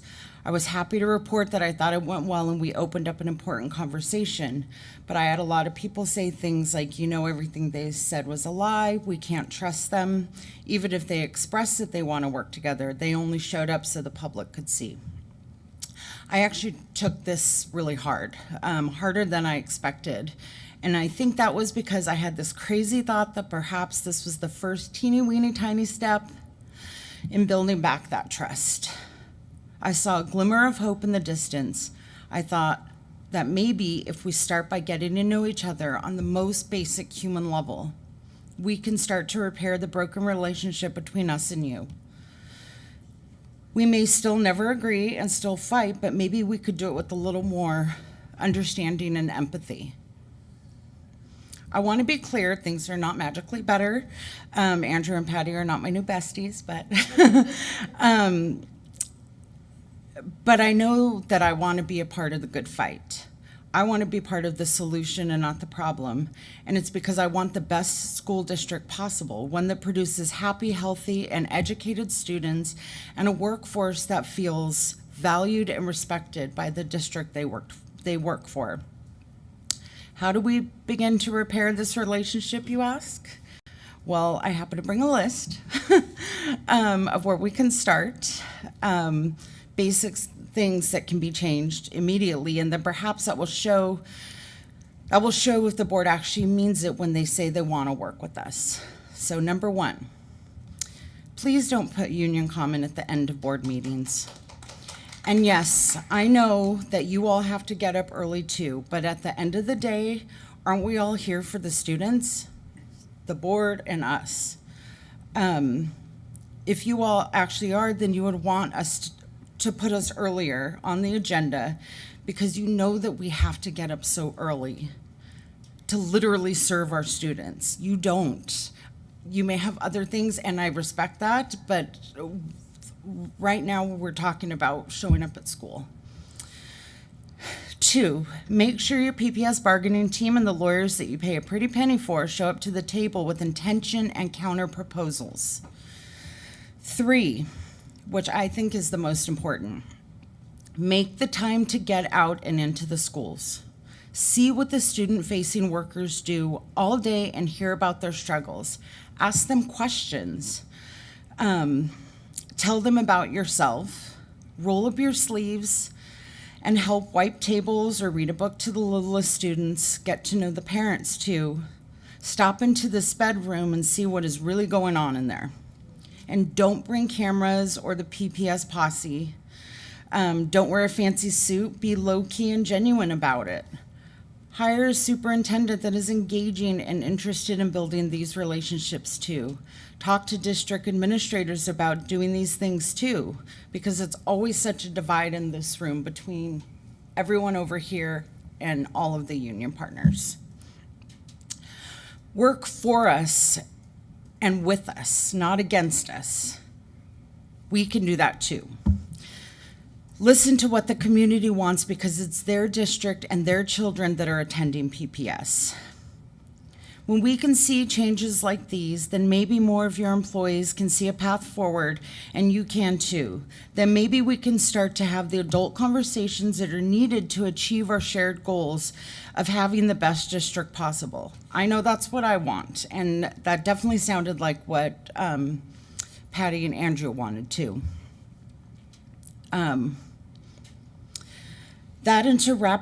up bargaining so our members can get the pay and working conditions they deserve.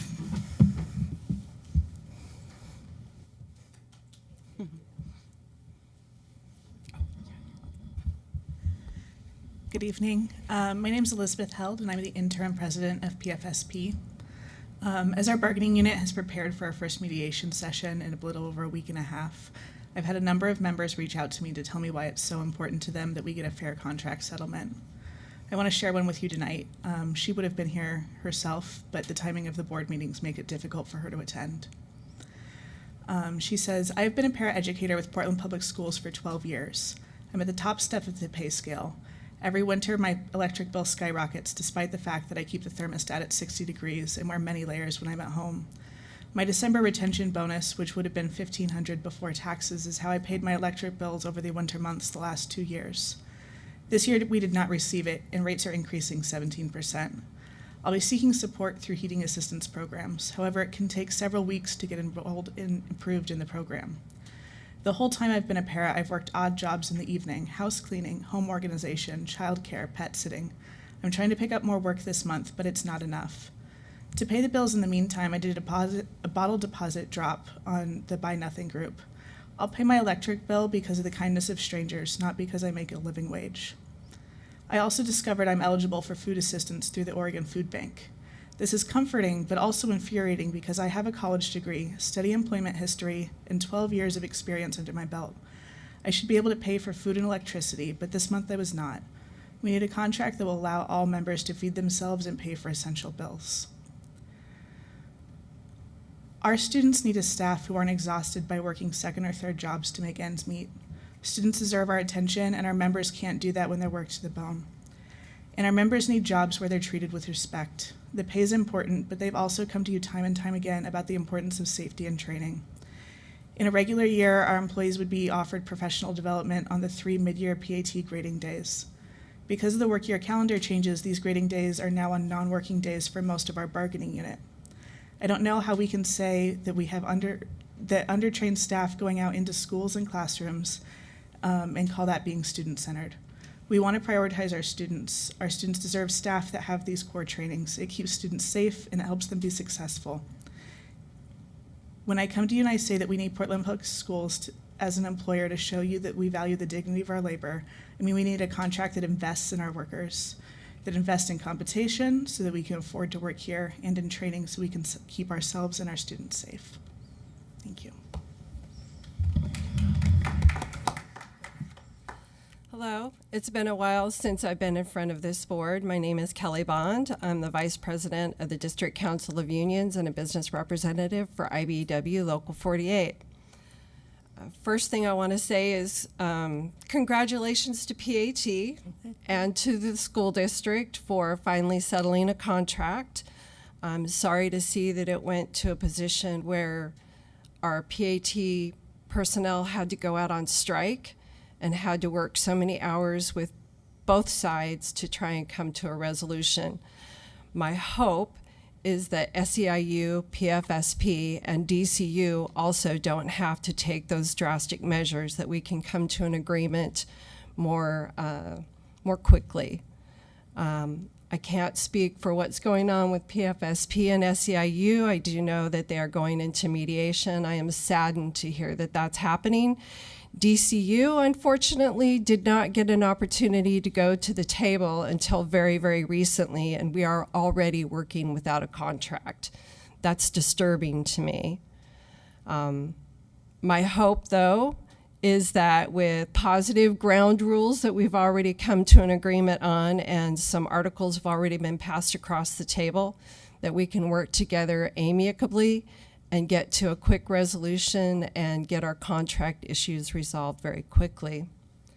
One of the light moments I'd like to share with you is that I can appreciate all the math that happened today, because being a member of District Council of Unions, we're very trades oriented, which means we use a lot of math: algebra, trigonometry, geometry, and calculus. So I was excited to see the enthusiasm all around that. Yay. I do want to discuss a little bit about the issue with the strike that happened and how it's affecting DCU. You You've had an opportunity to hear students speak up how the change in the school schedule has affected them and is affecting them. We've heard it from some of the other members, but a lot of you aren't aware that Maintenance Bureau, our maintenance group here, which is the District Council of Unions, is a year-round employee. And as such, when the teachers are out of the classroom and PFSP is out of the classroom, nutritional services is probably still around some, and I know the custodians are as well. But when those people aren't in class, that's when our members go to work. That's during Christmas exodus, that's during spring break, that's during the summer. And with having a week taken away from our maintenance crew, a lot of that work had to get deferred. They didn't know where things were going to settle out, so some of that got deferred to spring break. Now what's happening is that the district is using March 25th as the substitute day off, and our members are going to have to work or may end up working on President's Day, which is February 19th. For our particular group, that's a little frustrating. Our members could take that paid day off. They could schedule a skeleton crew to be available or an emergency response crew to be available and still meet their requirements during the spring break of all the work that they had to push out. Or you could even fulfill our contract, ask our members to work on February 19th and also work March 25th. Just pay them appropriately. It's allowed for in the contract. I just wanted to bring that to your attention. Our members want to serve our teachers, our paraeducators, our custodians, and our nutritional services people as best they can. They're all here about the community and about taking care of children because they are parts of the community, and those are our children as well as the parental community's children. This is a village. So with that being said, I could probably go on for quite a while longer, but I know we are all tired and we're ready to go. So I want to thank you for your time, and I appreciate what you do. Please show that appreciation back to the employees that work in the school district. Thank you. And thank you all for coming out and sticking with us this evening. Okay, with that, I believe that's it. This meeting is adjourned, and the next regular meeting of the board will take place on what day? Is that the 23rd? The 23rd, that's what I thought. On January 23rd. Good night, drive safe.